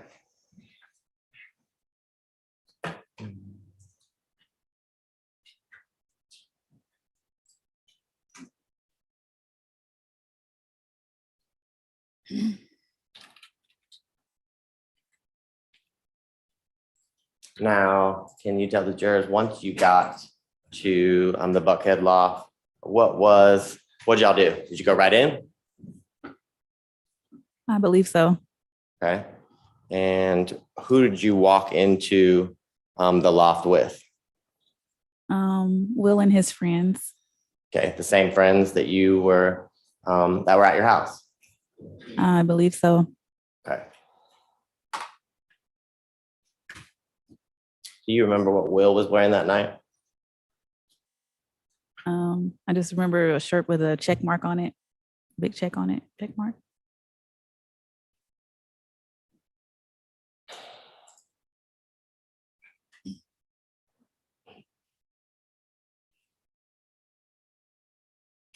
Okay, in States Exhibit 136, do you see Will? Yes. And will you circle where you see Will?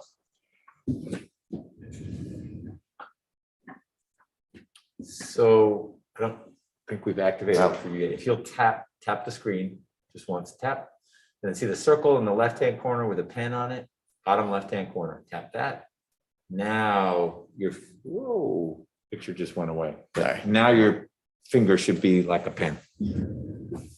So in States Exhibit 138, do you see Will? Yes. Okay, and do you see yourself in States Exhibit 137, the bottom picture? Yes. Okay, and are you in all white?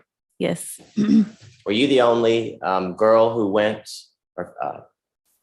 to the club with him that evening? Yes. Okay.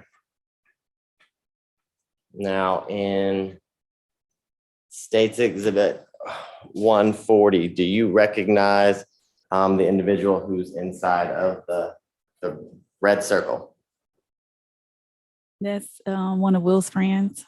Okay, do you know Will's friend's name? I think he goes by Ree.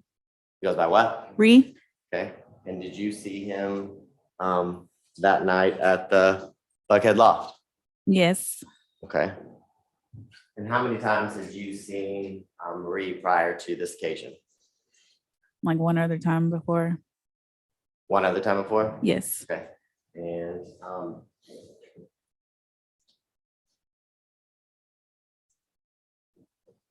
do you see Ree in the courtroom here today? Before you identify anyone, if you can, the judge is gonna ask everyone to pull down a mask in a second.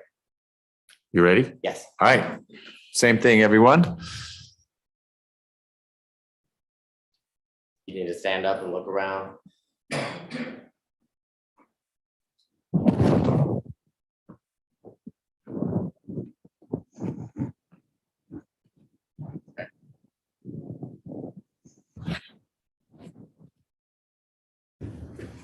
Mask back on. Yes. Thank you, everyone.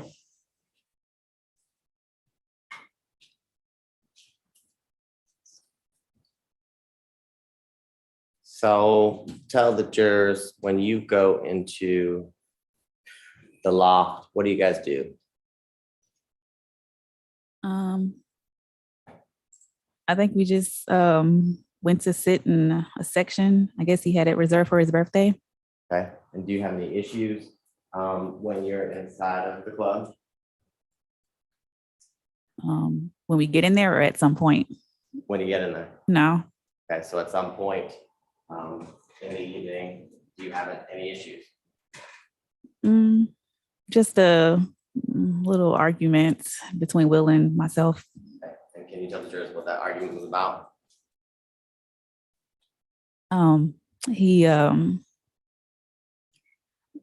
It was one of his friends, a female friend was talking to me and he thought that we were trying to talk to each other and he got upset and was about to leave. And then I said, well, I'm leaving too because I don't know anyone here. So. All right, you're gonna have to really raise that voice of yours. Okay, you can lean into the microphone. Okay. There we go. He had a female friend. Apparently that was bisexual, I guess. And we were talking to each other and he got upset and said that we were trying to talk to each other and hit on each other and, said some things. And then he was like, well, I'm just going to leave. And then I said, well, okay, I'm going to leave too, because I don't know anyone here and I don't want to be here by myself. So we left, walked out. Okay. So he was jealous. You gotta say yes. Yes. No. And had he been drinking that night? Yes. You? A little. Okay. So did you guys leave? Yes. Okay. And did anything happen as you were walking out of the club? Walking out, we were still just he still was just kind of talking and I was just like, I just want to go home, let's just leave or whatever. So it was just, I don't remember what was said, but it was just a little bit of back and forth, I guess. Okay. And as you're walking, do you walk back towards your vehicle? Yes. And as you're walking back towards your vehicle, can you tell the jurors if anything happens? When I'm walking to the car, there's a group of girls. Sorry. Take your time. If you need a break, let me know. And we've got Kleenex right there on the stand. All right. Not that, the box, the color.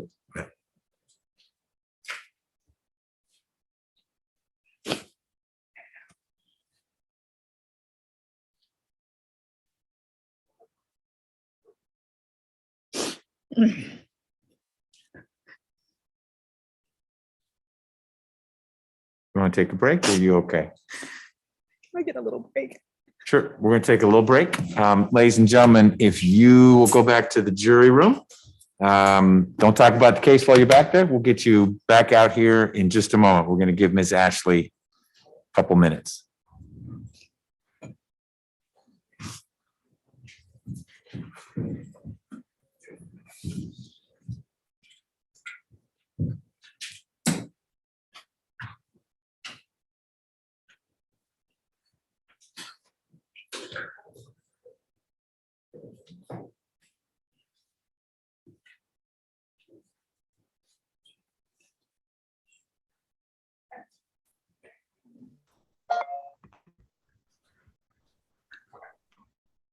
Thank you. You all can be seated. Mr. Abate, do you have anyone who's in a position to let us know when Ms. Ashley's ready to come back, or is? Yes, that's there. Okay.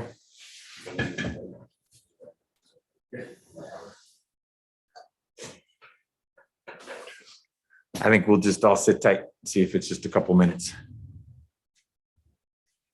Sure.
Mr. Abate, how are we doing?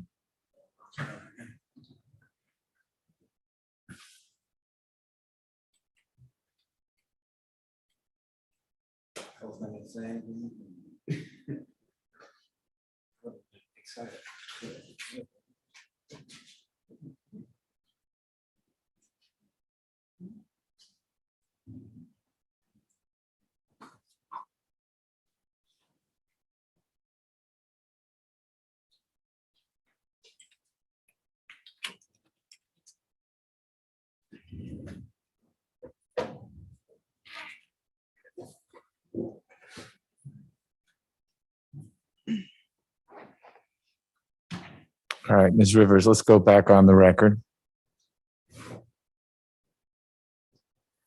Ms. Ashley, you think you're able to go forward?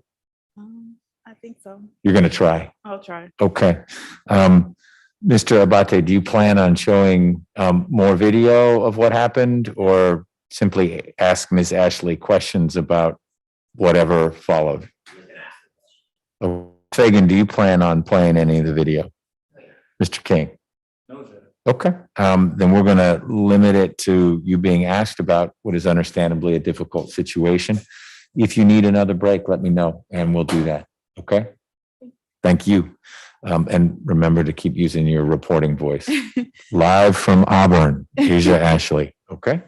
Great, let's bring the jury in, please.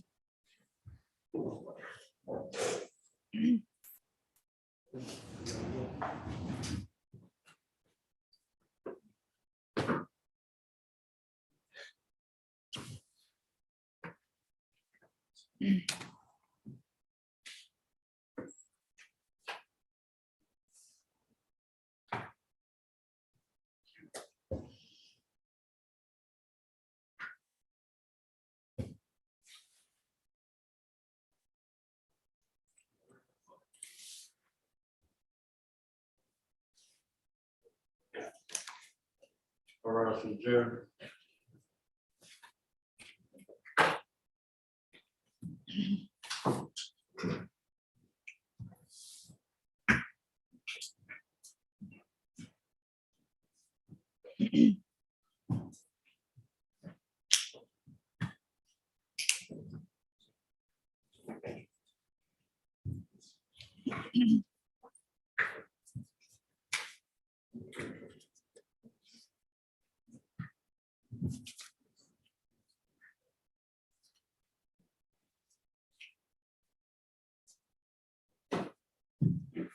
Guys have been more organized in the past with the entry.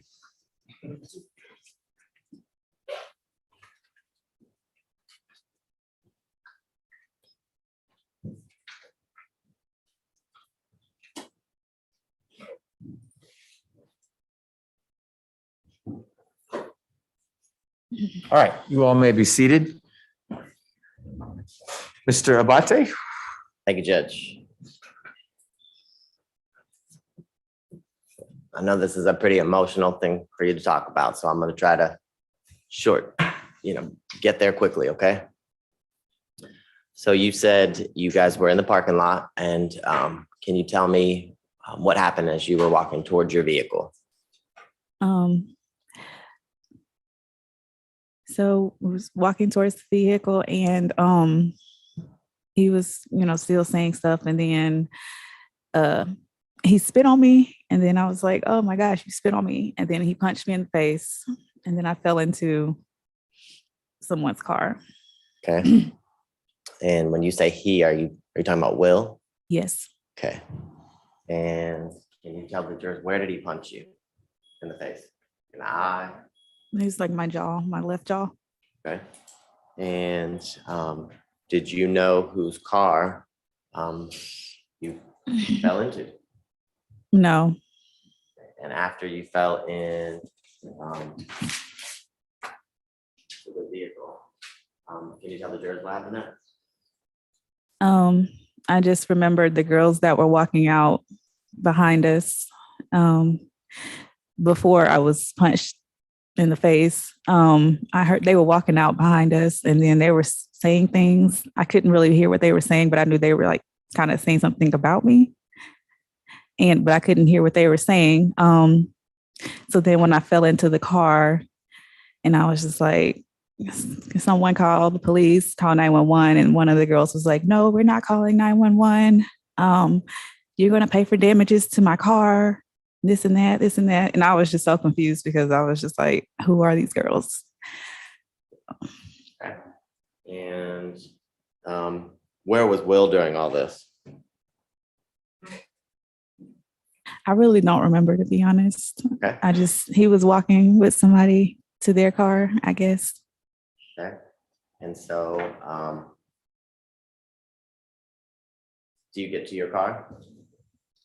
Yeah, eventually I get up and get to my car. I think I was probably parked a couple cars over. I don't even remember. But I got to my car and that's when the girl started. I was trying to back up and leave, and these girls started banging on my car, punching at my window. Okay. And as your windows being punched, do you remember, did anyone pull out from the spot next to you? I don't even remember. Okay.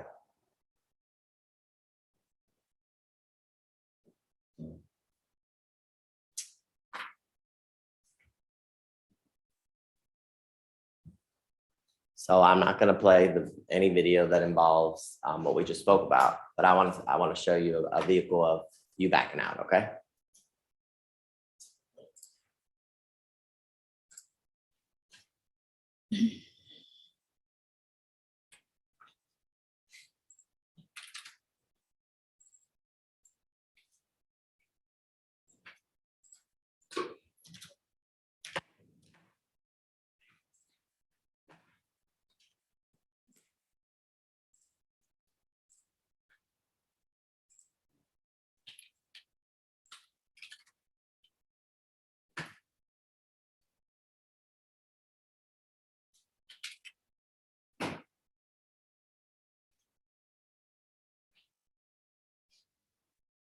All right. Do you see your car backing out at 2:15:28 and State's Exhibit 133?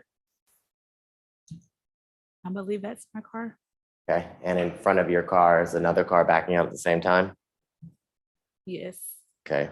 Are the headlights on or off? Can you tell? They look off. Now, after you are backing out your vehicle and they're banging on your car, what happens next? What do you see? I remember just trying to back up and these girls banging on my car, and I'm just trying not to run them over. So I was just backing up slow in the end. And I guess at some point Will must have noticed that they were banging on my car. And so he came up and was trying to get them off my car and was pushing them off my car. And then I remember like looking back, and then it was like 4 or 5 girls and him. And then I think some guys ran up to him at that point. Okay. And do you see Will and these guys? You see them fighting? Yes. Okay. And prior to them fighting, you said Will was getting the girls off your car. Did you see how he did that? I think he was just like pushing them and probably like swinging to them. Probably like what? I couldn't hear Like you. So I know Ms. swinging. Rivers couldn't hear you. Probably like pushing and swinging at them. Okay. And what happened after the guys and Will were fighting? Once I saw that the guys were involved, I remember opening my passenger side door and I was just like, Will, just get in. Come on, let's go. And Will was running to my car and they were like chasing him to my car. And he was able to get in the passenger seat. And I kind of had to drive off with the door still open because the guys were still attacking him. Okay. But prior to him fighting with these guys, you'd agree that he was swinging and pushed at the girls. Yeah. Okay. And when you and Will are driving off, do you hear anything? As we're driving off, I hear gunshots. Okay. And do you remember how many gunshots did you hear? I really don't remember, maybe 3. Okay. And where were you? Like, had you turned out of the Buckhead loft, or were you on the main drag when you heard the gunshots? We were still in the parking lot driving out. Okay. And after the gunshots went off, does Will say anything? I think when I heard the gunshots, I kind of paused, like, oh my God, like, what was that? He was like, just drive, just go. Okay. Do you remember telling Detective Barry that Will said, oh, they're just warning shots? I don't remember telling her that. Okay. And do you recall speaking with Detective Barry in December of 2019? Yes. Okay. And did you initiate that meeting? Mhm. Yes. Yes. Yes. Okay. All right. So we'll come back to that. But you guys drive off. Do you remember if you turn left or right onto Peachtree? Right. Okay. And as you turn right onto Peachtree, what's Will doing? He's just belligerent in the car and attacking me. Okay. And as he's attacking you, are you driving? I ended up stopping. Where'd you stop? At one point I stopped in the middle of the street and got out. And where'd you go? I just kind of got out and just like was just looking around, and there was like nobody around, ironically, but and then I ended up getting back in the car. Well, when I got out, he hopped into my passenger seat or the driver's seat, like he was about to drive off in my car, and then he ended up hopping back over. Then I got in the car, and then I just tried to find a gas station or somewhere nearby to pull over, so I wasn't in the middle of the street, so I could call somebody to come and get him. Did you make it to the gas station? Mm-hmm. Yes, yes or no? Oh, I'm sorry. Yes. Rivers is gonna kill me after today. So, when you get to the gas station, tell the jurors what you do. At the gas station, I was trying to, I think I got into his phone with his handprint, and was trying to find one of his friends to come and pick him up, or somebody that'll come and get him, because I didn't want to be in the car with him anymore. Who'd you call? I call Head, Okay. and then I called. Did they answer? He did. I think he did. Okay. Do you remember what Head said when you called him? I think he said he was already like like on the freeway or something, or headed home. Okay. And after you got off the phone with Head, did you call anybody else? I think I probably tried to call another friend, and then I just ended up calling a girl that I knew that he was talking to at the time. So. And while you were at the gas station, did any of Will's friends show up? Yes. Okay. Now, can you tell the jurors which of Will's friends showed up on that night? I remember Nick stopped by, and then I think Ree did. Okay. And do you remember telling me what kind of car or what color car Ree showed up to the gas station in? No, I don't remember what color car Ree was in, but there was Nick who was in an orange car. Okay. And do you remember telling me that it was black? Nick's car or Ree's I'm car? sorry, that Ree's car was black or dark colored? I don't think I've ever seen his car. Okay. And how long were Ree and Nick there?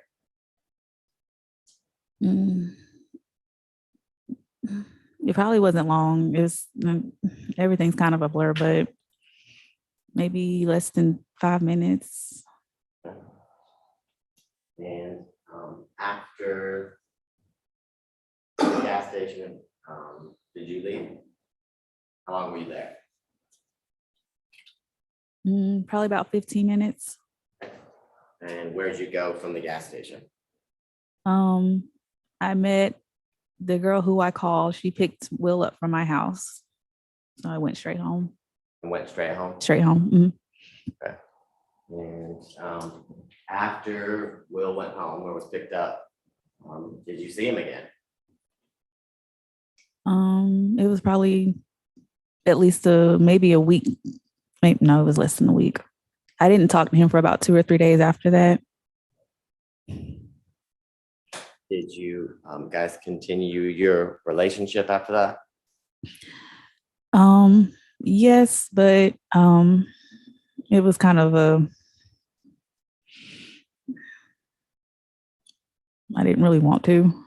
It was kind of Why not? and just because Okay. Is it because he hurt you? Mhm. You say yes or no? Yes. Okay. And after you spoke to him again after 2 or 3 days, how much longer were you in a relationship with him? Probably. Well, we were still in communication. 'Cause like I said, it's just one of those situations where it's like you didn't really want to, but the person just was kind of wouldn't leave you alone. The what? He wouldn't leave me alone. Wouldn't leave you alone. Okay. And because of that, did you contact Detective Barry with the Atlanta Police Department? Yes. Okay. And can you tell the jurors, was that in December of 2019? Yes. And where did you and Detective Barry meet up? She met me in the parking lot somewhere in Morrow, where I live. Okay. And why were you meeting up with Detective Barry?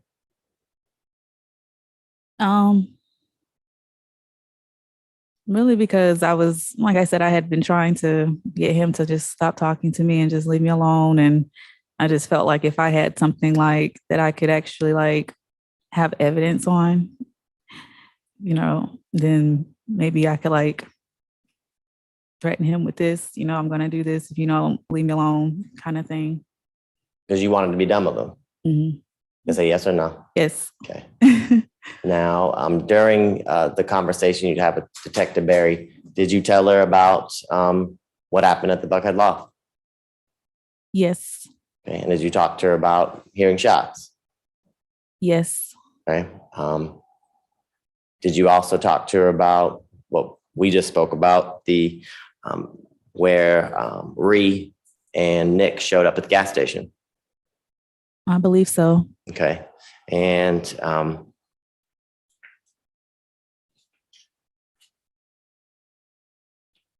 do you recall telling her what color car Nick was driving? I probably did. Okay. Do you remember what color you told her? Orange. Okay. And do you, I know we talked about this, and you said you didn't recall telling me, but do you recall telling Detective Barry what color car Ree was driving? I don't think so. Okay. I want to show you a summary of the conversation that you had with Detective Barry. And I just want you to read paragraph and then look up after you've done that.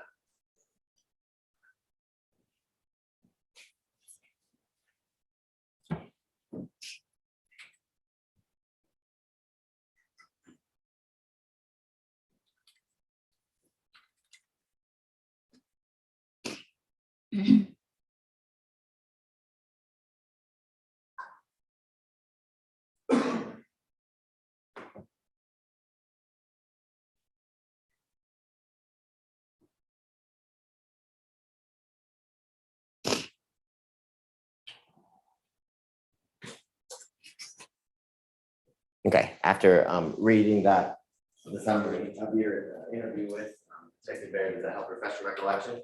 Mhm. Yes or no? Yes. Okay, and so what color vehicle or car did you tell Detective Barry that Reed was driving that night? Yeah, I told her it looks orange or yellow. Oh, that was Nick.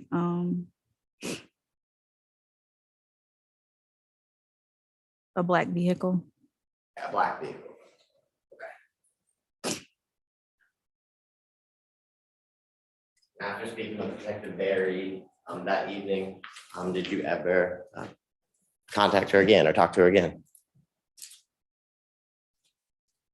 I probably did a couple times. Okay.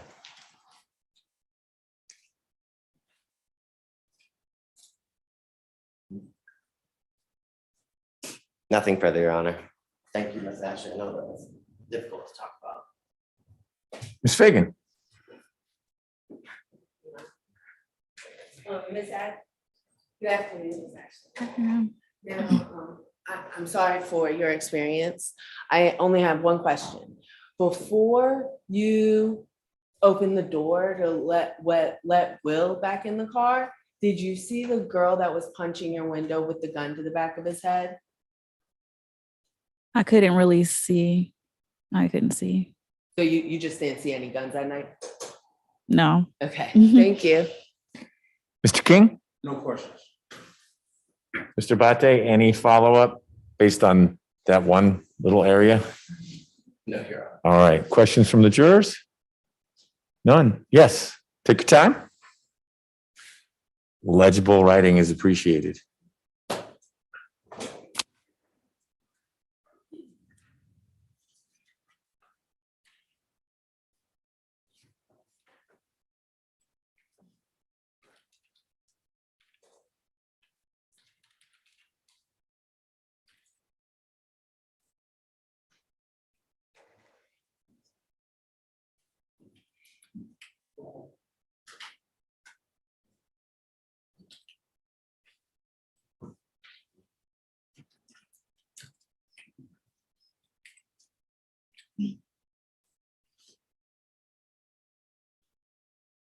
Take some time.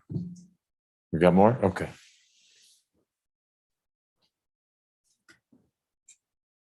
Thank you.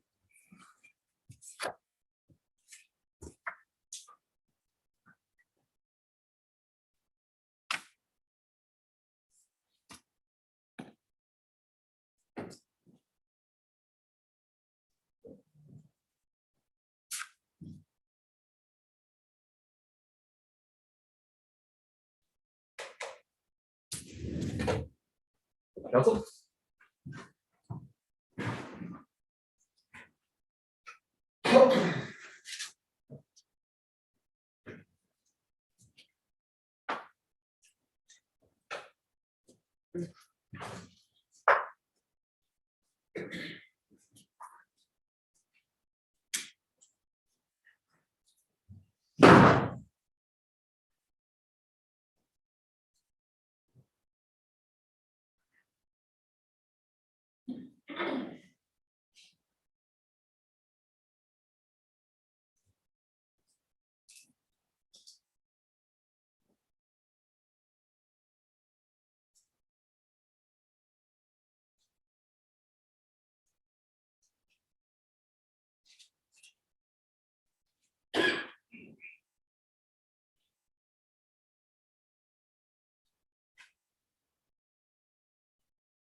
Is Ashley, did you see any shots fired that night in the parking lot at Buckhead Loft?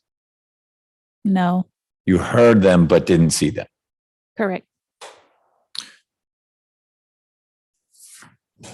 Did Nick or Ree talk to you at the gas station where you stopped your car later on about what happened the Buckhead Loft parking lot after you and Will left? No, Did you have a conversation with anyone at the gas station about what happened out in the parking lot at the Buckhead Loft? no, the gas station was just, I was really just trying to get somebody to take him home. Mr. Abate? Very briefly, Jim. Did you and Will ever talk about what happened at the bucket loft? Not really. I think that maybe once he got into the car or something, he probably said something about the gun. Somebody put a gun up to his head, but that's all I can remember him really saying about it. And did you see your photograph on news after this incident? Yes. The Wills Yes. and all the people who were at your house prior to 1 o'clock? Yes. No further questions? Ms. Fagan? No questions. Mr. King? No question. Ms. Ashley, thank you for being here. We appreciate your time. Thank you. You're free to go. Thank you.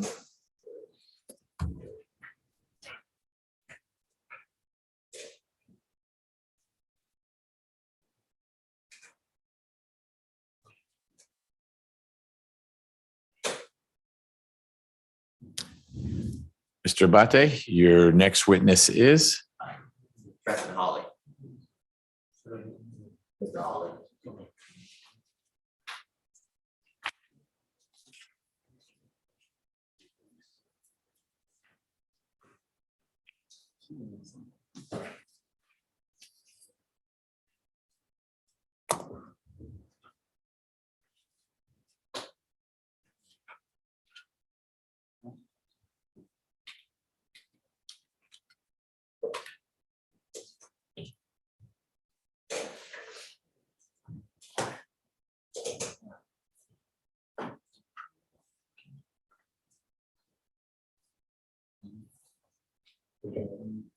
You swear affirm the testimony you about to give is gonna be the truth, the whole truth, and nothing but the truth, so help you God.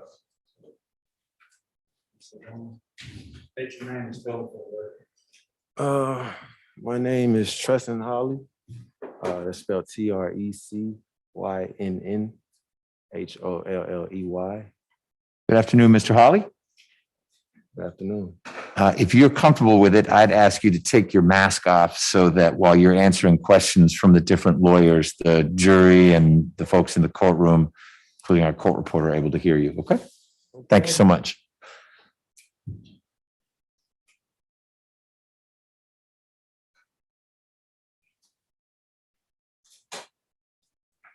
Good afternoon, sir. Good afternoon. Can you tell the jurors how old you are, sir? I'm 26 years old. All right, will you do me a favor? Can you speak a little bit louder so the court reporter can hear what you're saying, as well as the jurors and the people in the audience? I'm 26 years old. Okay, and that doesn't have wheels. If you want to lift it up and move forward, it might help you a little bit. There you go. What do you do for a living? I'm a service repair technician at a furniture company. Okay, and how long you been doing that? Since January 2020. Okay. And where'd you grow up, sir? Where'd I grow up? Yes. Rex area. Rex? Mhm. Okay. Is that a yes? Yeah, Rex. And did you grow up with Xavier Head? Yeah, we grew up in the same neighborhood. Okay. And did you grow up with Tyree Blige? Not really. Okay. Do you know Tyree Blige? Yeah, I know of him. Okay. How do you know him? Through Will mostly. Okay. And who's Will? Friend in the neighborhood. Okay. Are Rex and Morrow near each other? Yeah, general area. And where'd you go to high school? Tomorrow. Morrow. Okay. And did you go to high school with Will and Xavier? For a limited amount of time. For a limited amount of time? Okay. Now, do you call Xavier? Xavier, does he have a nickname? Head. Ed. Okay. And how'd you meet, or when did you meet Tyree Blige through Will?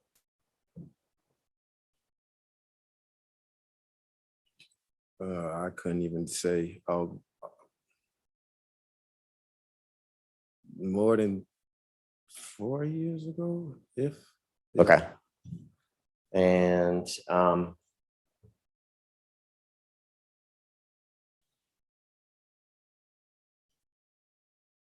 how close were you with Ed? Pretty good friends. Okay. Did you tell me you consider him like a brother? Yeah. Okay. And how close are you with Tyree Blige? Not that close. Not that close. Okay. And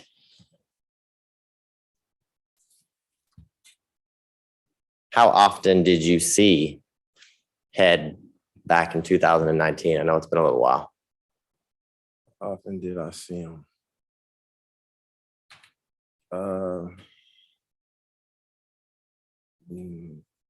A couple, probably maybe a weekend out month. A weekend. So I'm having trouble hearing you. I know. A weekend out like a month. Out of a month. Okay. Is that? And were you living in Rex or Mara back then? And was he too? Don't think so, no. Right. Now, growing up with Xavier Head, did you get to know members of his family? I met him. Okay. Do you know his mom and dad? Yeah. Okay. Do you know, does he have any siblings? Do you know them? Yes. Okay. And back in 2019, did you or do you know the mother of Ciatte? Yeah. Okay. What's her name? Which one? Okay. Well, how many mothers of Mr. Xavier's Head's children do you know? 2. Okay, so I'll be more specific. Do you know Asia Drain? Yes. Okay, and how long have you known Asia Drain?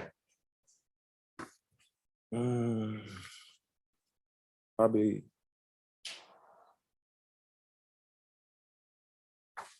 a couple of months before this whole incident. I couldn't put an exact date on it. Okay. I hate to keep telling you this, but I can barely hear you. A couple months before this whole incident. That was really good. I mean, your answer was your answer. The volume was really good. Yeah, no, thank you for that. But yeah. My bad. It's all right. So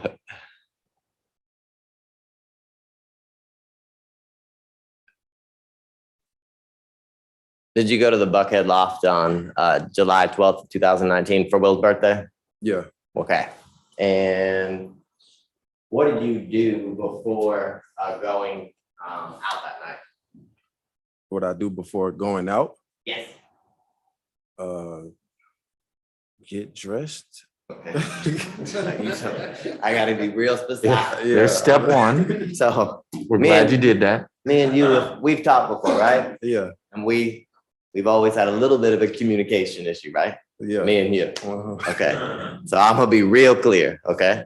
So you got dressed. That's good. Now, after you got dressed, did you go meet everyone at Will's girlfriend's house in Morrow? Not that I can recall, no. Okay. So you don't remember going and drinking at her house first? No, not that I could recall. And how'd you get to the club that night? Drove. And what kind of car were you in? White Scion. A white what? Scion TC.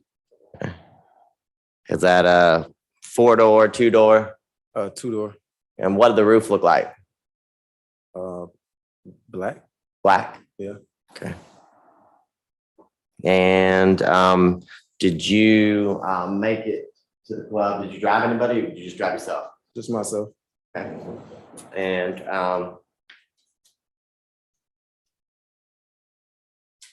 who'd you go there with? I came by myself. Who did you meet at the club? Will and Xavier. Was Will's girlfriend there? Yes. Okay, do you remember her name? Asia. Okay. And did you meet anybody else at the club that night? No. Okay. Did you remember what you were wearing? I think a black t-shirt. Okay. I want to show you State's Exhibit 138.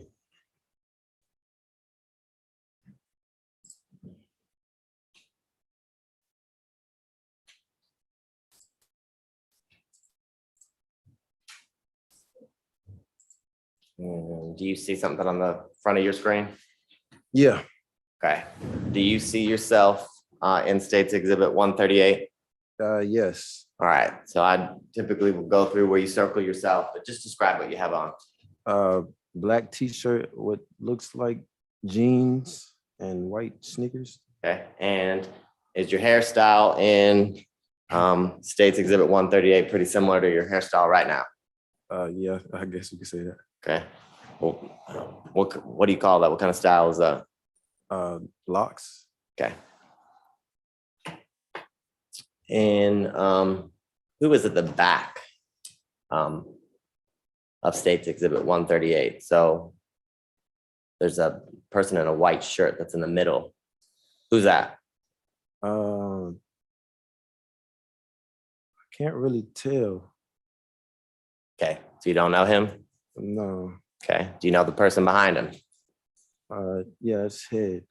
Okay, and who is in front of you with the Hawaiian shirt on? Don't know. Don't know him? Okay, and then do you see a white shirt with a Nike check? Yeah. Who's that?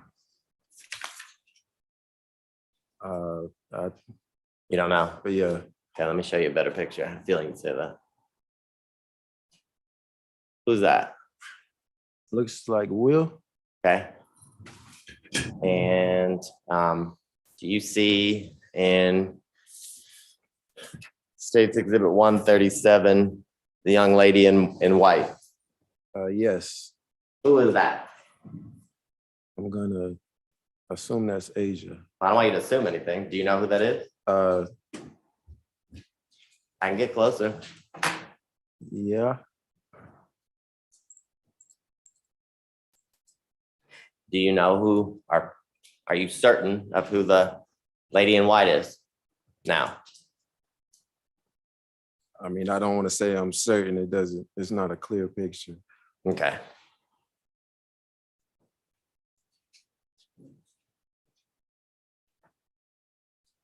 But are you certain that you're in State's Exhibit 138? Yes. 100% certain. Yes. Okay, just want to make sure. Now, when you guys go into the club, what do you do next inside? Walk up the stairs. And I can't remember the rest, honestly. Okay. Go to a section. You go to your section, and do you have a good time? Yeah. Okay. Do you have any issues inside the club? Not that I can recall. Okay. When you, while you are inside of the bucket loft, does Tyree Blige or Reed show up? Not that I can recall. You don't recall seeing him that night at the Buckhead Loft? No. Okay.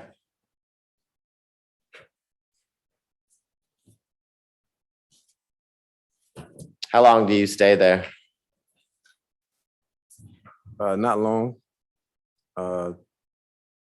Maybe an hour or two, I think. Okay. And why do you leave? I had to work the next day and I wanted to play the game. Were you still doing the furniture repair or something different? I think at that time I was doing something different. Okay. What were you doing? I was working at a QT facility, A what facility? Quick Trip facility, Like a gas station or a warehouse? warehouse. And do you remember back in October of 2019 coming to this building? I think that's the first time somebody interviewed me. Okay. During that, yeah. I'm asking, do you remember coming in? Am I certain that that was it? Yes. Are you certain that you spoke about this incident with somebody in this building? Yes. Okay. And you know that because you've told me that multiple times, right? Yeah. And you also know that that was recorded. Yes. And did you tell me that over and over again when we met at your job for the first time? Did I tell you that I knew that it was recorded? Over and over again, yes. I don't recall that. Do you recall telling me that you weren't going to speak with me because it had been recorded? I don't recall that. You don't recall that? And you don't recall telling me that you already spoke to some white guy and you're not going to speak about it again? I don't recall. Don't recall that either. Okay. You know, we saw each other, what, less than 2 weeks ago? Yeah. You remember seeing me though? Yes. Okay. Now, do you remember telling the person you spoke with here back in October of 2019 that Ree used to live in your old neighborhood? I don't recall. You don't recall that? Okay. And do you recall him showing you a photograph of Ree at the Buckhead Loft nightclub that night? I don't recall. Okay. And do you recall telling the person from the DA's office that Ree was there that night? Don't recall. You don't recall? Did you tell him that Heb was there that night? Well, yeah, I recognized him. Well, no, that's not what I'm asking you. Did you tell a member of the district attorney's office that you were in the club with Xavier Head that night? I recall saying I recognized him. Okay. Well, were you in the club that night with Head? Yes. Okay. And you recall recognizing him from the club that night? Yes. Got it.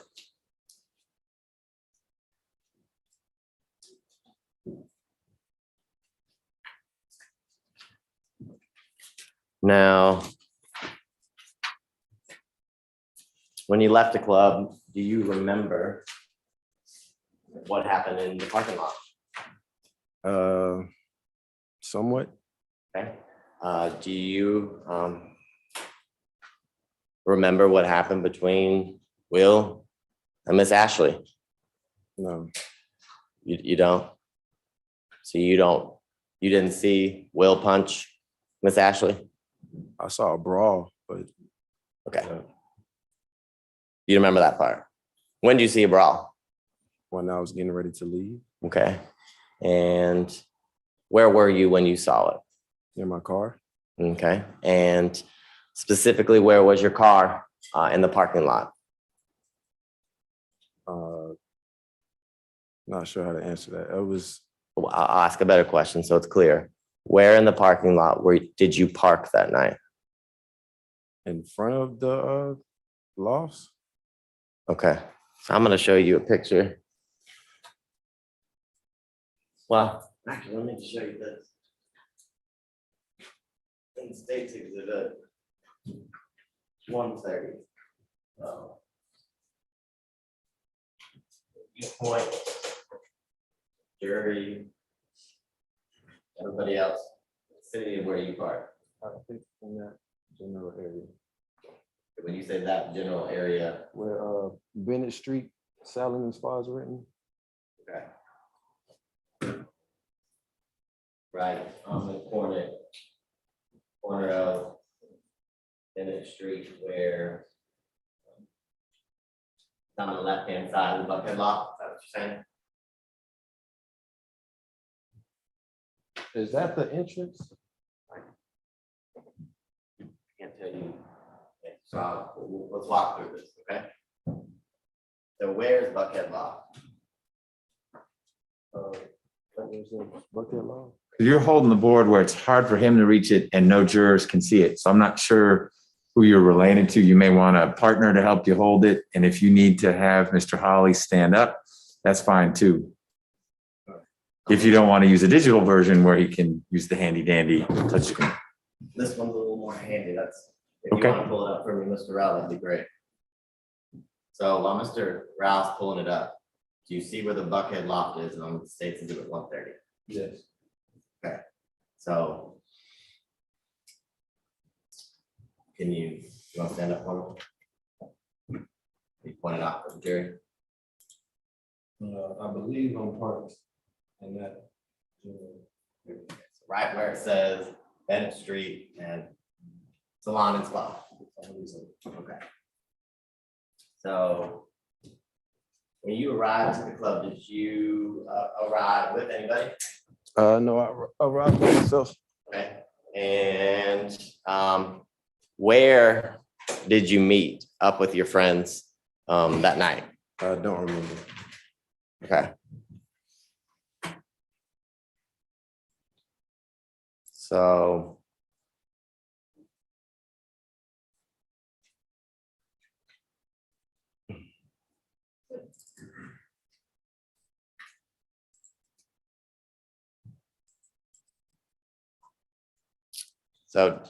in this photo, in State's Exhibit 138, where are, Please share. Oh, thank you.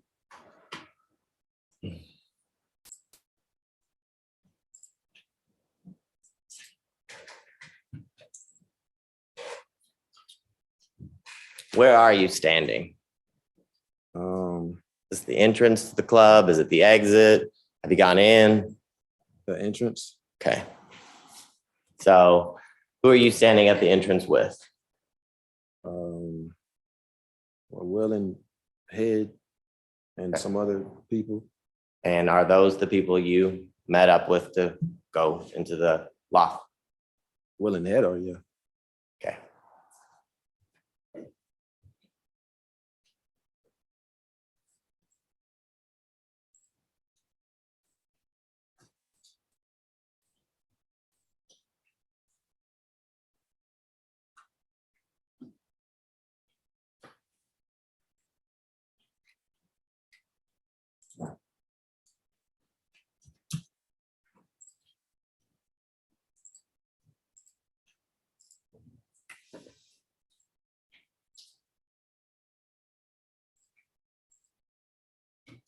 All right, and on your screen in State's Exhibit 133.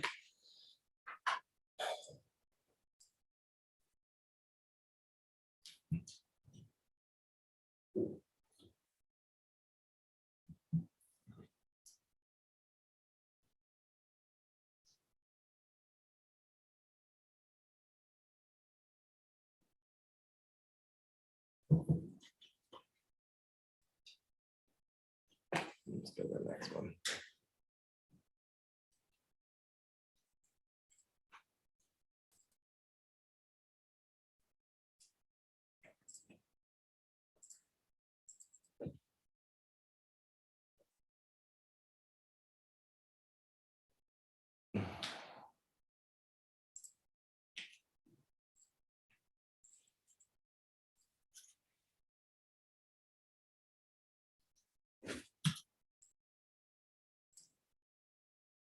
do you see the general area that you parked that night on the screen at 12:24:34?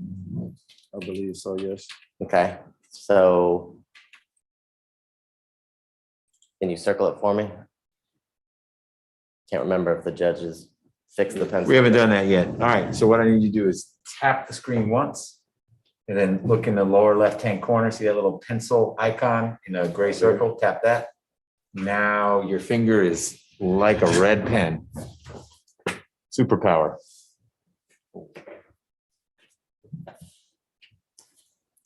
Okay.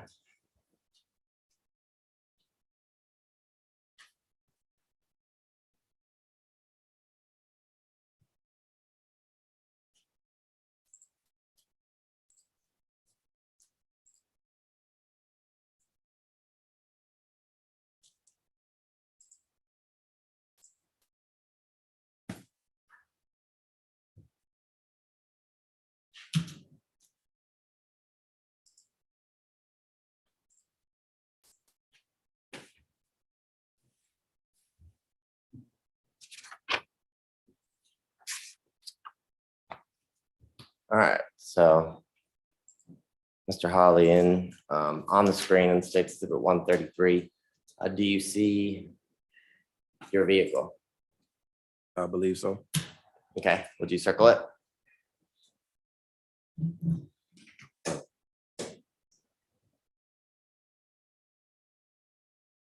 Okay. And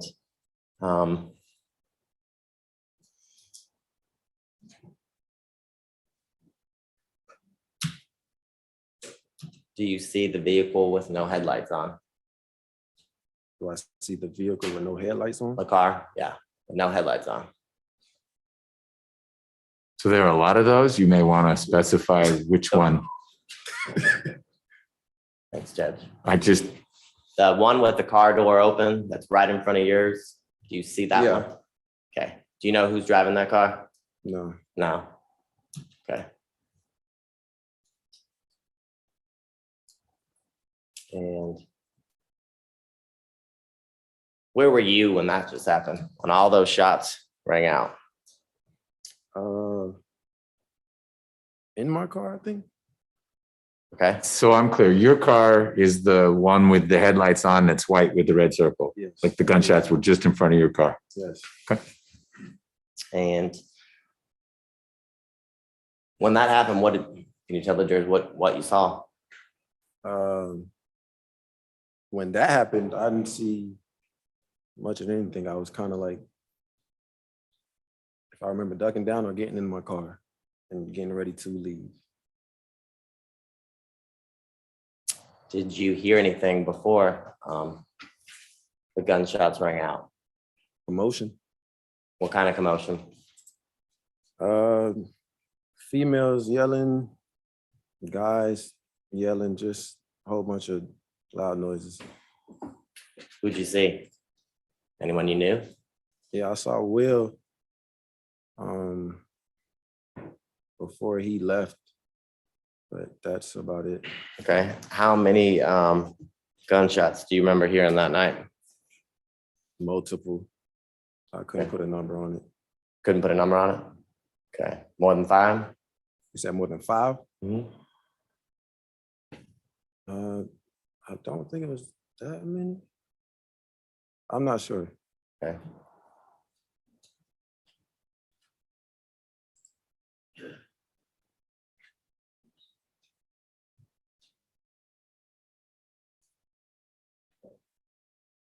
In the video at 2:15:15, do you see your car pulling up? I believe so. Yeah. Okay. And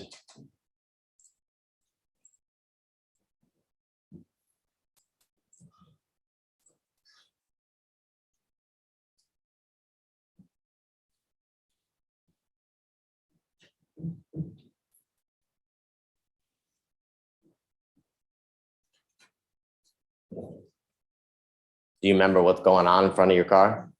No. Okay.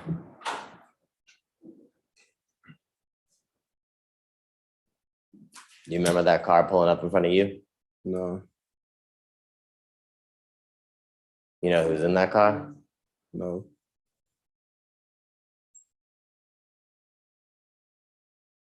You ever seen that car before?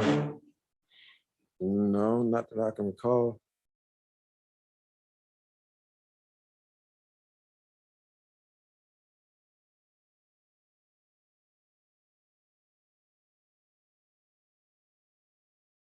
You see your car door open? Yeah. Yeah. You see yourself get out of that car? Yeah. Okay. What are you going down there for? I think I was about to try to break it up, Mm-hmm. but if I remember right, it had just ended, the brawl. It has just ended? I think so. Okay. So everybody was kind of dispersing? Yeah.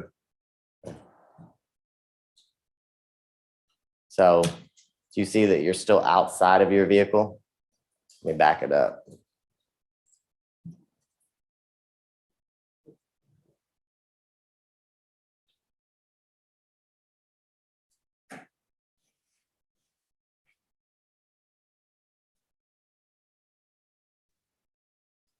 And then your door just shuts. Do you see that? My door shut? Yeah. Yeah. And for the record, 2/16/52. Now, when those shots are going off, is it your testimony you can't see who's walking up right in front of your vehicle? Yeah. You don't recognize them?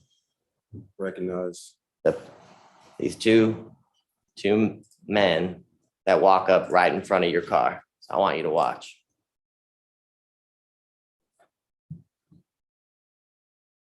Do you see both of them? Yeah, I see. 1, 2. Do you see them both? Yeah. And it's your testimony today that you don't recognize those people. Yes. Is it your testimony today you didn't even see them in front of your car? Yes.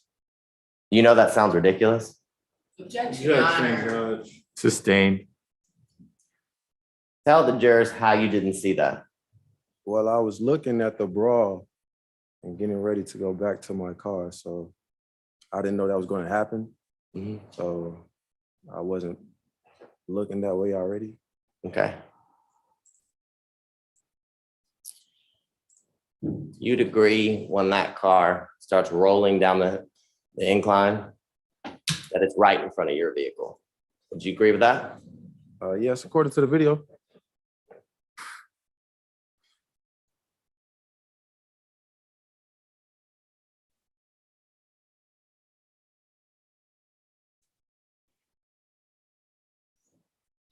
We gotta hold on one sec.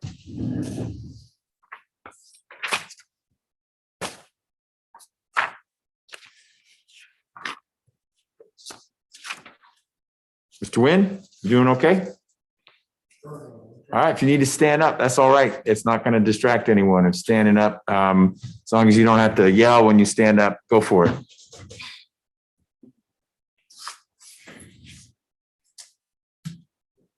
Mr. Holly, you'd agree that the two gunmen are almost directly in front of your vehicle. Are they almost directly in front of your vehicle looking at the screen at 2:16? I say so, yeah. You'd say so, yeah? Yeah. Okay, but you didn't see anything that night?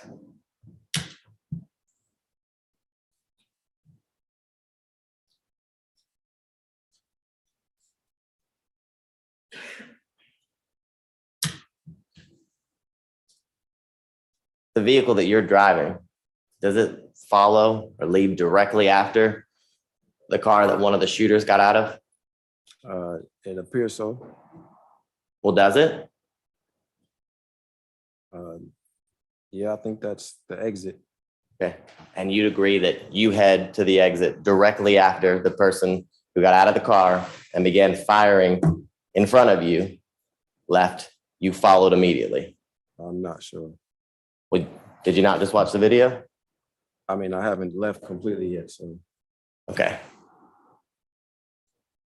Have you left completely now at 2:16:53 in the morning on July 12th? No, I haven't reached the exit yet. Okay. But you'd agree that after that car leaves, your car takes off almost immediately after it. Takes off, yeah. Okay. Where do you go after that? Home, Home? yes. Okay. And where do your friends go? Home, I assume. Well, you said Ed is a close friend, he's like a brother to you, right? Yes, And right in front of you, you just saw a whole lot of shots get fired off, right? yes. You didn't call your brother? Well, I figured he already left. Oh. But you didn't know? No, So it's your testimony that you witnessed a shooting and you didn't call your brother to check to make sure he was okay? Because you didn't know if he made it home, right? yeah, I'm not sure if he made it home. Okay, so you didn't call and check. Mhm. Okay, and after this night, did you speak to him again? Did I speak to him again? I'm pretty sure, yeah. Okay, did you speak to Will? Yeah, I'm pretty sure. And did you speak to Tyree after this? No, Never? I mean, yeah, up to now, Okay. we have, But you didn't talk to him right after this happened? not that I can recall. When do you think you talked to him? I can't remember when. Okay. Now, when you talked to Ed and Will, did you talk about this? No, No, no, not at all. not that I can recall. So someone that you've known since high school at least, well, how long have you known Ed? More than 5 years? And that you said you had known Tyree 4 to 5 years, Yeah, and you met him through Will, yes, but you remember testifying to the jurors that you had known Ed from your old neighborhood, or you, well before you had met Tyree? Remember telling them that? I don't recall. So is it your testimony that you knew Ed and Tyree for the same amount of time? Did you know Ed way longer than you had known Tyree? What is it? I can't say. You can't say, okay, but he's like a brother to you. Yeah. And after a shooting happened right in front of you at a club that both you and Ed were at, you never spoke about this? No, not that I remember. Not that you can remember? Yeah, Okay. Now,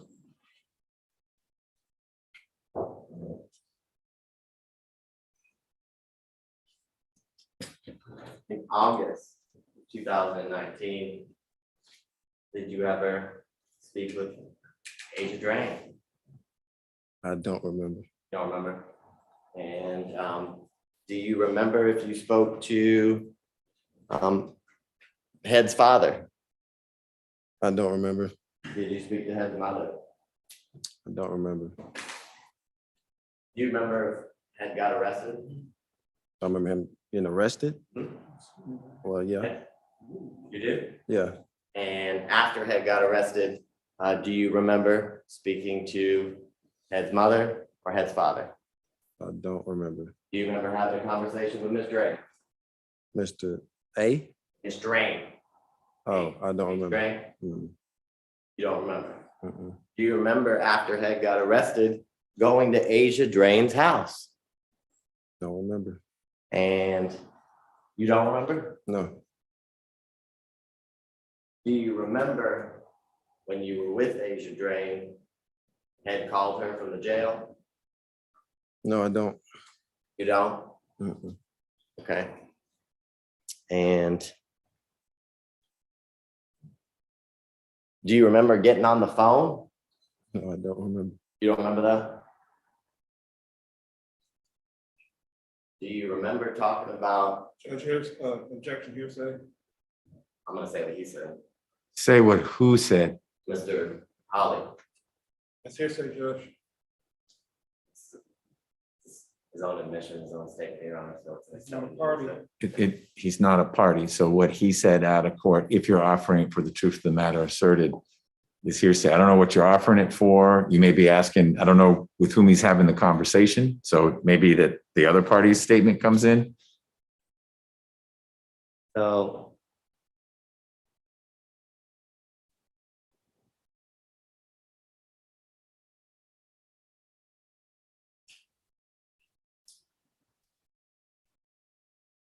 Did you help Ed hide a gun, move a gun? No, Did you have conversations with Ed about Objection, having hearsay. I'm asking about the defendant's statement, so that would Okay. be an exception. It would. But you need to ask him, did Mr. Head say X, Y, or Z, as opposed to what was the Yeah. conversation about? Did Mr. Head ask you to help move a gun? no, Did you talk to Mr. Head about moving a gun? Objection, hearsay. Did Mr. Head talk to you about moving a gun while you were at Ashley Drain's house after he was arrested? not that I remember. Now, Mr. Holly, you know the jail calls are recorded, right? Yes, So if your voice is on a jail call with Mr. Head, how would you explain that? how would I explain my voice being on a jail call? Yeah, I'm not sure how to answer that. No, you answer it as best you can. I'd say it's my voice. well, no. Let me ask a better question. So if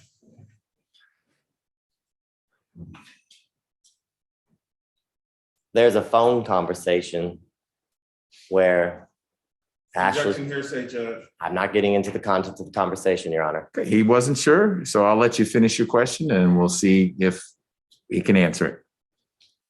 If there's a phone conversation where Mr. Head calls Miss Drain, Miss Drain hands you the phone and you begin talking to Head, how do you explain that?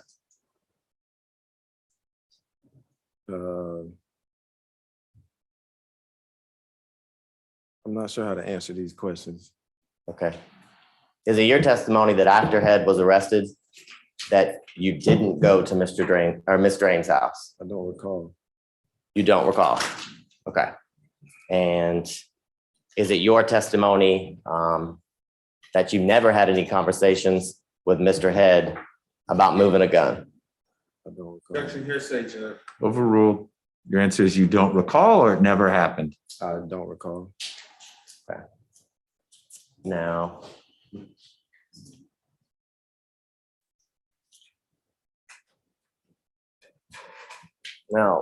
answer this question. Why would you be talking to Head on the jail calls after he was arrested? To check on them. Okay. And after that, were you shown photo lineups from members of the DA's office when you were here back in October of 2019?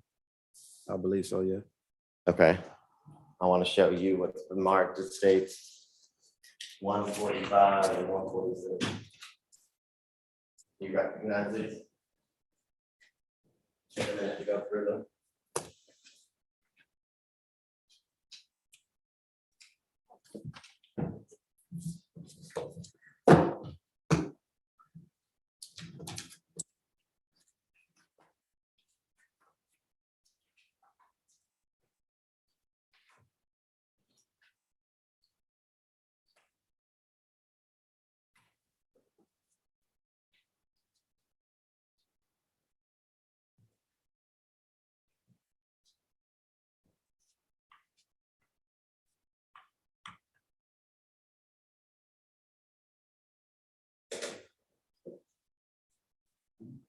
Do you recognize States Exhibit 145 and 146?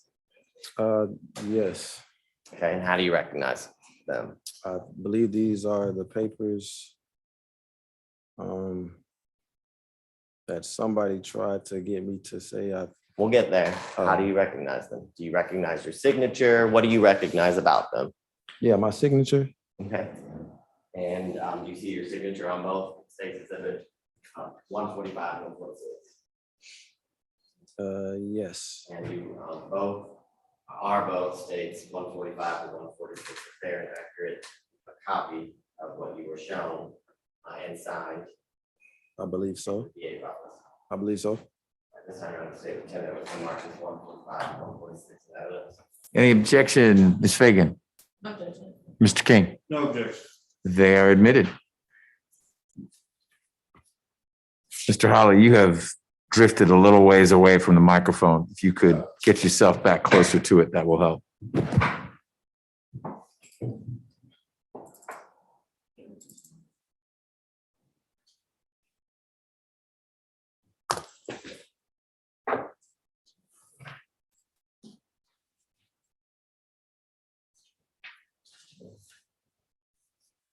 Okay, so share my screen.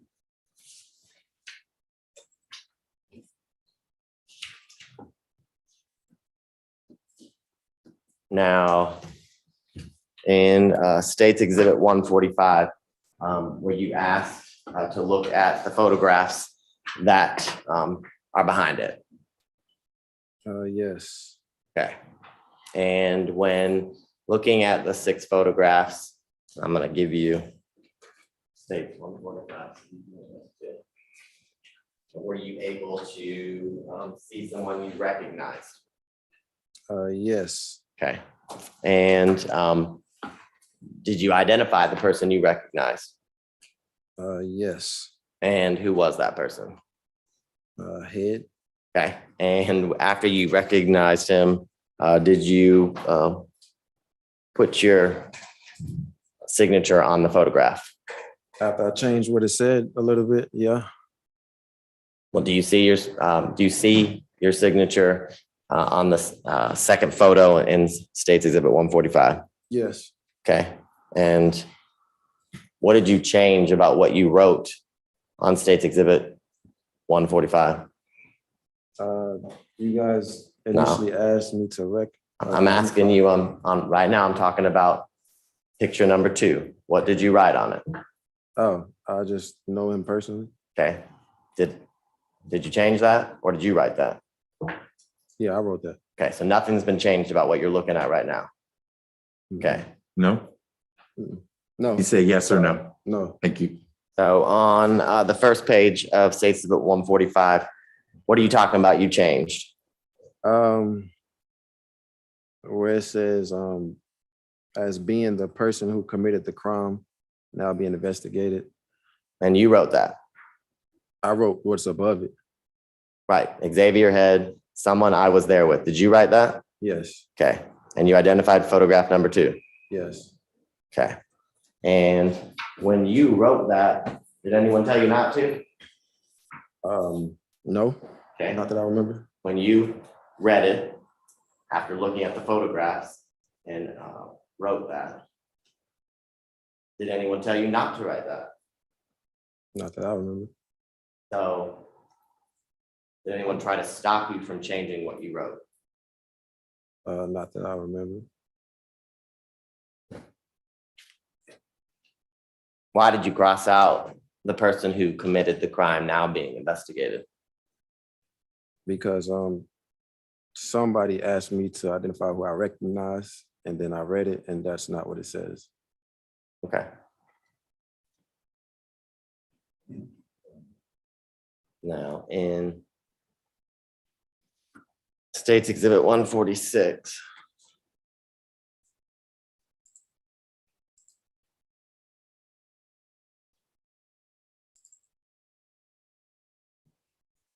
I want to show you.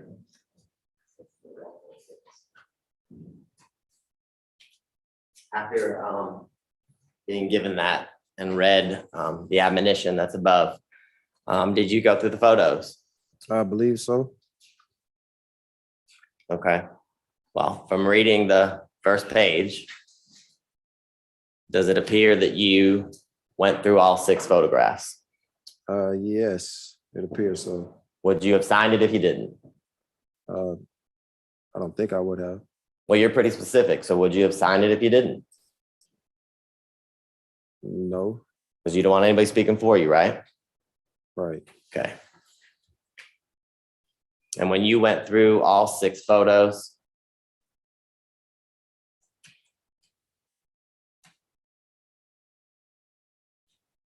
you didn't recognize anyone? No. And how long had you known Mr. Blige again? Like I said, more than 4 years, I think. More than 4 years. Got it.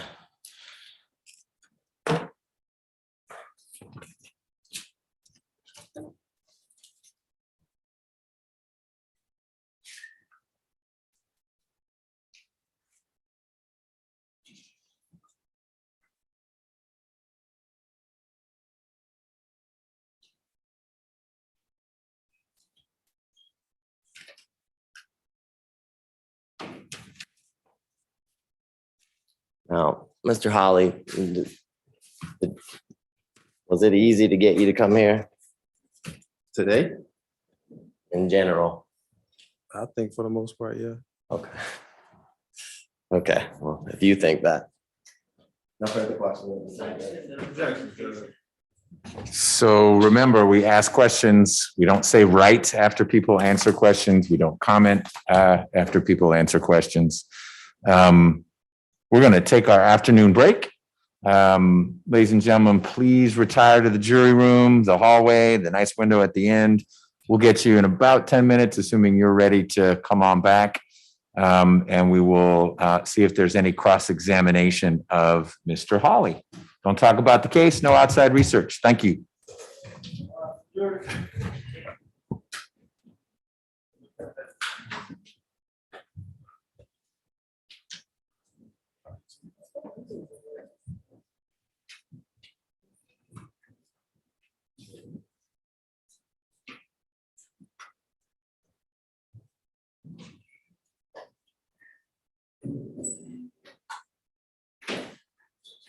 Thank you, Deputy.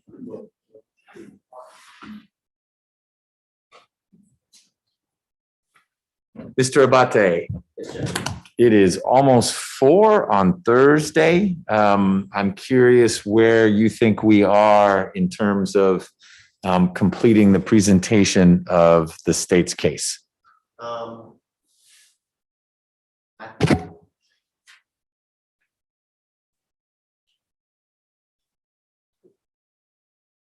This is the last probably long witness, Your Honor. I think we're on track. I'll be done at probably at noon, 1 o'clock tomorrow. I'm done at lunch, I believe. Okay, I'm not pressuring you in any way. I just want to understand what you foresee between now and whenever resting is. And you think Mr. Holly is the? Yes. Okay. He is probably the witness that's gonna take the longest of the remaining witnesses, Your Honor. Okay. And you're, other than redirect, done with Mr. Holly. So there'll be whatever cross-examination is, we're set. And you've got one more witness in case cross-examination doesn't get us through a little after 5. Yes, and I'm hoping we finish before that, so we can put the medical examiner out. Great.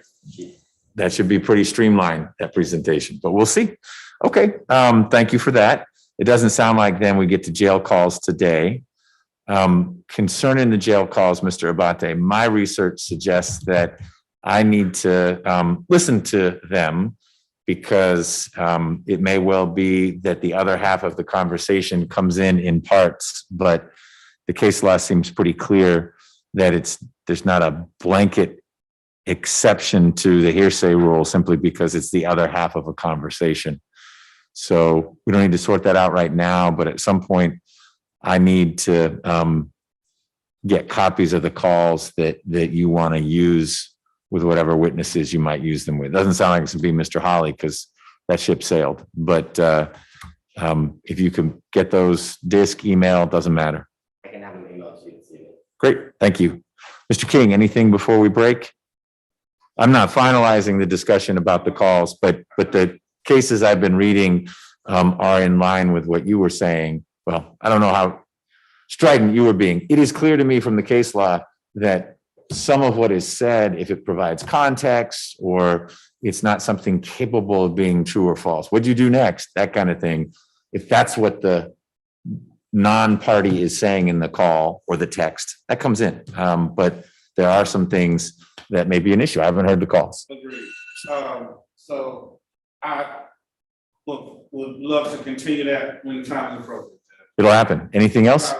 I feel like the state was allowed to go too far with that line of questioning. It was hearsay. Which line of questioning? With this whole jail call thing. And because he's basically got to the point where he's testifying and eliciting hearsay by doing it through the back door, by not being specific about asking him specifically about what he said, but about the subject. But it's this exact same thing that he's trying to get out. And so I object again on that for that reason, because I mean, you see the picture that's trying to be painted here, but I don't believe evidentiary wise it's legal. And the way that he was doing it, and I'm assuming the same situation is gonna happen because there's another person on the phone. So I object to asking the question about the subject because the content is hearsay. Well, anything your client says is not hearsay. I agree, but what the state has presented to us in discovery is the conversation, and the non-parties are the ones doing all the talking. Okay. And so, and that's what he's eliciting by at first soliciting hearsay, and then secondly, soliciting the subject matter in order to avoid the hearsay. And I don't think either one is appropriate. And so. Okay, I hear you. One, you've preserved this by making contemporaneous objections. So you've got that covered. Two, I'm going to ask that the state at least not ask more questions about that call with Drain and Holly till I've been able to hear it, because then I'll be in a better position to either feel your pain or not. But I'll let you know my understanding of the law and the way I intend to apply it is that there could be some things that were said that the state is not offering for the truth of the matter asserted. Hypothetically, your mom hid the gun. Did she? Did she not? Maybe not going to call her. They're offering it to show the reaction Mr. Head had. And I don't know that that's a problem. I need to hear the call. But that's what I heard about earlier, that Mr. Head never said, can mom hide the gun? Mr. Holly, can you hide the gun? What I heard Mr. Abate saying is, mom hid the gun, hang up. Hey, mom hid the gun. Stop talking about that. Your client hung up. Your client said, stop talking about that. So it is the impact of that statement, true or false. Did mom hide a gun? Maybe the state says, who cares? That's not what we're getting at. We're not calling mom. We're not proving that the gun was hidden. We're demonstrating that Mr. Head had a curious reaction if your defense is he had no gun. So that's how I see it possibly being something that survives. I need to hear it. And that's where we are. As long as the state doesn't say in the closing that it was directed, that my client directed. Well, but obviously we got to listen to the. Right. If the call is different from what, and maybe there's a call that they didn't give you yet, which would be a problem, but I bet they've given you everything. I hope they have. That is different from what I'm guessing you're laser focused on. Okay. Thanks, So, you bet. Ms. Fagan, anything before we take our shorter break than the jurors are getting? Okay, great. Thank you.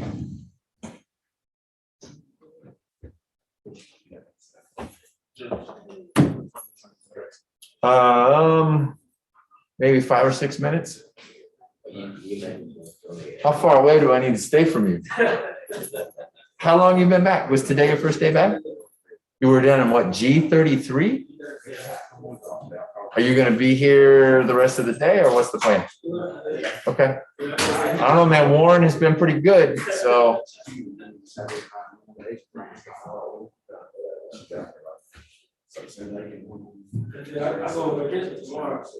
You're going where tomorrow? Oh, really? I know it is. So are you going down south? Where are you going? When do you come back? Monday, well, Tuesday. Tuesday, and are you back full time then? Yeah. Okay.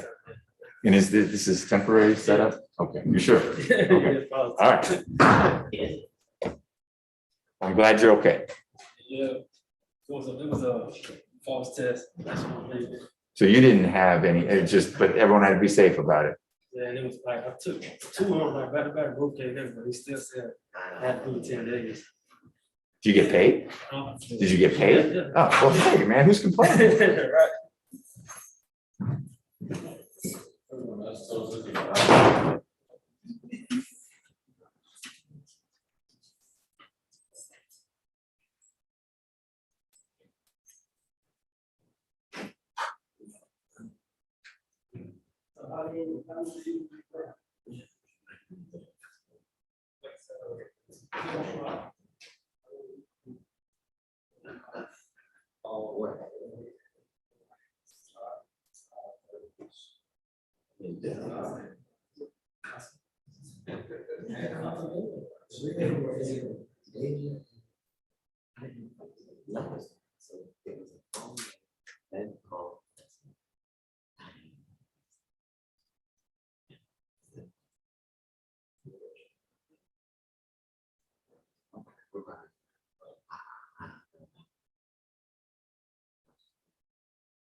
Well, Just gonna tell me exactly what the testimonies will be tomorrow. Because I was wondering, so he'll know.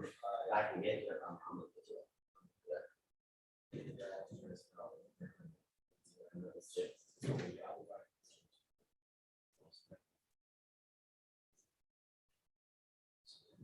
Well, I understand. It's just, I don't know what case you're talking about. It's time to get off.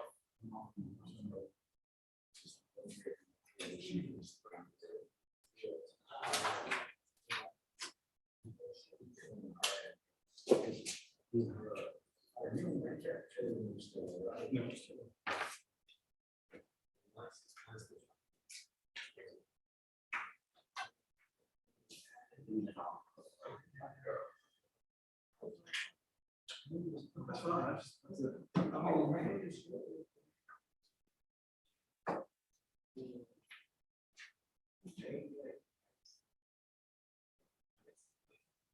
Was there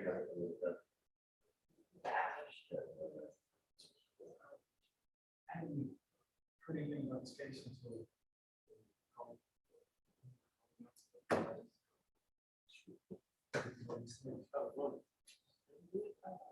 But I'm sure she was. I'm sure she did all myself. Right, so I'm saying her chair. Where did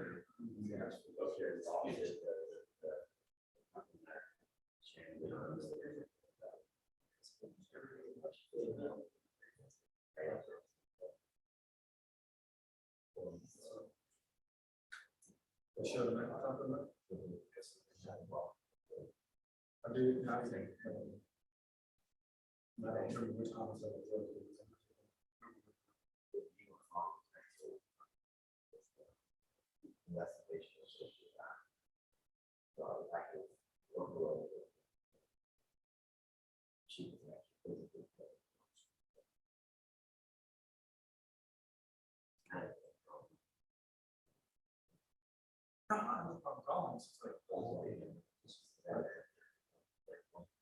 It's just what I got here. Like, I'm pretty soon said the zone 2.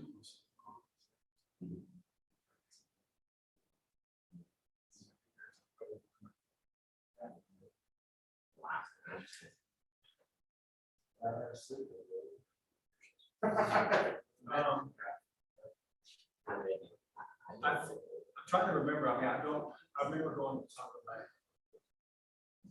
know she was there. Oh, I don't know. I remember sitting down. It was way there.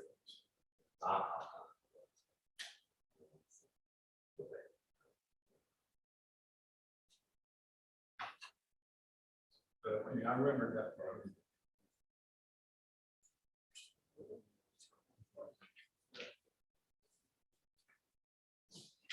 Yeah, that was good.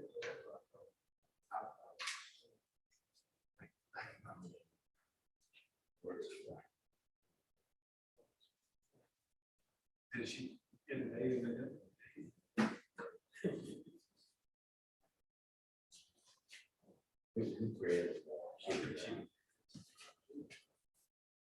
Well, I know, yeah, I know I did. I mean, me personally, I was so. But yeah, I wouldn't. Okay. Nothing, looking at that. I think it's very-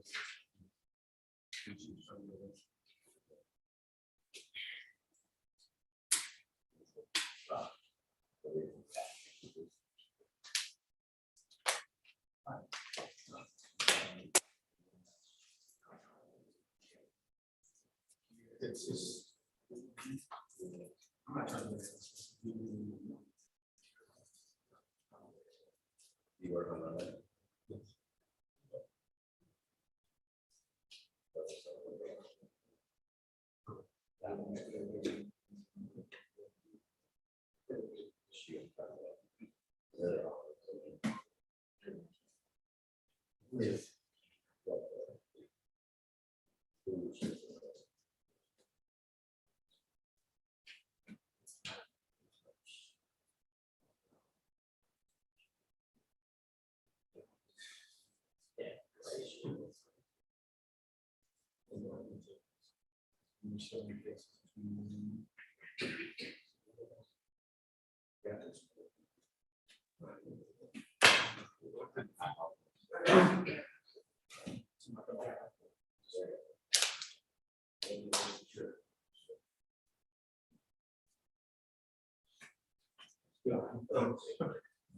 You got my number? Yes, sir.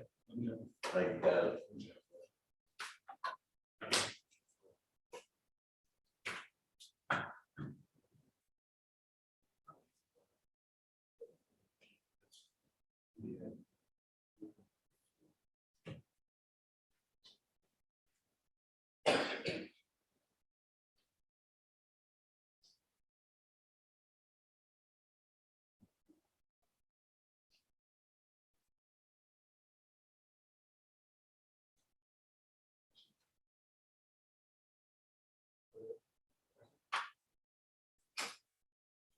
Oh,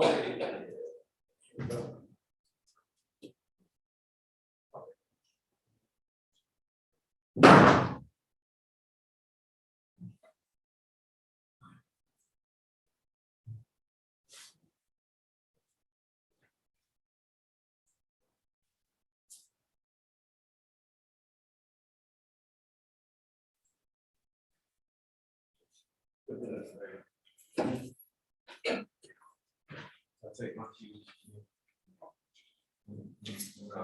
Okay. You can write, stand out with yours. Let's switch it up.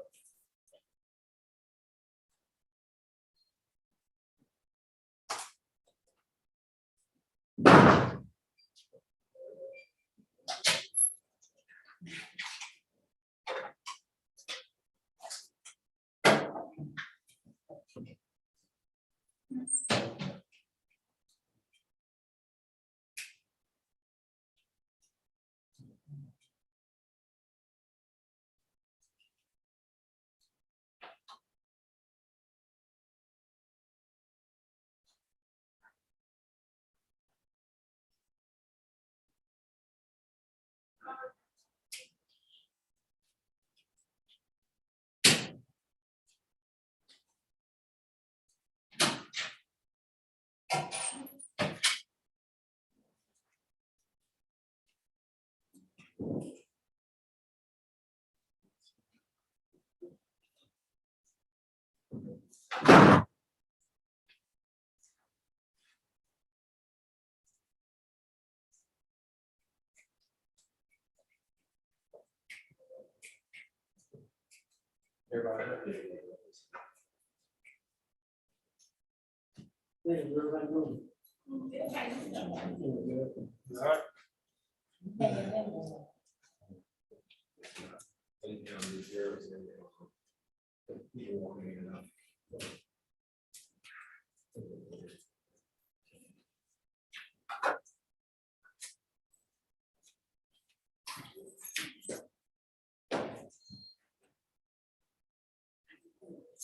gotta work on that bed. Bed is pretty weak. It's all gear.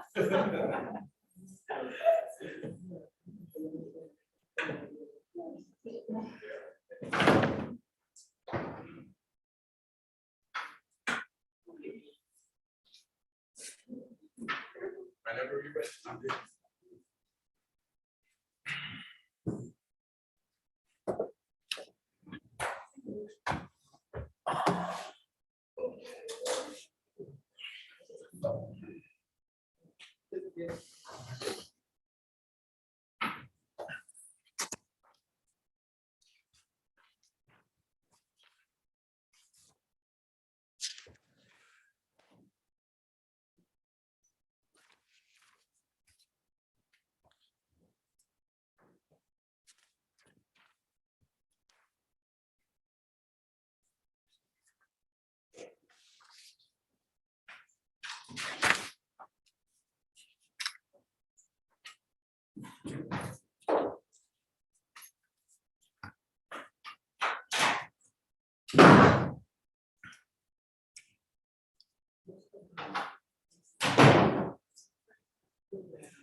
Really? Right, I thought she was a little longer.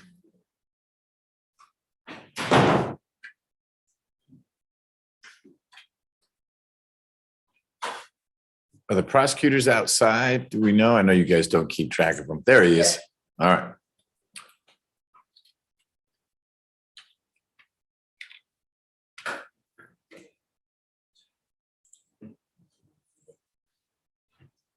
Can we get Mr. Holly back if he's still around? Judge, can we address just one, I guess, concern or issue? Sure. Before Mr. Holly comes back in? He can be in here for it. It's not about him. Okay. If you guys could, if your team could track him down. Let's make sure we're on the record. We've got our defendants here. Yep. If you guys could take a seat, please. All right. Mr. Abate, your concern. So the medical examiner, Dr. Karen Sullivan, she is present here today. She cannot be here tomorrow. The chief medical examiner for forever. Passed away. Yes. Yes. She's going to his funeral tomorrow. Okay. My request from the court is if we could go a little bit longer tonight, or I guess make an inquiry of the jury if that's something they'd be willing to do. She will not be present tomorrow, and the state's fault. I didn't manage my time as well as I had planned, and if we don't get her up today, she won't be available tomorrow. So she needs to testify today. I don't know how late they can stay. My proposal is that we pause Mr. Holly's testimony. You put the medical examiner up, and then Mr. Holly, if he finishes today, that's great. If he doesn't, he can come back tomorrow for cross-examination, any redirect, et cetera. But that way we ensure that we get Dr. Sullivan through. Okay. All right. I'm not saying that's what's happening. That's my proposal. Mr. King, any objection to pausing Mr. Holly? You'll get the full chance to cross-examine him either today, if there's still time, or tomorrow morning. Okay, Ms. Fagan? All right, I'll explain to the jury what's going on. I'll let you all manage Mr. Holly. Mr. Holly obviously should stick around until we close for today. If we don't get to him, he'll need to be back tomorrow morning. Okay? Mr. King, anything else before we bring the jury in? Ms. Fagan? All right, let's bring the jurors in, please.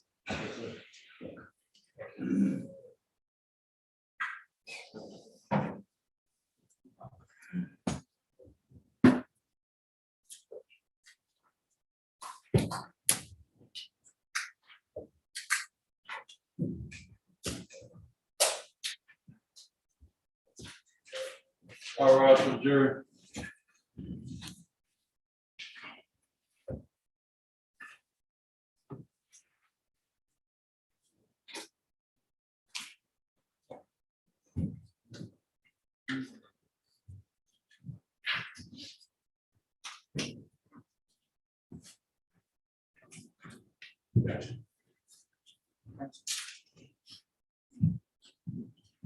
All right, you all can be seated. Thank you. Ladies and gentlemen, a few things before we get started. Mr. Nguyen, one of them was, it's fine for you to stand up like you just did. If that's going to help you stay on point, feel free to stand up, be over against the wall, not an issue. That goes for any of the jurors. If you got back issues or it's harder for you to stand up if you're in the front row, be blocking someone else. Mr. Nguyen has strategically placed himself at the end so he can do that, but you can jockey for position tomorrow. Number two, we may go a little past 5 today. We've got to stop by 5:30. You may need to stop before then, and you just raise your hand saying my commitment was 5 o'clock. Number three, Mr. Abate tells me that he does believe the state will rest lunchish tomorrow. That says to me, we will be back on Monday. It may be that Monday is just deliberations or Monday is closings and deliberations, but for your planning purposes, I'd assume you'll need to be here Monday. I know at least one of you asked, well, wait, I've got something on Thursday of next week. Your commitment was through Monday, Tuesday next week, not beyond that. So if you have something on Thursday, you'll get to do that something on Thursday. We won't be here on Thursday. I'll be here. You won't be here on Thursday. Finally, Mr. Holly's testimony has been suspended temporarily because of a scheduling issue. Nothing to do with Mr. Holly or a cross-examination or direct examination, but we have one witness who needs to testify today because of an immovable conflict tomorrow. So we're going to go slightly out of order in the sense that we will resume Mr. Holly's testimony after the state's next witness. It may well be that there's cross-examination, after that redirect, and you'd have a chance to ask Mr. Holly questions, as you always do. But we're pausing that so that the state can get the next witness in and out today so that she can attend to important business tomorrow. We may finish Mr. Holly today. He may be what's first up tomorrow. With that, Mr. Abate. Judge, I guess Oh, Mr. Rao, I forgot you were here. That's good. Dr. Sullivan, we'll call Dr. Sullivan to the stand.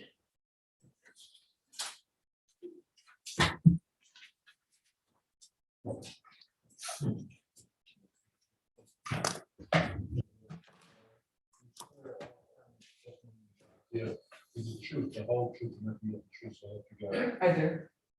You may proceed, state your name and spell it for the record. Dr. Karen Sullivan, Karen Sullivan.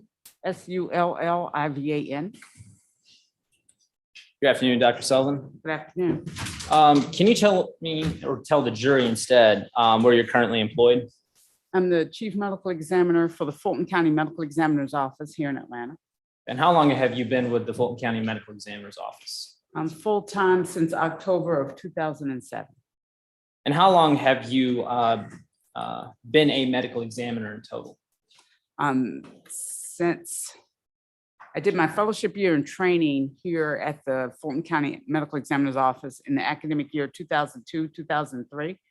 So after finishing fellowship, I did both forensic pathology and hospital-based pathology from July of 2003 until October 2007 when I came on full-time. So we've used the term medical examiner. Would you mind explaining to the jury what that actually is? Well, a medical examiner is a medical doctor. So I've graduated from medical school And I've done a residency training in anatomic and clinical pathology, and I did that at Emory here in Atlanta. And then an additional year of forensic pathology training at the Fulton County Medical Examiner's Office in conjunction with Emory. And are you a licensed physician? I am. And are you licensed in the state of Georgia? Yes, I am. And how long have you been a licensed physician? I believe since 1998 or 99. And so in the field of medicine, what is your specific specialty? Anatomic, clinical, and forensic pathology. And so what is pathology? Well, pathology is the study of disease and its effects on the human body. And what is the sort of training that you receive in order to be a pathologist? Well, the training that I received is both in anatomic and clinical pathology, and anatomic pathology covers primarily hospital-based pathology. So looking at people's specimens, biopsies, resections, cancer, no cancer, what kind is it, how big is it, how far is it spread? And then a subset of anatomic pathology is forensic pathology. So specifically looking at disease and trauma that's caused a person's death. Clinical pathology covers all the labs in the hospital. So chemistry, blood bank, microbiology, all of those are part of clinical pathology. And you said specifically one of your specialties is in the field of forensic pathology. Is that correct? It is, yes. And in that field, do you conduct what is known as postmortem examinations? Yes. And so would that include an autopsy? It does. Autopsies are a type of postmortem exam, yes. And how would you specifically define an autopsy to the jury? Well, an autopsy is both an internal and external examination of a person's body. The external examination is much like you would get when you go to the doctor or take your child to the pediatrician, looking at a person's exterior for any natural disease or trauma that might have contributed to their death. And then the internal examination means looking at the person's internal organs, again, looking for trauma or natural disease that may have caused their death. And in your position with Fulton County Medical Examiner's Office, do you perform autopsies? Yes. And how many autopsies would you say you've performed in the past? I've either performed myself or supervised approximately 3,000 autopsies. Your Honor, at this time, the state would tender Dr. Sullivan as an expert in the field of forensic pathology. Ms. Fagan, do you wish to examine Dr. Sullivan in this area or any objection to having her qualified as this expert? No objection. Mr. King? No objection. Dr. Sullivan, probably not for the first time. I'm qualifying you as an expert in the field of forensic pathology. Dr. Sullivan, how many times have you testified as an expert witness before? More than 50. And in going back to your work with the Fulton County Medical Examiner's Office, when you receive a body, how does that body get received by the Fulton County Medical Examiner's Office for the purposes of doing an autopsy? Well, a person's death is reported to us either from the scene where they died by a police officer or EMS personnel, or if they died in the hospital from the doctor or nurse that pronounced the person's death. And so in our office, one of the investigators then takes the death call, gets the information. If the decedent is dead at the scene of death, then they go to the scene and examine the body there. And then they prepare a report that the medical examiners read in our daily morning conference, and then we decide what kind of examination any particular person will get based on the circumstances surrounding their death. And so what are the circumstances that inform your decision as to how you examine a body when it's received by the Fulton County Medical Examiner's Office? Well, if it's an elderly person with multiple natural disease processes, but they don't have a doctor that will sign their death certificate, we will do an external examination and sign the death certificate based on their medical history. People who die of sudden, unexpected, unexplained causes as a result of trauma, either self-inflicted or inflicted by another individual, will get some type of examination. Any person who dies as a result of a homicide, that person will always get an autopsy, no matter the amount of time that might have passed between them being injured and then dying. And so during the courses of your autopsies and generally speaking, do you examine bodies as well as take pictures of those bodies when performing that autopsy? I do examine the bodies, and then either one of the photographers in our office or one of the forensic technicians actually takes the photos at my direction. Now, do you remember performing an autopsy on Solomon Smith on July 12th, 2019? After reviewing the report and the pictures, I did remember, yes. Okay. And did you conduct what is known as an autopsy report with respect to your findings in that case? Yes. I'm going to show you what's been pre-marked at State's Exhibit 147. Dr. Sullivan, would you mind quickly reviewing 147 and let me know when you were done?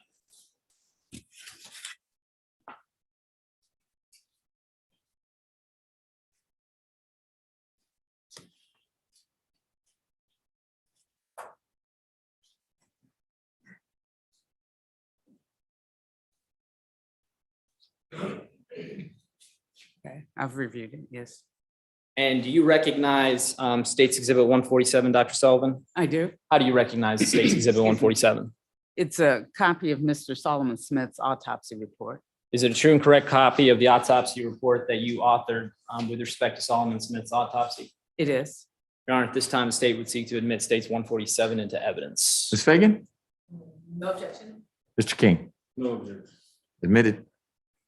So where would this autopsy of Solomon Smith have taken place, Dr. Sullivan? At the Fulton County Medical Examiner's Office. And when receiving Mr. Smith's body, what would have been the normal protocol as far as your examination of him? Well, any decedent who is examined in our office gets a standard series of photographs taken once the disaster bag that they are in is open from each side of the body, so that you have documentation of how they were received with any medical intervention that might have been present. And then the same photos are taken of each side of the body after the medical intervention has been removed and the body has been cleaned. Next set standard photograph is an identification, facial identification photograph that shows the person's face, and on their chest is a placard that has their case number. And then a photograph without that placard, and then a photograph of the bag. Then people who have injuries that need to be documented, then those are extra photographs that are taken before the internal examination of the body occurs.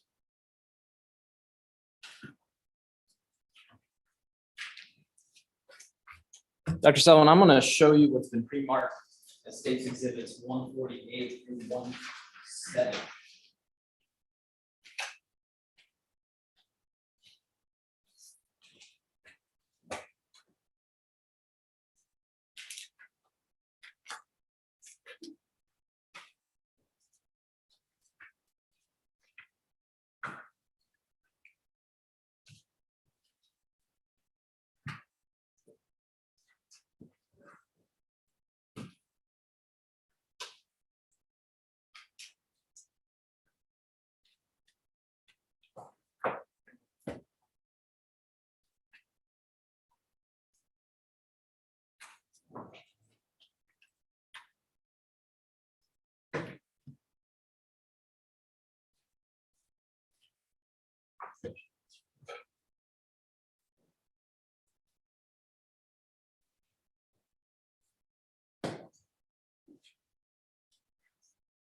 I've examined them. Do you recognize those exhibits, Dr. Sullivan? Yes. Are those true and correct copies of, or excuse me, I'm sorry, how do you recognize those exhibits? They're copies of photographs that were taken during Mr. Smith's autopsy. Are those true and correct copies of photographs that were taken during his autopsy? Yes, they are. At this time, state would move States 148 through 170 into evidence. Ms. Fagan, any objection to those photos? No objection. Mr. King? No objection. They're admitted. So Dr. Sullivan, with respect to the autopsy report, what were the findings that you had with respect to your examination of Solomon Smith? Mr. Smith had 2 gunshot wounds of his body. One was on the left side of the back, which damaged his heart, the aorta, which is the large blood vessel that takes blood from the heart and distributes it to the body. And then it terminated or ended in the muscle, the soft tissue of the chest. His second gunshot wound went into his left leg and fractured his tibia, which is the larger bone in the lower leg. And so with respect to the gunshot wound sustained to Solomon Smith's lower back, was there an exit wound? There was not. Okay. And would you mind describing to the jury the path and direction that projectile took from when it entered his back to where the projectile was ultimately recovered? Well, it went through the left side of his back, through his rib cage, through the descending or lower part of the aorta, then through his heart, then through the aorta again, where the aorta comes out of the heart, and then it lodged in the soft tissue of the chest, of the front of the chest. And it went, its pathway was from back to front, left to right, and upward. So Dr. Sullivan, if you wouldn't mind, would you mind demonstrating on me where the entry wound was to his back and where ultimately the general area was that you recovered the projectile? Yes.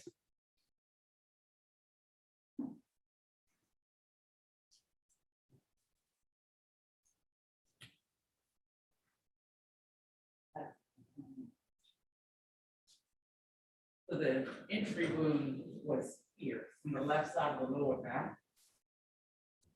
And then went upwards and towards the front. Turn around. It was in the soft tissue beneath the chest plate, but over the heart.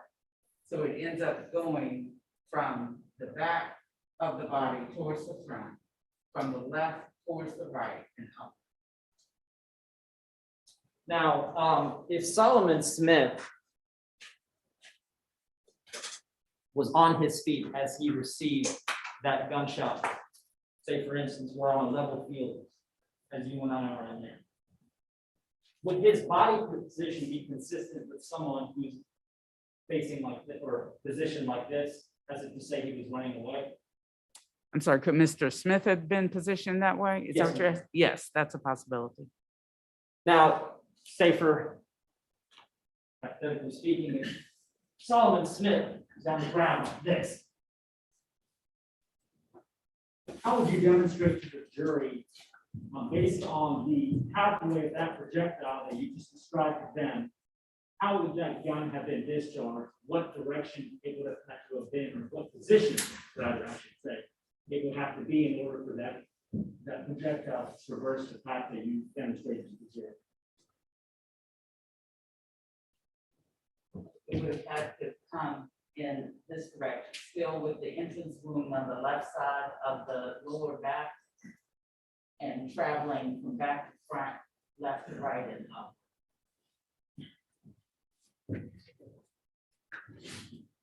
And as you indicated earlier,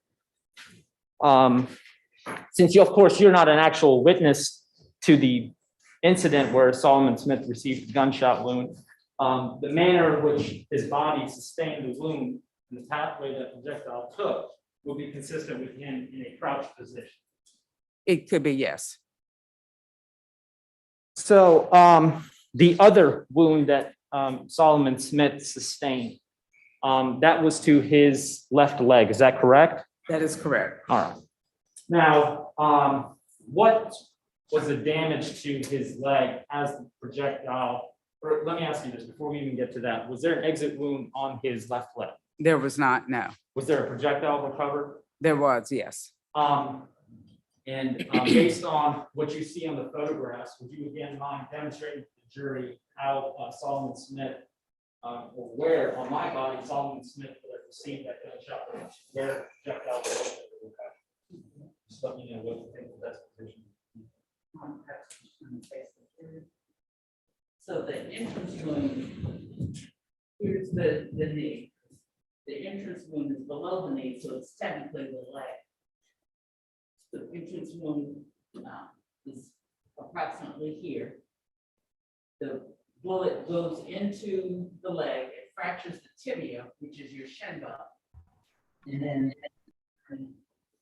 away from the area. And here again, we're on the left leg still. The bullet is recovered from this big calf muscle, the gastrocnemius muscle in the back of the leg.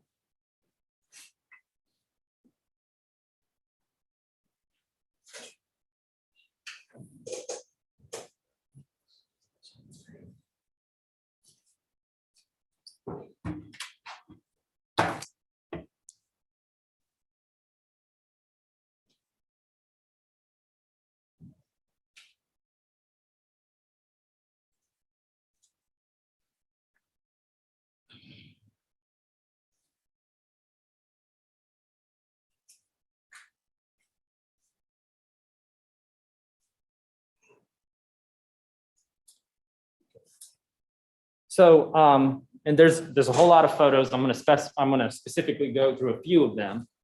So with respect to this, and I haven't shared my screen. Or have I? You're sharing.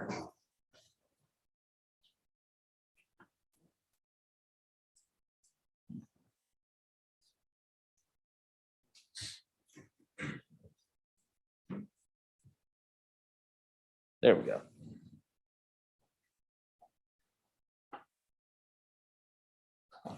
Can everyone see that perfectly fine? I can try and find a way to make it bigger. May just take me a second. Is everyone okay? Okay, perfect. Dr. Sullivan, what's the purpose of taking this photograph?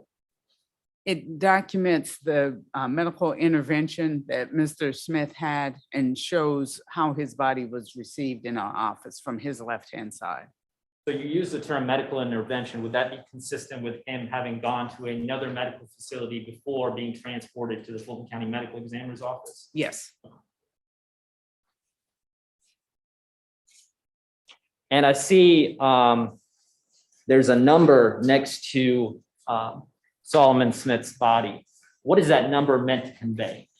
That is his unique case number, and it was 19-1258.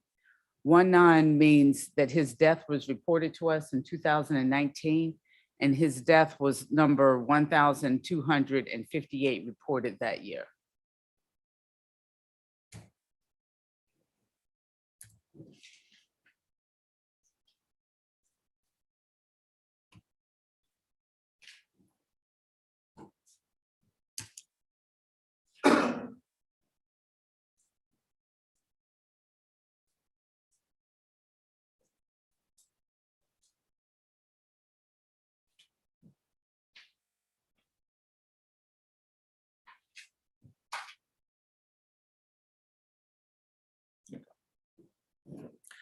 Now, you indicated that Mr. Smith suffered 2 gunshot wounds. Is that correct? That is correct. Okay. And in your autopsy report, the entry wound to his lower back is identified as gunshot wound number 1. Is that correct? That's correct. And gunshot wound number 2 is identified as the entry to his left leg. Is that correct? That is correct. Okay. Is that meant to convey the order in which Mr. Smith received the gunshot wounds? No, in my reports, I tend to number gunshot wounds and describe them from head to toe. And so for the purposes of corresponding this photograph to what's indicated in your autopsy report, would this be a photograph of, or would this be an exhibit of gunshot wound number 2? It would be, yes. Okay. Now, and this would be a close-up of gunshot wound number 2. Is that correct? That is correct, yes. Okay.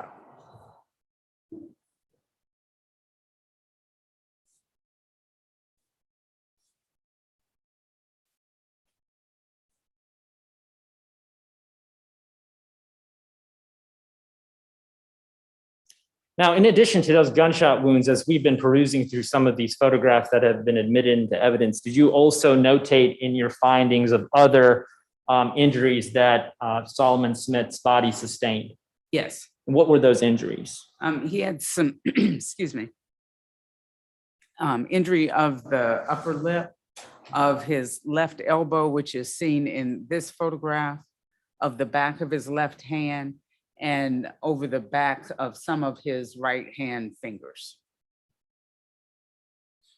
And the photograph that's on display for the jury, that would be consistent with some of the other injuries that Mr. Smith sustained in addition to the gunshot wounds. Correct. And that could be consistent with falling down on to, I guess, a parking lot that's paved with asphalt. Yes.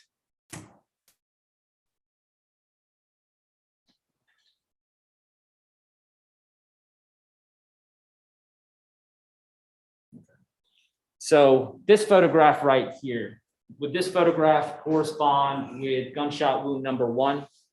It is, yes. And is this the gunshot wound that Solomon Smith ultimately succumbed to that resulted in his death? It is, yes. And this photograph, is that a close-up wound of gunshot wound number 2? Yes, it is.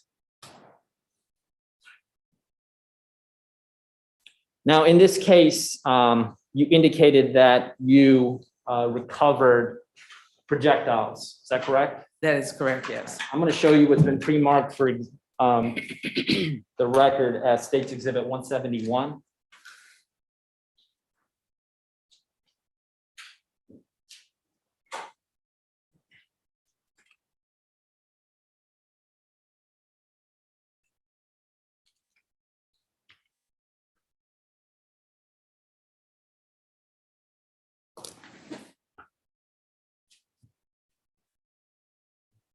I'm sorry, yes, I recognize them.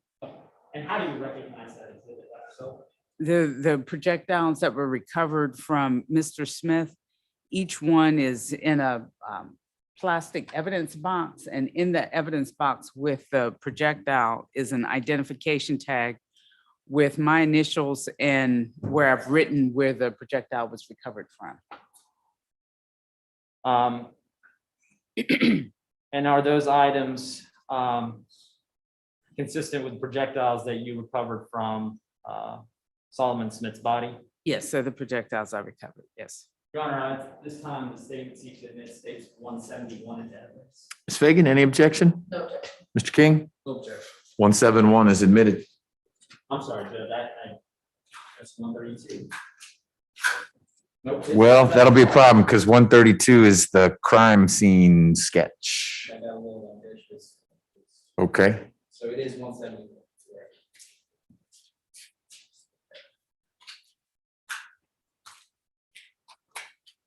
Now, in your role as a medical examiner, you don't go after you perform the autopsy to look for the suspects that would have committed the shooting of Solomon Smith. Is that correct? That is correct, we do not.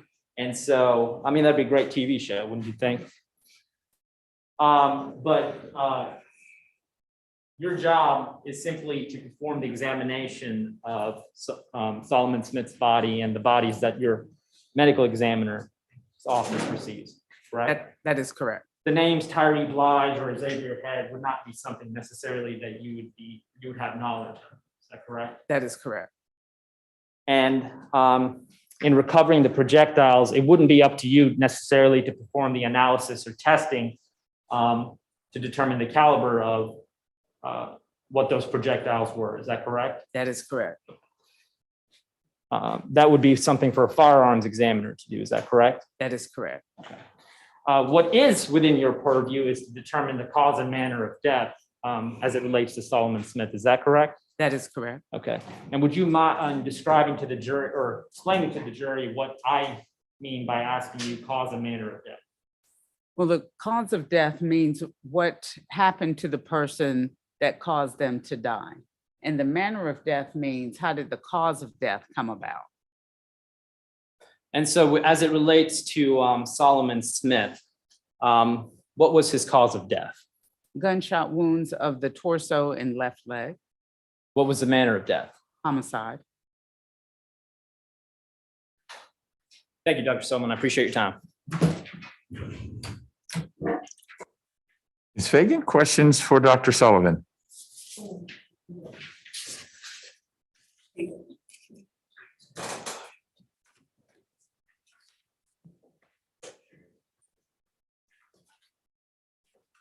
How are you, Dr. Sullivan? Good.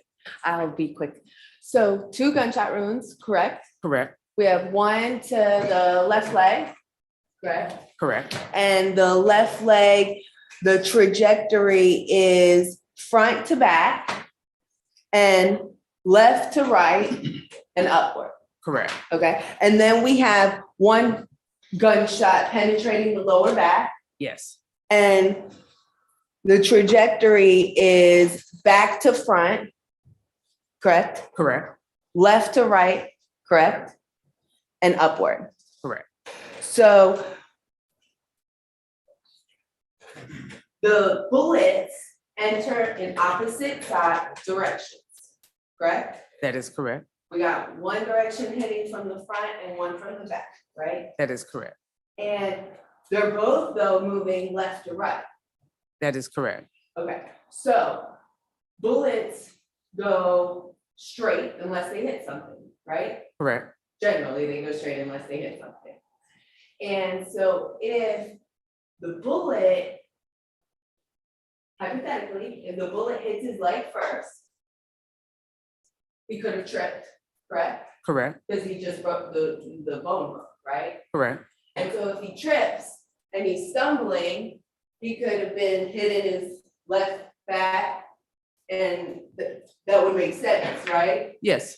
So if he's hitting the leg, he stumbles, he's running and he's hitting the back, that hypothetical would make sense for the penetration and trajectory of these gunshot wounds. Yes. Okay, and then after you found those projectiles, did you send them to GBI? We did, yes. Okay, thank you. Mr. King, do you have questions for Dr. Sullivan? Very, very briefly, good afternoon. Good afternoon. You were presented with several hypotheticals, and I just want to be clear. When you make your determinations based on the autopsy, you don't develop an opinion as to where the body was when they were shot, when the body was shot. Is that correct? That's correct. Okay. So even though you can confirm possibilities, you cannot confirm any of the hypotheticals that have been presented to you. Is that right? That is correct. But you can't say no to them either, right? Correct. Okay. I just wanted to ask you a philosophical question about the autopsy. You said philosophical? I just want to make sure I heard the word. It is. Okay. Okay, so I was looking at the summary, and you say under causes, and you said today, under cause of death, gunshot wounds to the torso and left leg. Correct? Correct.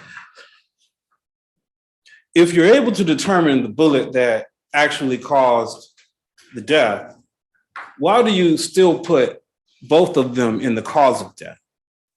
You understand the question?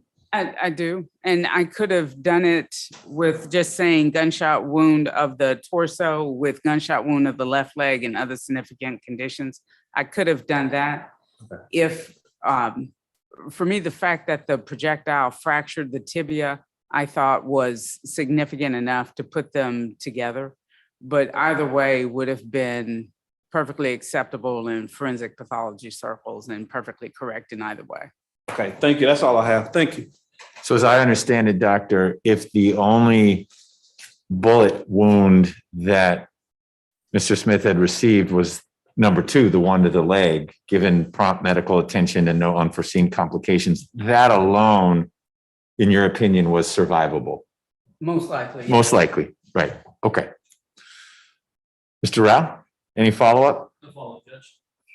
Any questions from the jurors for Dr. Sullivan? We do have several. Great. Deputy Warren?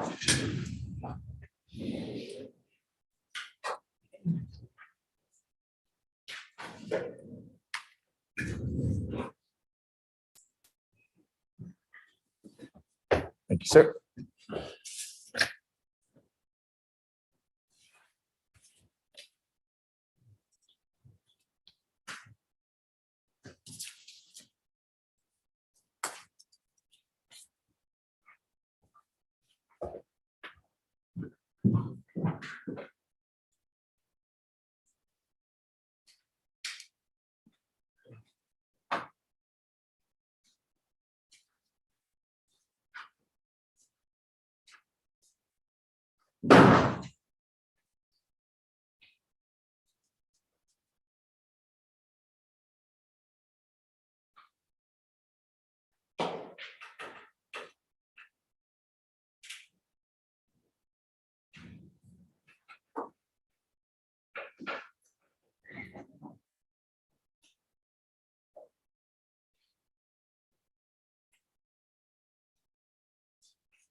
Dr. Sullivan, are you able, from looking at wounds, gunshot wounds, you ever able to determine the distance from which the gun was fired?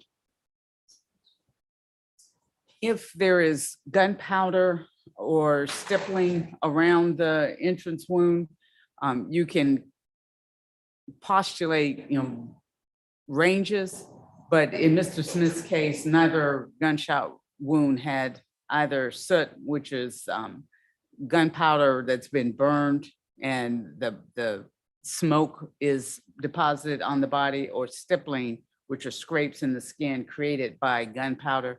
Neither of those were on Mr. Smith's body. So in his case, I could not even postulate how far the muzzle of the gun was from him when he was shot. For there to be soot or stippling or any of those things you said, how close would the gun need to be? So I guess you can exclude a certain range. Right, so for soot, after about 12 inches, about a foot, then soot doesn't have enough energy to reach from the muzzle of the gun to the person's body.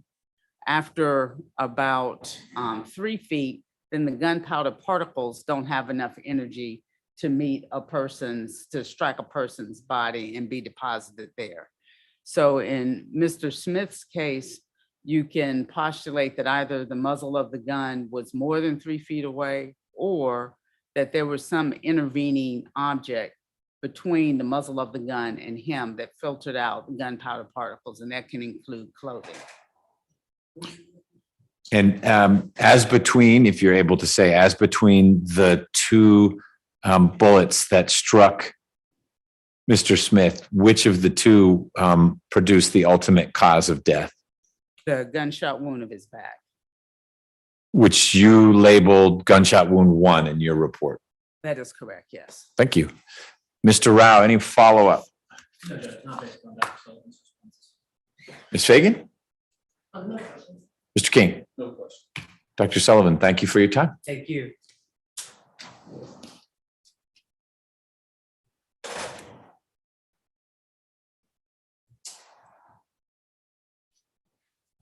Ms. Fagan, how long would you estimate, emphasis on estimate, your cross-examination of Mr. Hawley to be? The clock shouldn't matter. I just want to know how long you think it'll be. Less than 4 minutes. Okay. We can stay a little bit past 5. My thought is we finish Mr. Hawley and in for the day, so he doesn't need to come back and we end on a natural break point. If we could get Mr. Hawley back in here, please, Deputy Warren, we will do that. And I'm remembering correctly, Mr. Abate, you had finished your questioning and that's when we took the break. Yes, Your Honor. Okay.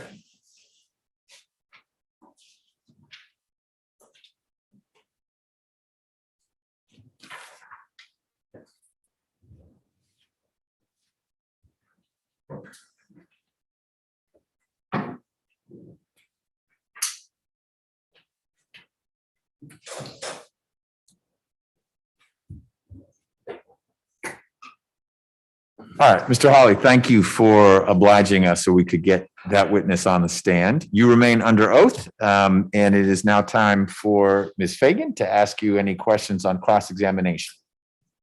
Mr. Holly, you stated that you didn't, well, did you ever see Tyree Blige shooting? No, Did you ever see Xavier Head shooting? no, Now, did you ever see another gentleman in a red car near you? I don't recall. Okay, did you ever see, you never saw anyone shooting in this case? No. Okay, thank you, nothing further.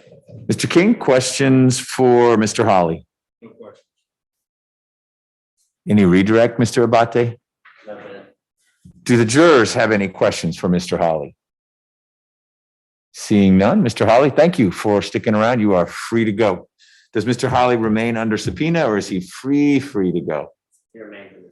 All right, so you can leave today, Mr. Hawley, but if you get contacted by someone from the DA's office that you need to come back, you in fact need to come back. They'll let you know when the trial is over. That's when your subpoena expires. Okay, thank you. So you should go about your business, go to work, go home, whatever you want. If you get that call, you'll need to come back here consistent with your schedule, okay? Will I get a heads up, like ahead of time, or Pardon me? will I get like, will somebody tell me ahead of time so I can, adjust to? That's the hope, that it would be that way. The trial should be ending soon, and so you also should feel free to reach out saying, hey, it's Tuesday, am I still on call? And they need to let you know that, okay? Thank you.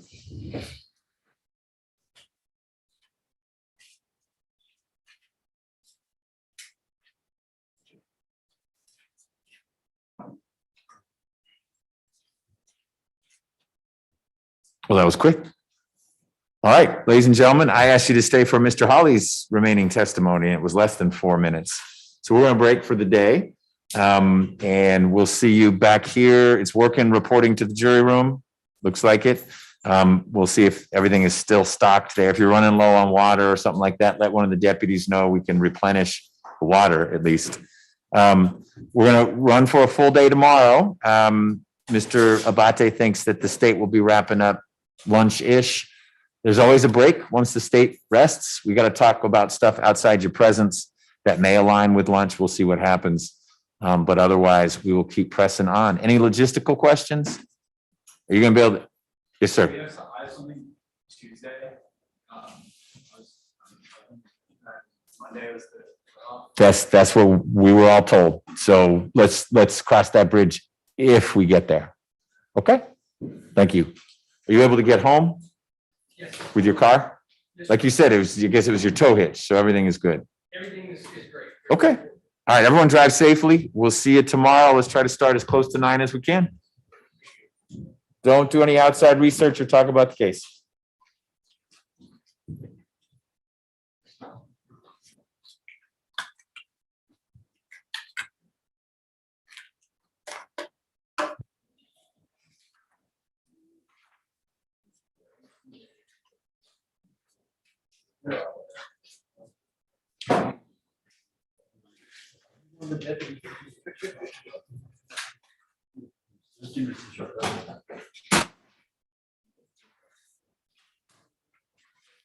All right, Mr. Abate, anything we need to cover before folks leave for the day? And your sense is, and you'll think about it more tonight, I'm sure, that sort of the lunch hour-ish is when you'll be wrapping up? It could be longer than that. I just want your best sense. You know who's left. I don't.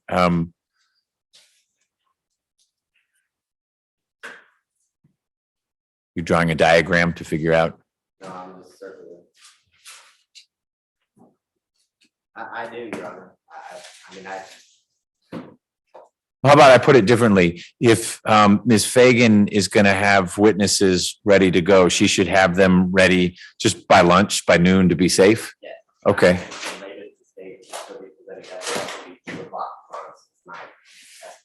Okay. Got it. So it may be that way things play out, depending on what defense presentations are or aren't, is that we would do closings Monday morning, do the charge conference tomorrow afternoon, and then get the case to the jury. But we'll see. We'll revisit that. Can I quote you on that? No, we'll see is how I ended that. But we'll let it flow. Mr. King, anything more from you? No, Judge. Ms. Fagan? Mr. King and Ms. Fagan, you and your client should have any final conversations you might want to have about the question of defendant testimony, because that'll be a conversation I'll need to have with Mr. Head and with Mr. Blige once the state rests. That won't be the time for either defendant or either defense attorney to say, well, now I need to talk to my client about that because we hadn't really discussed it before. I know you all have, but if there's going to be a final discussion tonight, tomorrow morning are the times to do that. Remember, Mr. Abate, I need the jail call or calls you intend to use if you're intending to use any. I've now read enough cases to be pretty comfortable with the filter. I need to slide those calls through. Okay, thanks. Thank you, everyone. Thank you.